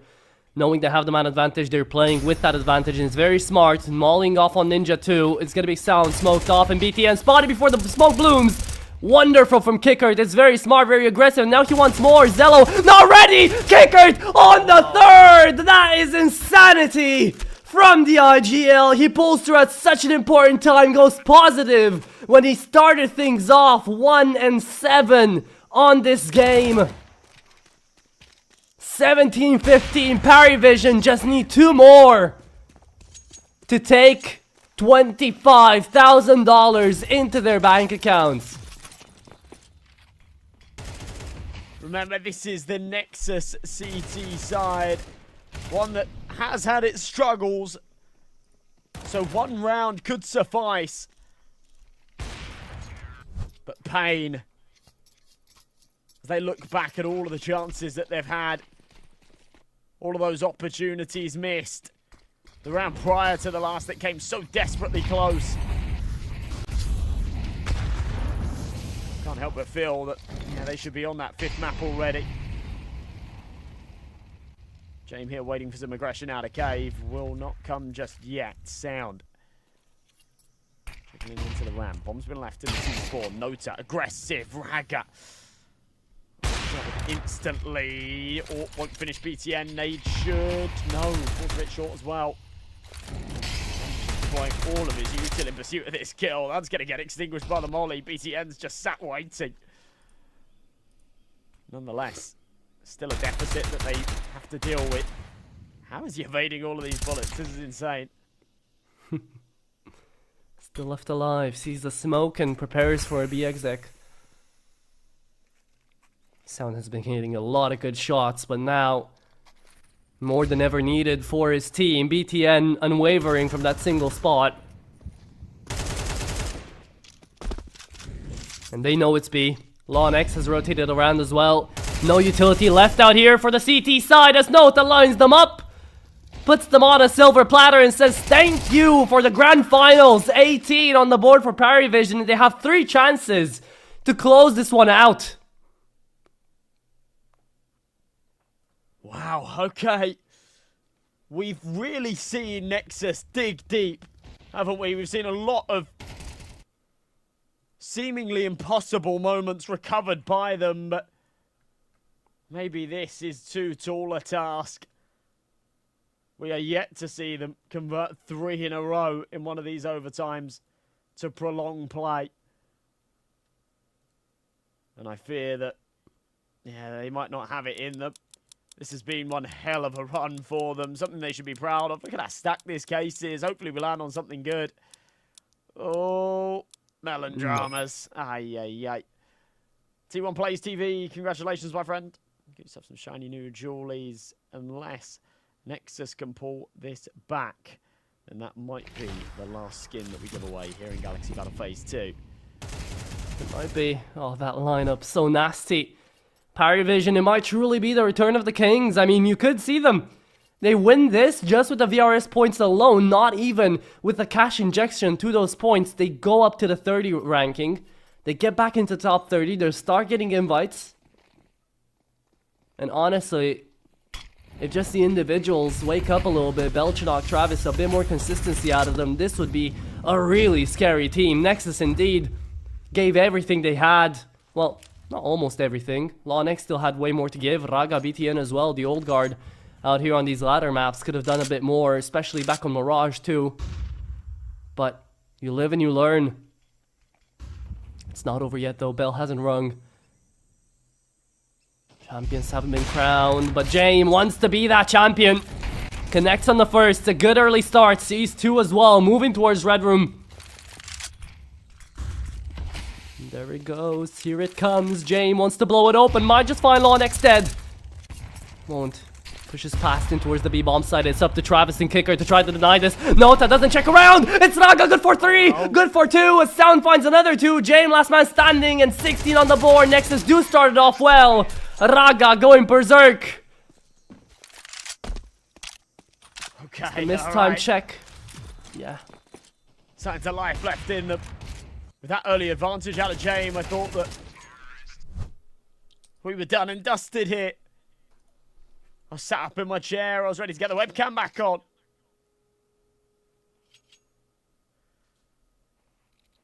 Signs of life still shining through. No Ponzello. They're playing the 5 rifles out of choice. James on the other side with that sniper. Look at the money here on the CTs. They lose this one. And Nexus will be teed up for a 3rd and prolonging play into OT3. They need to do it when their opponents aren't on that point. It seems like they give us their best Counter-Strike. And their backs are against the wall like this. James, same angle as before. Surely no one will face into him, make the same mistake as last time. Lonex low on health. Seems like Travis will be first point of contact. Flashbang into cave. Just needs to deploy the smoke, so that'll be that cue. Lonex spotted. Big kill, James. Where do they go from here? Minute on this clock.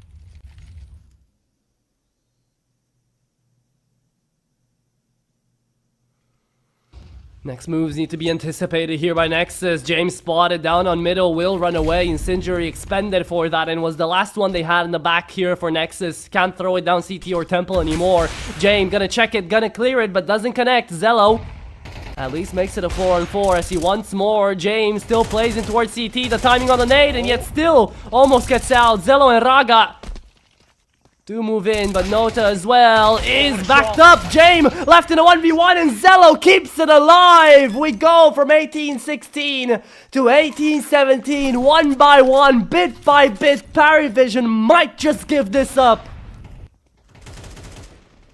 Jeez, when the contact was made here by Nota in Temple and BTN wasn't reacting, I was terrified. I was worried that the comms had got really messy in the chaos of it all and that he wasn't going to spin around and deal with that pincer, but he did at the right moment and stays crisp. Pulls the trigger, hits the head. 2 5.7s, 2 M4s and a FAMAS to get this over the line. Otherwise, PARIVISION will choke the best opportunity that they have had so far to crown themselves the champions. And we may be staring down the barrel of a map 5. At the very least, we'll be staring down the barrel of OT3. 3-man stack into Donut. Shouldn't be anticipated, but a freebie kill onto James. And Sound, seemingly aware that there's another lingering around here somewhere. Belchanov will catch it. Lonex on the trade. And this is looking done. OT3, here we come. Don't speak too soon. Still 2v4. We've seen these happen before. Both spot scenario. Belchanov traded. There it is. That is it now. Wow. What a comeback. What a way. What a grand final. Everyone fatigued. You get to see it on Travis's face. Nota's webcam has been dead for a couple of good rounds now. I think that's the case for 2 players here, actually. But still. Kicker is trying to think through this. What can he change? What can he do next? James trying to give some opinions. And on the other side out here for Nexus, I'm sure it's ecstasy. Being allowed to live for just 1 more overtime. Having a chance at the big pot. Having a chance to be crowned champions. Can't see Lonex anymore. Maybe a quick bathroom break would be needed.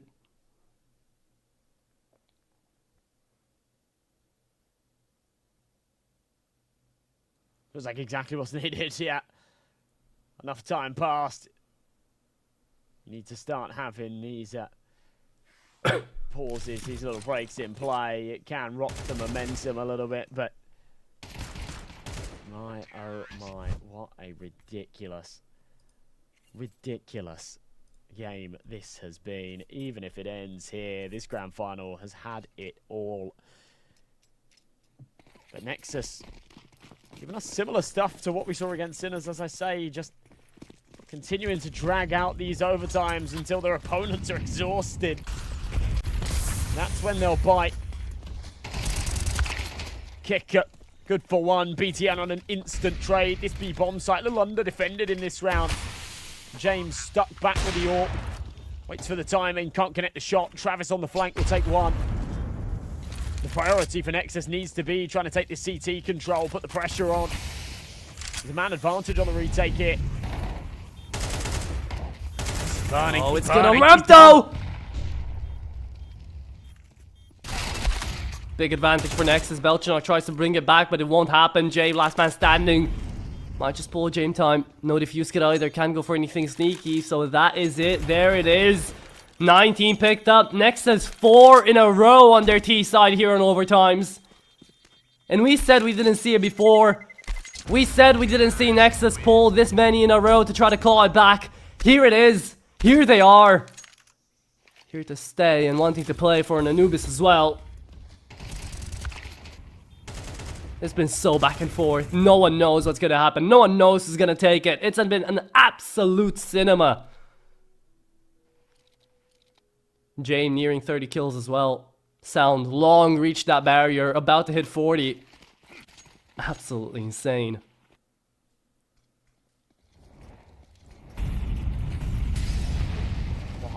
Wild stuff. Sound going above and beyond as he has been throughout this playoff so far. Oh, anticipating the boost. The good spam through the smoke, does a lot of damage. Sound with one back into cave, but realizing that when the smoke fades, they are still at a disadvantage. Bomb will be recovered. Stack up on the B site. Belchinok looking a little bit lonely, a little bit vulnerable there on A. If Nexus make the right call, could still be around to be found. Sound is trying to carve them apart here. Into cave, waiting for someone to try and regress from that control. Instead, the molly will go down, but it's not shallow enough, so he can just sit put. And he will hear these sound cues. He will hear these rotations. Patience, waiting for that aggression. Contact made, no kill found. That'll be relayed to Sound. He has one up close, and it's so close to finding the kill. There's Kicker on the flashbang to poke his way over. Zello left with a 1v4. With 40 seconds left, this one is going to go the way of PARIVISION. We'll tie things up at 19 apiece. Jame will put that final nail in the coffin. And they've still got some fight in them, but one of the last 5. Still nothing to brag about. They had their opportunities. And now, no longer will that round win convert the victory for them. That magic number is 22.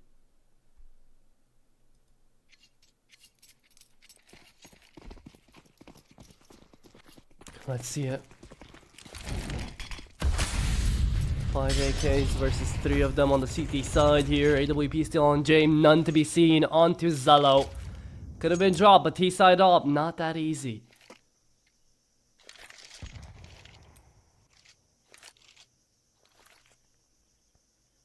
Who gets out with 20 out of this first time of the half? Out of this first overtime, out of his third overtime in this half.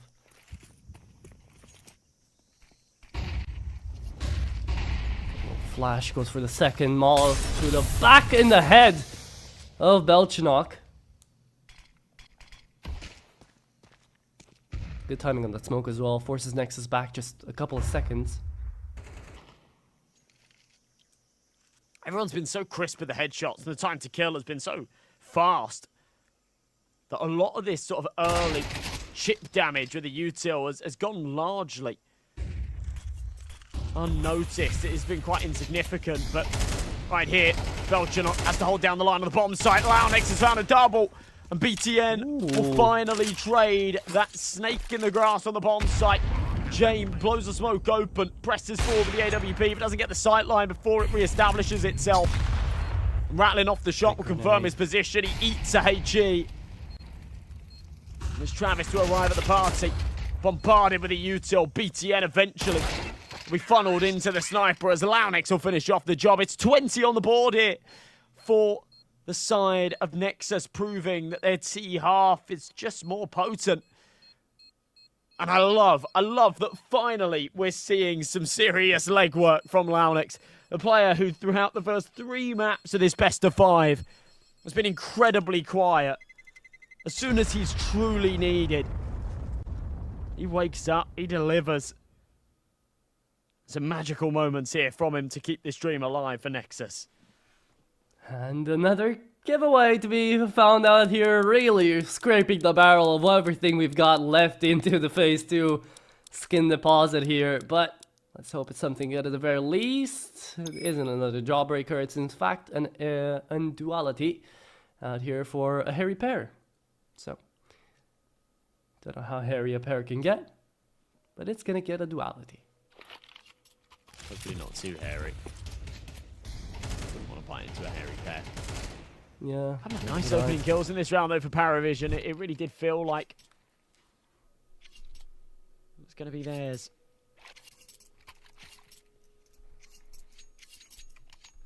Doesn't work out.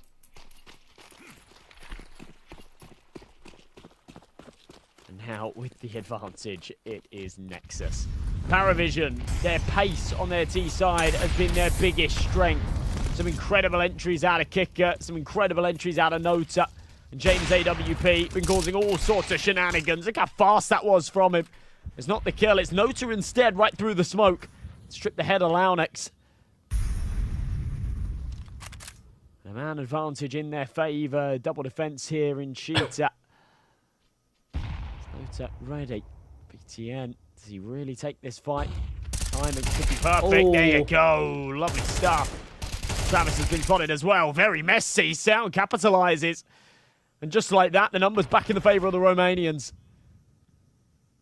Peltrinok's not done with it yet, though. T-side trying to move around into this position for A. Zello could have been caught off guard there. Moves quick enough, though. Sound had time to take care of James before Kickert found him in the 2v2. The bomb's gonna head back to B, but Zello will as well. Into cave he goes. Peltrinok should be dead here. Yes, he is. Zello quick enough on the scope, on the trigger, on the kill. Not found there on the last one. Kickert still trying to move. Will tap away the bomb. Will plant it, actually. And now needs to watch out, because Zello's on the move. Needs to play with that smoke. He's gonna get in there. Knows there's someone down on K, but will fall. Raga happy for the 21st on the board. And now map point here for Nexus to try to take us to Anubis for that 5th map. It is wonderful. It's an absolute beauty of a game. But it has to end at some point. 2 chances to close it out here as well. Zello, when he was holding that angle, I was worried. I started getting flashbacks to all of the shots like that, those routine ones that he's missed throughout the series, thinking now is not the time, my friend. But he stands and delivers. The second wasn't so easy on to kick it. It was a bit of a head angle. And yeah, he just does well to stay alive, put that pressure on, force kick into that smoke-through cave and sound like a gear. So 2 chances to close this one out now. This is their best shot at a 5th map. Oh but Launix God. gets a 2-for-1 special down in elbow. Trades are there. Kicker and James keep this alive. But a man disadvantaged, kick at low on health, and James in for a nasty surprise around the left-hand corner. Surely won't be anticipating Sound as he's making a lot of noise. And Sound doesn't take the bait. What do you do here if you're PARIVISION? Surely deflated, confidence depleted. The harsh realization they're going to have to play Anubis here. Starting to set in. You're forgetting who's left alive. It's the major winning combo. Kickert and James, they've been through this many of times. They're ready to go for any clutches that may be needed. Communication should be flawless in between them as well. Zello trained on the angle. In for middle. It's going to be all up to BTN. Try to deal with this incoming wave of players. 37 seconds, you think of nothing. You hear the scope, and Zello starts moving. Volley down CT, and here comes the exec looking in for the Ram player. No one there. Zello stays in the flames for nothing. BTM forced back in the bomb plant to be had. Sound quickly coming on the rotation through CT. A huge amount of util remaining for the T side. Yeah. And Sound has got a lot of it as well saved up.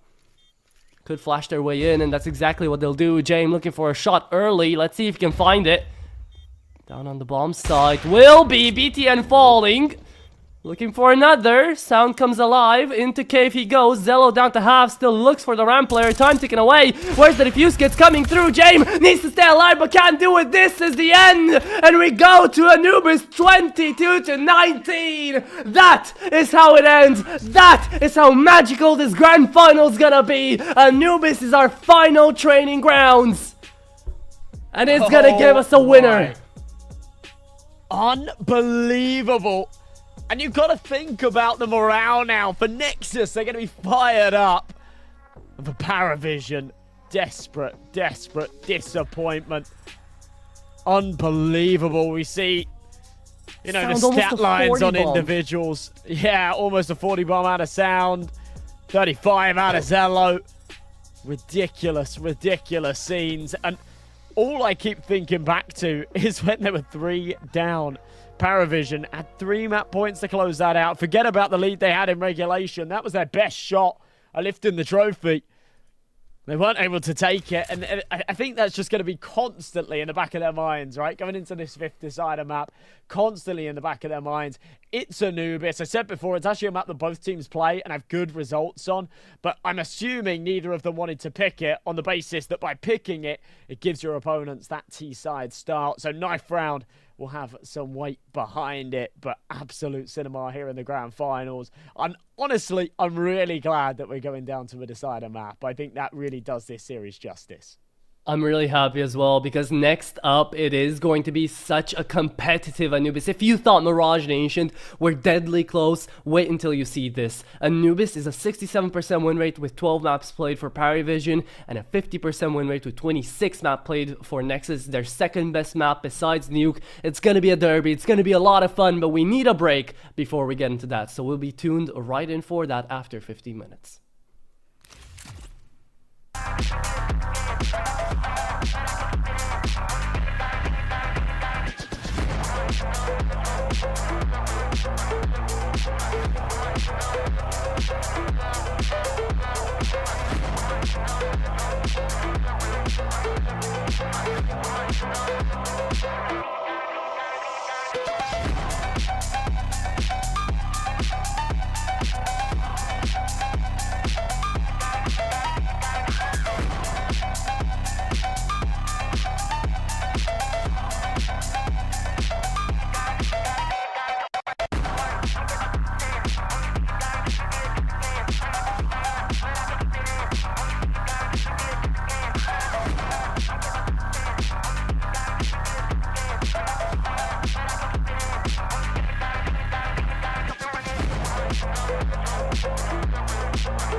Ladies and gents, we're back with the final map. The grand finals coming into a close, and Anubis is going to be our final battleground to see who's going to get that big lion's share of the 50k prize pool.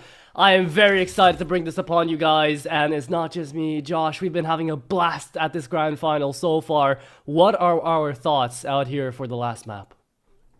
Oh, yeah. It's one of those games that you just don't want to call, do you? I can't help but feel that the advantage leans in the favor of Nexus purely because they feel like they've robbed PARIVISION there on Ancient. And we've seen them throughout this playoffs bracket so far really thrive under the longevity of games, really thrive in many of those overtime situations and whatnot.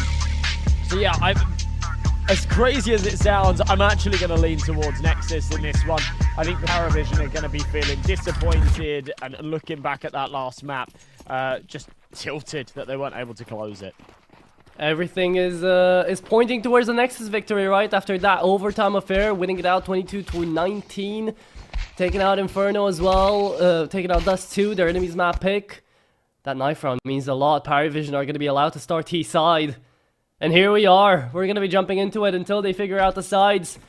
Going to leave a quick message out here for the Romanians that just came through from our big national caster. Dacă ați venit de la Huerti, ați meri bine. Rămâneți aici, vă pup băieți. So let's get ready for the final, for the grand final of this all. I'm excited, you can tell. I can't wait.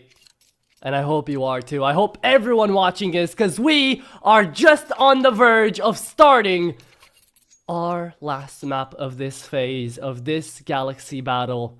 It's been a blast. It's been amazing. But let's now see who we're gonna crown as champions here on Anubis. Final map of this grand finals. Last hurrah for both of these two teams. No time for mistakes. PARIVISION winning the knife round, give them the luxury of that T-side start, but it does also put pressure on you to deliver early. It kind of goes both ways. They'll be looking for 8-9 rounds here. If they don't take it, they'll feel like Nexus will snap back at them later on in the game, as they have done so consistently throughout this series. PARIVISION have had all of the advantages, all of the opportunities. They've not been able to seize any of them. They cannot make that same mistake here. It's BTM by himself on the A-bomb site. He hasn't got Kevlar. He's dropped over the util. Dropped over the Julies. Tries to block the smoke. Doesn't happen. But he's called in for the reinforcements. Zello and Raga. Oh my. Oh my god, there it is. The IGL coming around. And it is going to be Raga as well.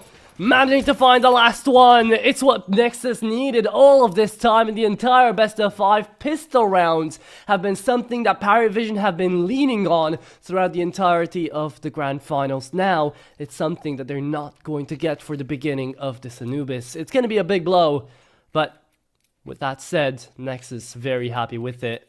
Gonna invest in 2 A1Ss, a FAMAS, and 2 MP9s.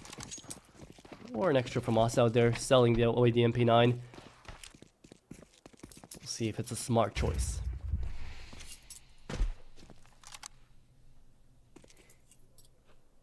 A full eco hit. PARIVISION. Very little to take away from that pistol rounds. They'll give up 2 early on, and whilst that seems insignificant, it does have a little bit of weight behind it, to be honest, especially for the CT side of Anubis. But as I said before, you're only really looking for 4 rounds to call it a decent half. They'll be halfway there. And a chance to rack up a bit of cash as well. Launix now, the man to solo defend this A site. He'll take the contact. He doesn't want to overdo it. He's been dinked, so calls in for the reinforcements. Does eventually get overwhelmed by the Glocks, but no chance for the rifle to be recovered. A bomb plant will actually come through, so not bad here for PARIVISION. They should be cleaned up quickly. There you go. Zello arrives at the party. Him and Sound will finish it off. And yeah, not bad for PARIVISION to get a C4 plant out of that, but it is still going to be 2-0. And in theory, could have gone 3 kills as well, right? If you take a look, did that smoke just go through in clip, or did it go in BTN's inventory? I think it did go in BTN's inventory. But yeah, overall, good walk round coming through out here from PARIVISION, but still the start in favor of the rounds for Nexus. 2-0. With an open play now for Zello off the bat. Incredible.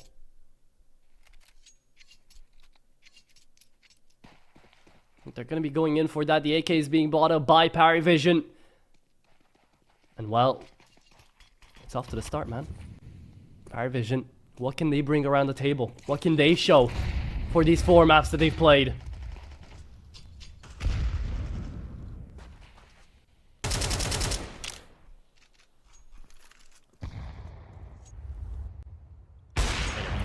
Oh, doesn't miss the mark. Zello has learnt from his mistakes. Do you see that little moment? That little, I don't know, maybe it's fatigue and his reaction slowing down after such a lengthy series, or maybe it is learning from pulling the trigger too early and so often hitting the tags through the wall. Just waits until he has the kill in his crosshair. There's a trade back from Nota, and Zello needs to be very careful here. Yeah, this one is done. Oh. They've given up the A site control again. PARIVISION. Rinse and repeat here on the Alpha Bomb site. BTN arrives with a FAMAS, but HE actually hits him, so yeah, gives up the sound cue. I think they want to just save it. Yeah, they might have to. Coming into this sort of moment, PARIVISION, they're on a really good buy. They're going to keep 4 members alive. I wouldn't mind that I got lingering around out here for an AK pickup or 2. Try to take these guys down economically. That's exactly what Sound's going to pull. Again, remember, Sound, incredible on the previous map. Almost a 40 bomb. Travis forced to run, and so are the rest of PARIVISION. Actually, they don't take that much damage out of there, so maybe not a need. You know, you're allowed to do this on Anubis. Yeah, on Nuke. You breathe next to lobby when the bomb's planted on B and you die. Right? Either way. 2-1. PARIVISION do manage to put the first one on the board early.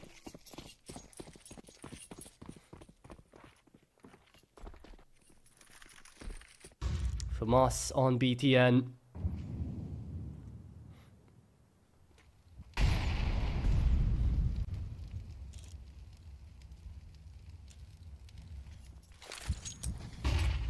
Okay.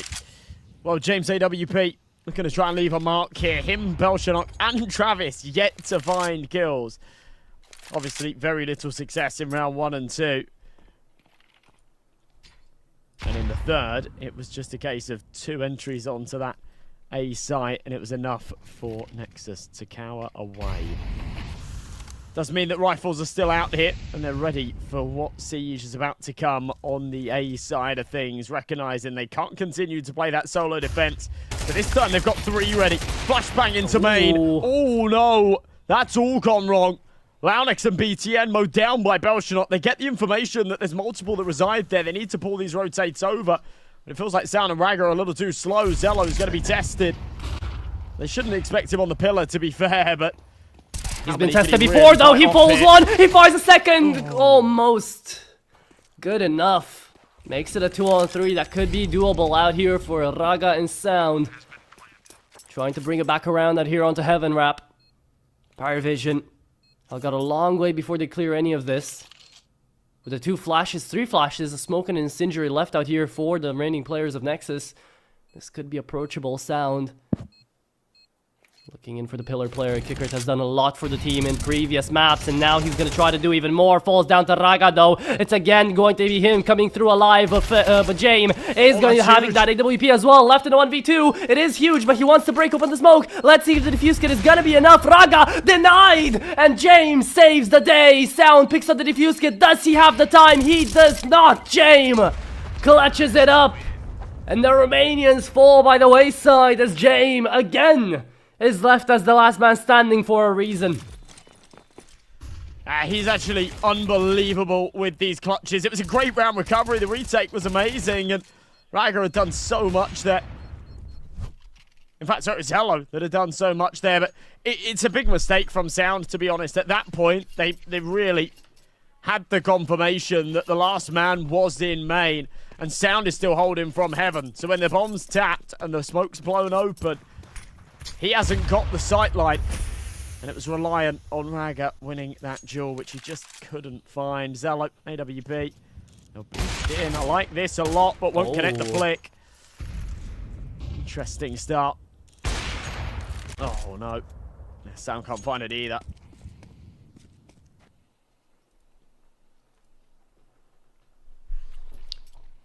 They pull it back a bit slower. Sounds saving away DWP is going to be the main objective of this round.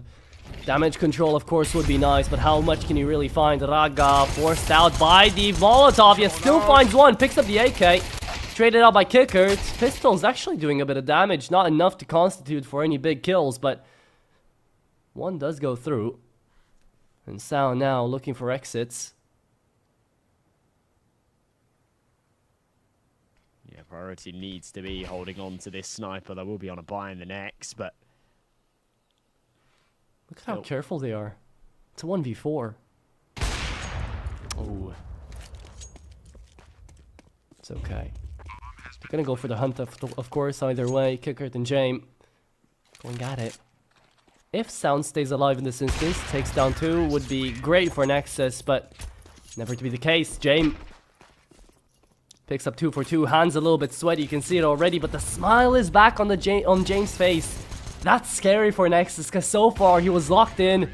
The only time we got to see a smile out of him, you know when it was? Back on Inferno on a 13-3.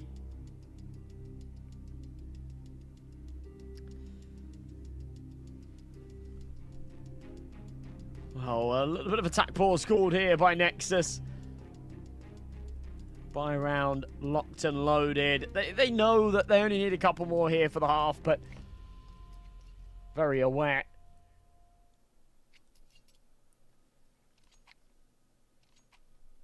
That this could slip from their grasp, and those 2 early rounds would be all they get. Rifles have to pack a punch here. BTM with his 5-7 out.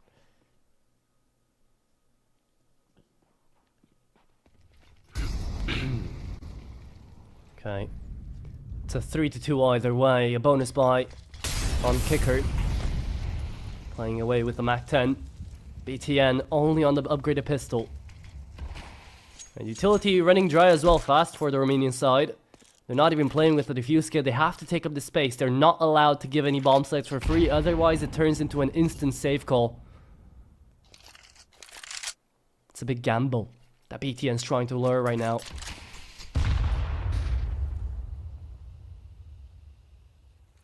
Might be doable, might be possible. Especially with the space they're taking. Nexus, spot out Travis. Information relay though. PARIVISION know what's up. They have to get the bomb though, and look at where it is. Back in T-spawn. Oh no.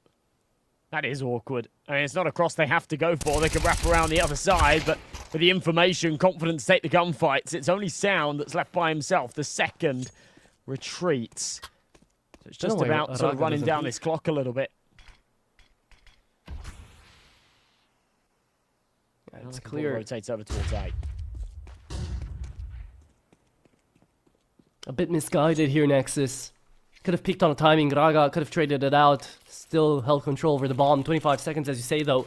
Back into A we go. It's up to BPN on that 5-7. And Law next to hold in from heaven. Smoked away. Wanted to play in front of it. Does have the gap. It's perfectly timed here for Nexus, but the flash is better. And BTN just has to deny it. Time isn't on their side. PARIVISION wanted to get through this, but BTN still dealing the damage. Travis takes down 2, but 2 are still left. 7 seconds. Can you get it down? You're gonna try. Jame, patient as ever, not connecting. And we're left down to low HP here for the T side as they planned away the bomb with no defuse kit. Raga goes in and traded out by Zello. Will be Nexus's victors for the 3rd round as well. 3-3. PARIVISION, a very nice try. But Nexus, in a necessary round, they take it. Yeah, keeping the pressure on, and honestly, it's having to go back for that C4 that really plagues PARIVISION.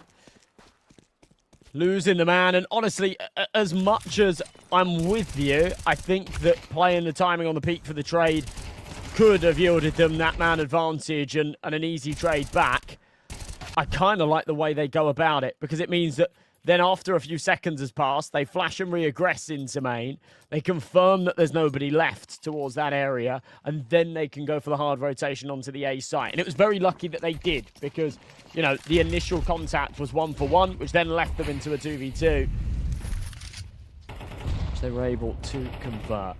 James Orp creeping forward. If Raga just wants to wide swing him here, it'd be a nasty surprise for the sniper. Instead, just the jiggles. Smoke will go down on a good timing. James, does he try and play through this? He answers no. A decent HE. To a little chunk of damage. Spams to follow up. A little too far to the right. That one was much closer. Still no cigar. But yeah, 3-3. You can't help but feel like scorelines like this favour the CT side. Oh my god. Travis. That's one way to open up the score count here already, but PARIVISION heading up towards and teetering for the B-bomb site. Sound and Zello left to hold, and Zello's in a scary position here. If the smoke fades, Sound is the only line of defense he has. Walking in on electrical. Zello got to hold on for dear life, but here comes the push. Sound, can he deny this? No, he can't. First one takes him down, and Nota wants the second. Zello gets helped out, though, at MP9 to the rescue, and it's got to be more than enough. Low Nex saves it with a SMG. Takes down 3 and an AK retrieve. Jame on his own Jame time will be playing his own individual little game on the other side of the map, as Nexus take the advantage 4-3. PARIVISION. I just don't know what Jame was doing. If he was a part of the fight, maybe Launex could have been traded down towards main. Maybe Zello could have been found as well. But there it is. 2 in a row.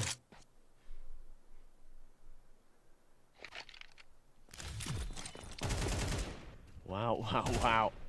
After a beautiful shot out of Travis as well there. You think that the round's kind of chalked up, the B site just locked down, and it's another one of these really weird scenarios where Jame prioritizes saving the AWP, but on the T side, doesn't really do them any favors here, right? Because he's now double eco. They've got 2,400 loss, so the rest of the team kind of want to save, but they can't, because then in the buy round, Jame not only won't have an AWP, but he won't even have an AK. So there's sort of this weird in the middle buffer force. You sound right. Nota's a little too heavily invested. The AK comes out, but 1,200 isn't really going to cut it in the next. If they don't find success, if they don't find a plant, it'll be on 3,600. Yeah, I always feel like those little saves can actually cause you more problems than solutions, to be honest. Maybe I speak too soon. Maybe we'll see something crazy out of Jame, and that sniper will be put to good use. I'd like Nota's AK to be tossed over to Travis, to be honest, but he doesn't have the Kevlar, so...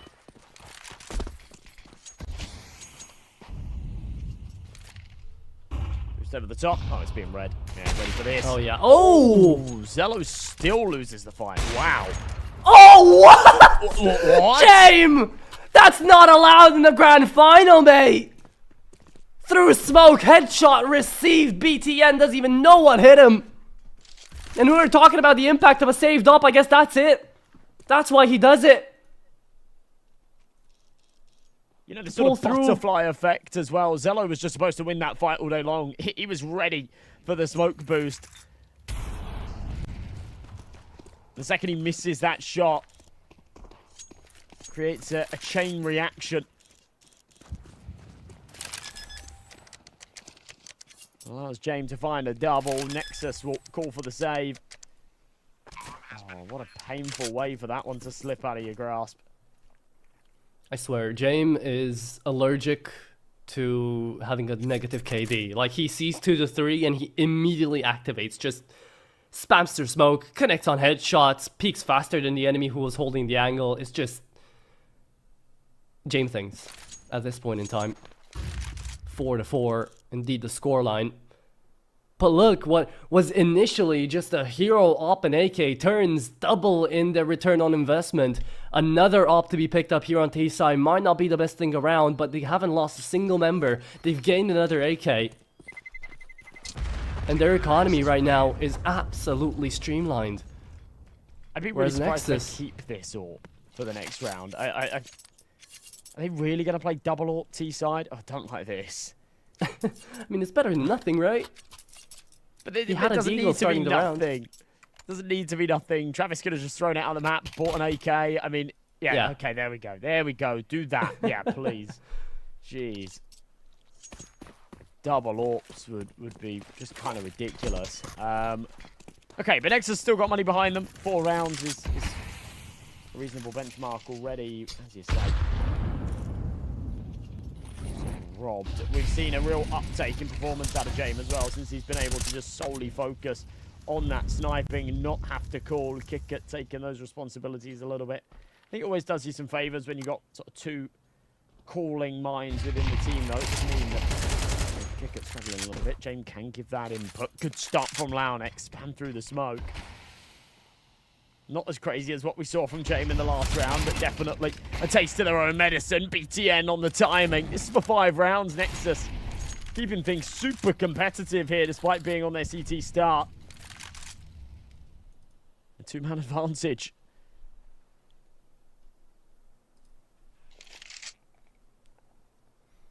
Low HP as well, Nota. Trying to move into this B-bomb side. Jane has got a good position, but he's got to pull through something big out of the hat again. Travis. Slow game on Ancient. Starts it off really well here on Anubis. Can he find another headshot? Looking down the sights to sound. Raga will be the first victim though, and there he was, found. Has an inkling of an idea about the second one in Pillar 2. Somehow takes him out. Travis continues. Zello tries to be a hero, but a hero has to do a lot of work. And sadly, Zello didn't have enough bullets to pull it off. Flash comes over the top as well. Jane peeks the angle and doesn't connect the shot. Launex decides it's time to take a strike. 5-4. As Nexus still keep the advantage up, but it's a close half nonetheless here at the beginning.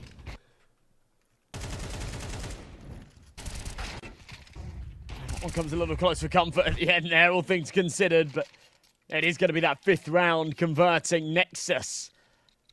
With their heads held high and their sights strongly fixed on the finish line. 13, that magic number, of course, here in regulation. They are 8 away from it. They pull away with the lead here. PARIVISION, it's a force buy. And it's quite a bold commitment, actually. You know, you've got 2 Tech 9s, 3 rifles. If they lose this round, it'll be an eco in the next. That would allow Nexus on to 7, which does feel a little too many. See how things pan out. I don't want to call it too soon. Flash is good. Kicker kept at an arm's length. U2 usage has been really good here to just run down this clock, but Nexus, while they've not run out just yet, they are starting to run thin a little bit. So sooner or later, PARIVISION will find that gap. Yeah. As you've been saying, right, getting 7 up here would be huge for Nexus, but imagine this is CT side. They lost the knife round as well. PARIVISION chose this. So for Nexus to gain the advantage first and then moving on into their T side, if BTN calls a better game than Kickert and Jame right now, Nexus could be walking away with $25,000. Zello misses the first shot though. Let's not get too hasty. Walks to the Molotov, gets in the flames. Oh, stays in them. Zello doesn't know where to go, doesn't know what to do. Might have just given this round up. Low HP on Jame and Nota. Travis swaps out to the AK as well. Jame wants to hold on to the AWP, but only a Glock in hand right now until he finds it. Sound connects on another. It's Launex and Raga left to retake an MP9 onto the water player as well. Oh, sees the head there, takes Nota down, but it's not enough. 5-5, PARIVISION, keep it alive. Wow, yeah, that's an important round. Felt like the retake was looking good when Sound found that first. I was really surprised that after he found that first kill, he wasn't instantly anticipating the left side swing from the stairs. It's pretty common setup. It does mean that they will stick to 5 for now. It'll be a full eco. PARIVISION will have that shot at 6, and Nexus be on a bye for the final of the half, but yeah, won't be able to pull away with a lead at the end of it. spotted. Desert Eagle looking for some kind of room. Kicker denies it. He's taking a fair bit of damage, so needs to be careful, but his teammates covering for him. Raga left all by himself. 1v5. Any damage is good damage. I seem to have a decent idea of where he hits that nade. That's 94 points of damage, and Noto with one more bullet will finish it off. So 6-5, PARIVISION. Start to take the reins back a little bit, but this is still incredibly back and forth. And I can't help but feel that Nexus is still going to be feeling very, very confident with 5 rounds on their CT side. I mean, wouldn't you, right? 7-5 split, it's close. It's going to come down to the pistol once again. But they're going to be feeling way more comfortable about moving into a 4-spy round on the T side rather than the CT side. So, whatever may be the case, Nexus feel like they've got options now. And it's not like the first half is done yet. Smoke comes through. A bit of a faked out execution in towards B is going to be attempted as PARIVISION use up their utility that they have an advantage of here to move towards the second side of this map as Jamie peeks out in towards water, sees the double peek and takes down Zello from the lot. Lon X needs to anchor, needs to be the difference here. As he's going to push Lau, what are you doing? What is this play? Belchinok might not expect it, but he sees the leg and apparently doesn't realize it. Could have had an entry in towards A easily. BTN, what are you doing? Bye-bye yet. Sound. And Raga left into this 3v4. But James does the same mistake that Lau Next did before. This time though, it is going to be capitalized upon. Travis has been waiting outside of main for a good 20 to 30 seconds now. Waiting to activate, waiting to execute. Belchinok's going to give him that go-ahead. And it's Lon X left in a 1v3 clutch as he was before back on A. Now has to do it on B. Sees one, connects on the second, but it's too much to take them all down. And it's 7-5. Okay, well, as we said before, I think Nexus will still be happy with that outcome. Kicking themselves a tad, the opportunity they had on that A site against a couple of Tech 9s.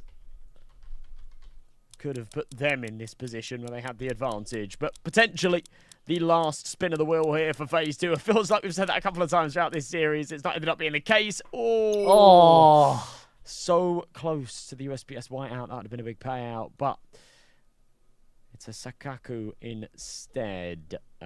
Gwyn, I think that was. 9813. Congratulations. New Mac 10 skin. Show it off. Pop your trade link in. We'll send it over to you as soon as possible.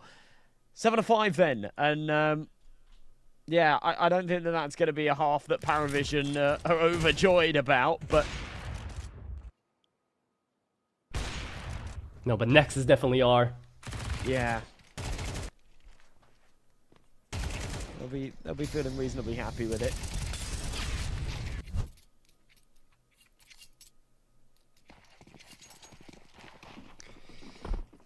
Okay. Round 13, we swap halves. We go into the dualies here for Noda. And interestingly enough out here for Nexus, we will be having 4 body armors when you're fighting the USPs, trying to go up mid fast. Nexus has done this a lot, by the way, on Anubis. It's something that they love to hit. Mid is one of their core tendencies to play for here on this map. So we're going to get to see a lot of aggression, especially from Raga and BTN on this side.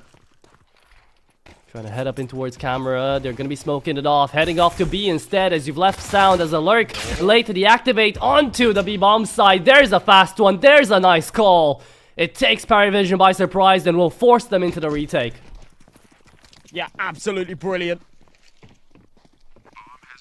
They've found the path. They've found the empty bomb site. And PARIVISION have just had the wrong read on this, right? So the retake has to be perfect. All 4 coming in towards Connector. They have got a flash and they've got a kit. Launix's Julies will spam away, but it will give them the information that this is a single-pronged approach. So they could just try and run down this time. A couple of whiff shots, but the bomb already halfway gone. Travis taken care of, and the peaks, the crossfire. It's brilliant, and Zello ends up with all 3 from the back of the site. It's 6 on the board for Nexus, as they will close this gap a little sooner than expected. And put their foot down early here on the T side.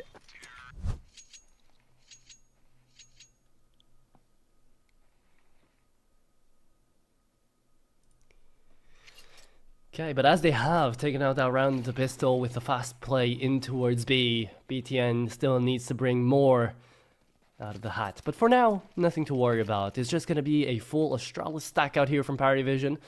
On to the second round. A single flash to peek out, and Sound is just going to try tapping them away. Feed up that KD. And look who's finally had a decent start, man. We've been waiting for it the entirety of the grand finals. Law and X 11-9 at the beginning of this Anubis. Alongside Zello, of course, 13-8, who has been an absolute G for Nexus. But besides Travis, no one can really match up to them now.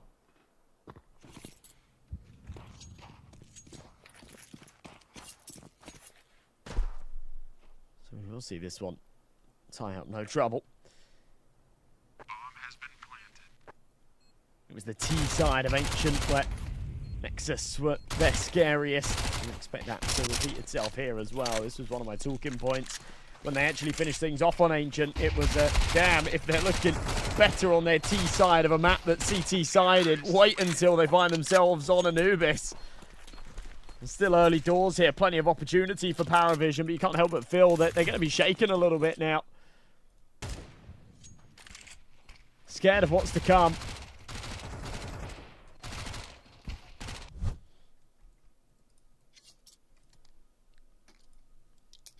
7-7. A little bit of a bonus in play with the joint Mac 10s. Interestingly, we actually saw in OT3 of Ancient Nexus on their T side opted for a Mac 10. Loudex bought it to kind of lead the charge on the entry, despite having more than enough money to buy whatever he wants. So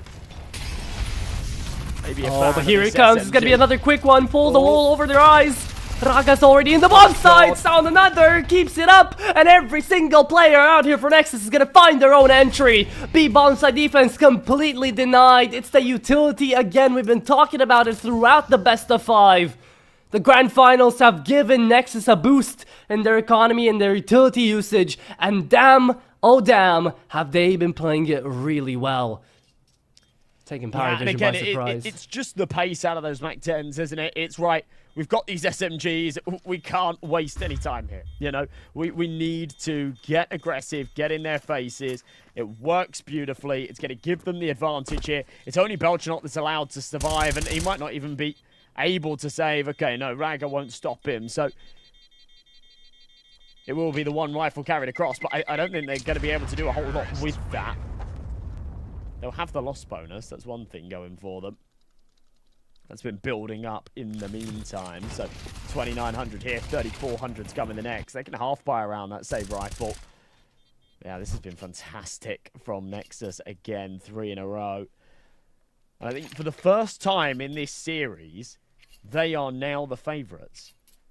Yes, they are. I mean, for everything, for the grand finalist spot, for the champion. Man, look, 6.5 hours ago when we started the stream and we looked at the grand finalists, we said it's gonna be David versus Goliath. We said it's gonna be a fun best of 5, but no one expected this to come through. This close of a game with ups and downs, overtime over overtime, with fast maps as well on Dust 2 and Inferno. Anubis is the last battlefield to witness, and it is an absolute beauty as well. 8-7 here, that could turn 9. Nexus are looking to keep up this advantage, but on a hero A1S, Belchanok will try to be that difference maker. Of course, he's solo anchoring the B bomb site, and currently that's exactly where Nexus are headed into.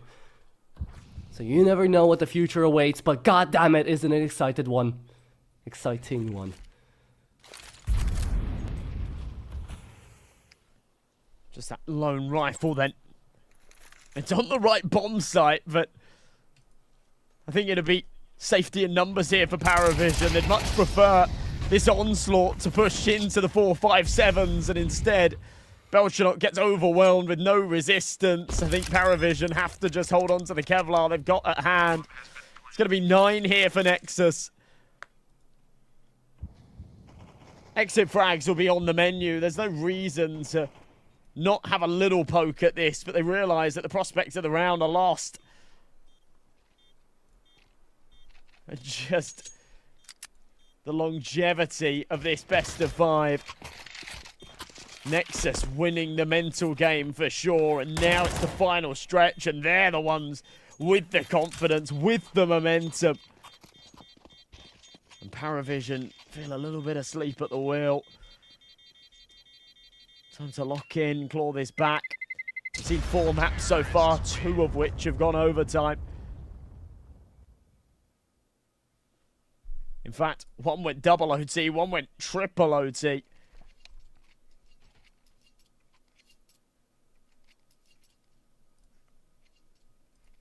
It's beauty. It is an absolute show. One that keeps us at the edge of our seats still. Bye coming up next year for PARIVISION means everything. Could be the difference between 9-7, 9-9, or 11-7 here.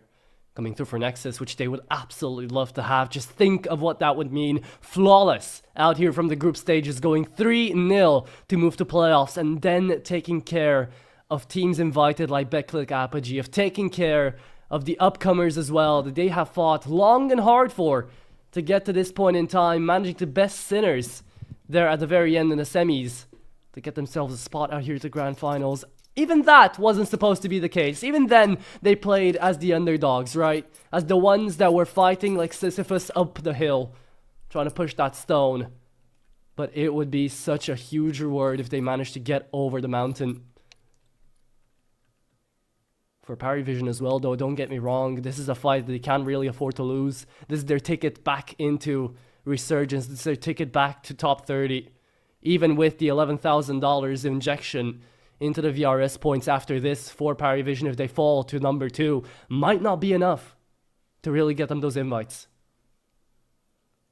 Yeah, we kind of, you know, we stress the importance of the win here from PARIVISION in terms of those VRS points. We stress the importance of the win here for Nexus in terms of getting a big tournament result like this. They've been on such great form recently, been beating some strong sides, been putting up some reasonable results in tournaments, top 4s in CCT and things like that.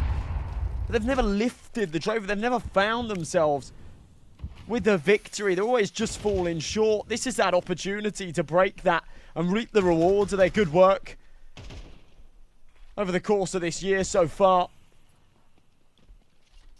And propel that further forward as we get deeper into the year. They're not far off in terms of the VRS and the rankings as well. We are still talking about a team that are within the top 60.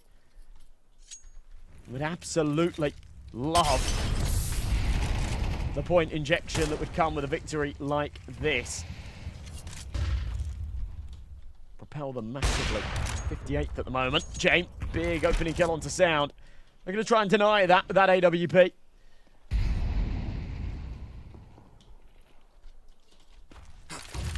Shock on the other side.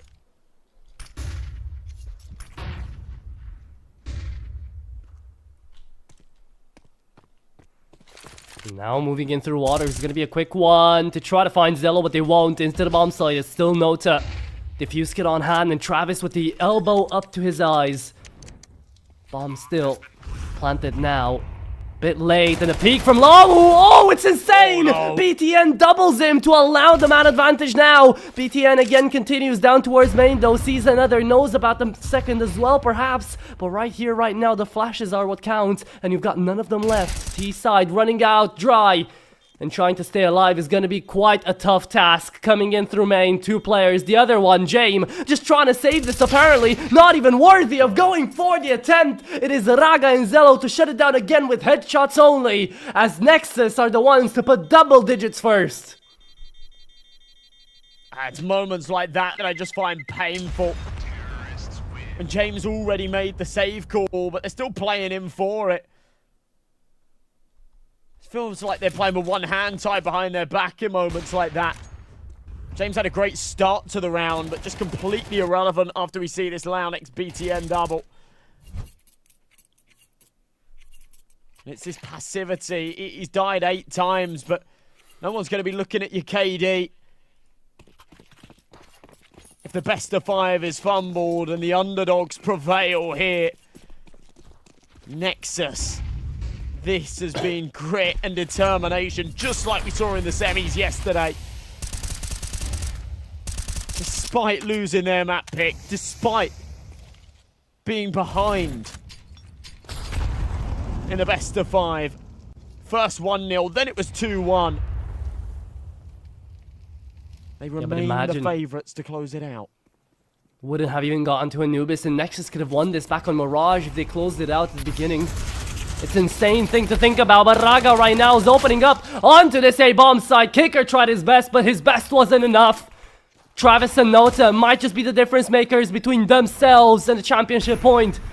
Nexus, they're trying to get in there. The grenade is going to blow open the smoke, trying to find an entry. Travis running away with the FAMAS, finds the first. Zello and BTN left to stand out here, as the old guard would like them to do. Zello takes down 2, and he is the one that's been the most consistent. He is the difference maker and the crowned MVP so far. Let's see if that keeps up, because this is a flawless T side that Nexus are just running away with to the finish line.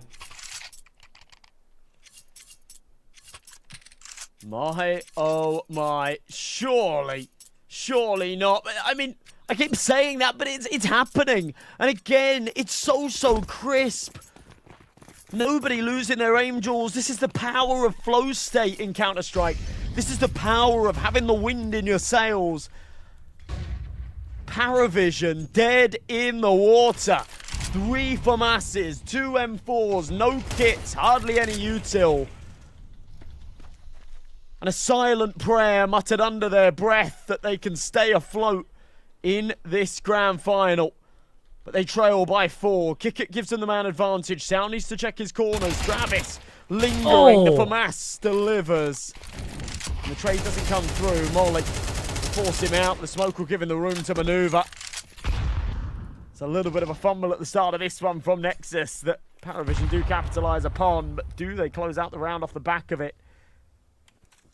Still open for debate. Oh my god, what an entry. With the HP limit remaining out here on PARIVISION, it's still not all safe. Zello, if he makes a run for it fast enough, might not even be seen by Kicker. Could get away with the bomb. Well, they've got the A site for free. But, yeah, but the bomb's not there. Zello, he's finding another, takes down Nota, looks for Kicker. Can he find him? No, he can't! That's the bomb dropped! And it could be PARIVISION's round here if they play it right. But with the HP, could come down to those 35 seconds.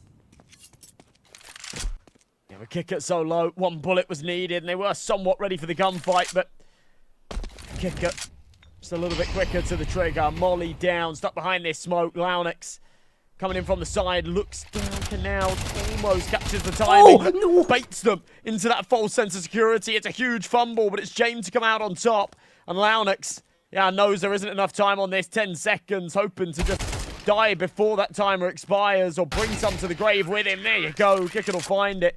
That round was messy, but it does go the way of the CIS side. Incredible. Still not over yet, though. 11-8. And the big mistake here for Nexus was leaving the bomb behind. Happens. A truly doable round for both teams. PARIVISION come out on top. And that's their first CT side round that they get. Is it enough to break the momentum? Is it enough to put Nexus down? I doubt it, but they're sure as hell gonna try. Stack on B. Kick out on mid. Left to Belchenok to anchor.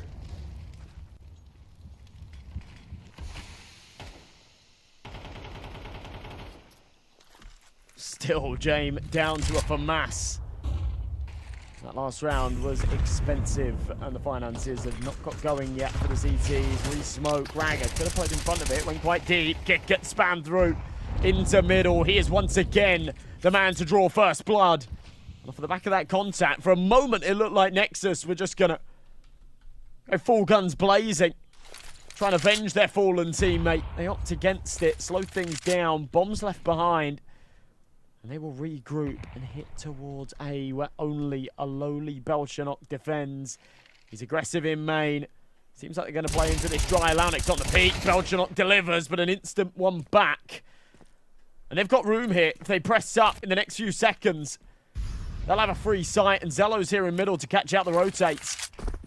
Giving so much space for the rotates, though. As you say, it's Travis back down to heaven now. Made the space, but it's still Zello looking towards camera side. He's holding it down and needs to have it with an iron fist. Look both ways before you cross the street, though, because Jay might just be as a car right on the left. You take care of it.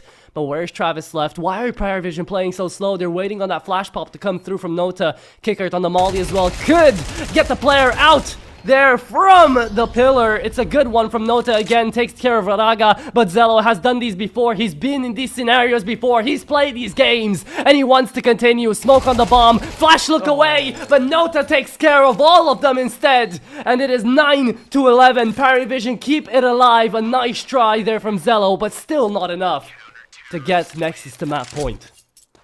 Desperately close once again, though, and it feels like, you know, another one of these rounds that, whilst eventually these start chipping away at the T side, it does still give them a bit of cash.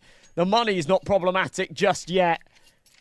And you expect them to take a scenario like that eventually. All in the meantime, though, PARIVISION will build up their own finances. They'll come out with the AWP finally on James, no longer a symptom of the low money, no longer a wielder of the FAMAS. Kicker has been great with the opening picks, and it's gone a long way. You then find yourself in these sort of 2v2, 3v2 situations. Having that advantage early on does you a lot of favours. A-site the priority once again. This time there's two to defend it. It's James and Belchanok. Two heavy hitters, man. They can do a lot, but let's see now what Nexus have got cooking up. James, quicker on the trigger. Again, connects on the first. Down to half HP, but he falls back away. Trust him, Belchanok, to do the rest of the job, and half of it he does. The grenade will land true to its mark. Sound almost dead. James waits on the teammates, but the bomb yet to be planted. Nexus still fumbling, and it is again PARIVISION up to double digits. 3 in a row. CT side. One round was enough to thwart all of that momentum, and it's being brought right back upon Nexus like a judging hammer. It's closing in the distance, 11-10 now. A tactical pause indeed, much needed. They need to hit map point before PARIVISION start getting any ideas. And before they run out of money as well. That's what they're calling this pause, because yeah, this is the bottom of the barrel when it comes to the finances, and it's full AKs, it's full util, it's Kevlar helmets, no trouble, but they have to convert here, otherwise there are issues. Round number 22, the most important of play so far here in the best of 5. All on the line. And everything. Absolutely everything comes down to this.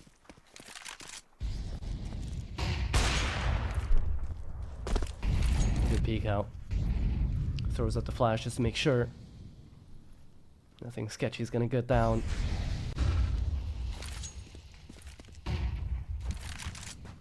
(11-10). Such a scary scoreline to be at, but it's the one where champions and legends get made. Travis back at the bomb site, Nota in front of entry pillar.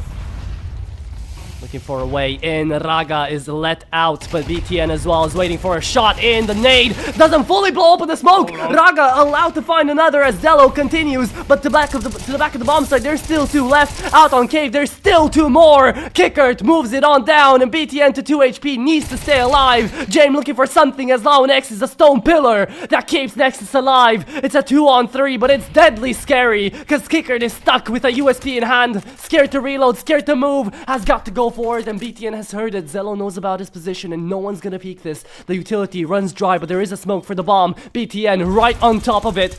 And James needs to go down if anything's gonna happen here. Time running away though, and Launex still alive. And what does James do best? It's James time for map and series and grand final point. Overtime or bust here for PARIVISION. Oh my goodness. They had the right call with the stack on the B bomb site. They just couldn't get it done. I thought when Kickert found that shot through the smoke, that was going to be the opportunity they needed. And they'd swing it their way, but it doesn't materialize.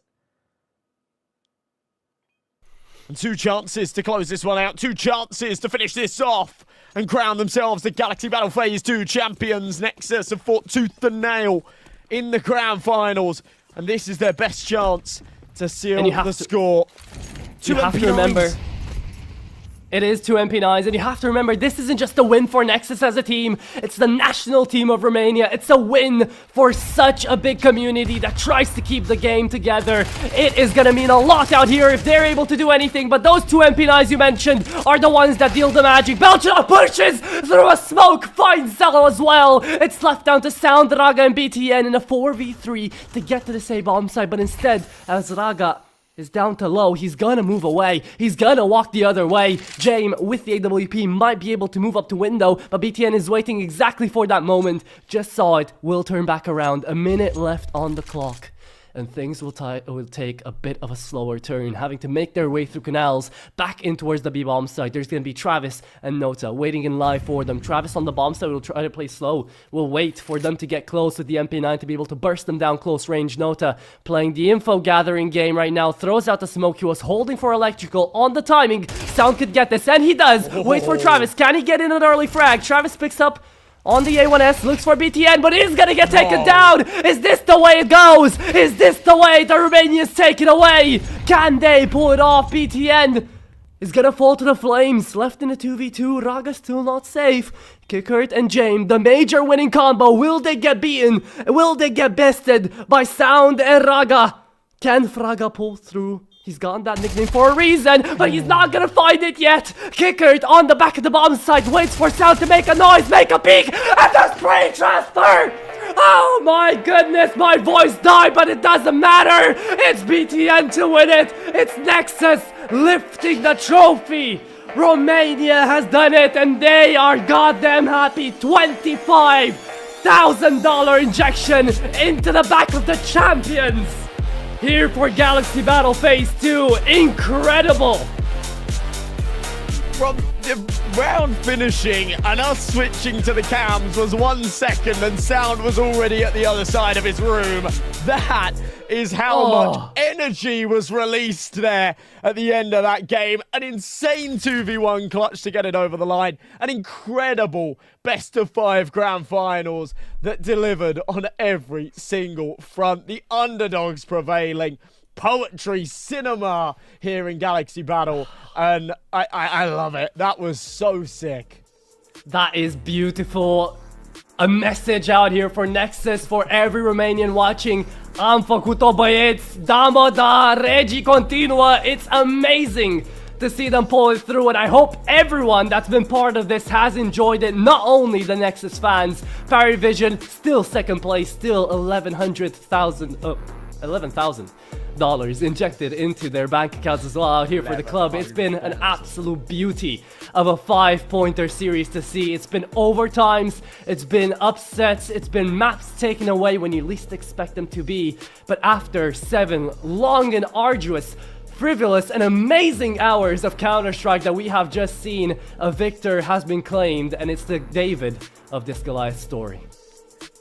Yeah, well, we all know how that story goes, right? We should have anticipated it from the start, but yeah, unbelievable stuff. And as you say, there's so much more to it when it comes to the side of Nexus. You've got really the only Romanian team playing at this level. They're the national side, and yeah, a huge amount of pride, I think, for the team and their fans. Just incredible work, and such a sick underdog run. Just catching up with it on the stream there, you see the players' reactions. They were overjoyed with that one, and kudos to BTN as well, calling a fantastic best of 5 across 7 hours. You do feel like the strats start to run dry, the fatigue kicks in.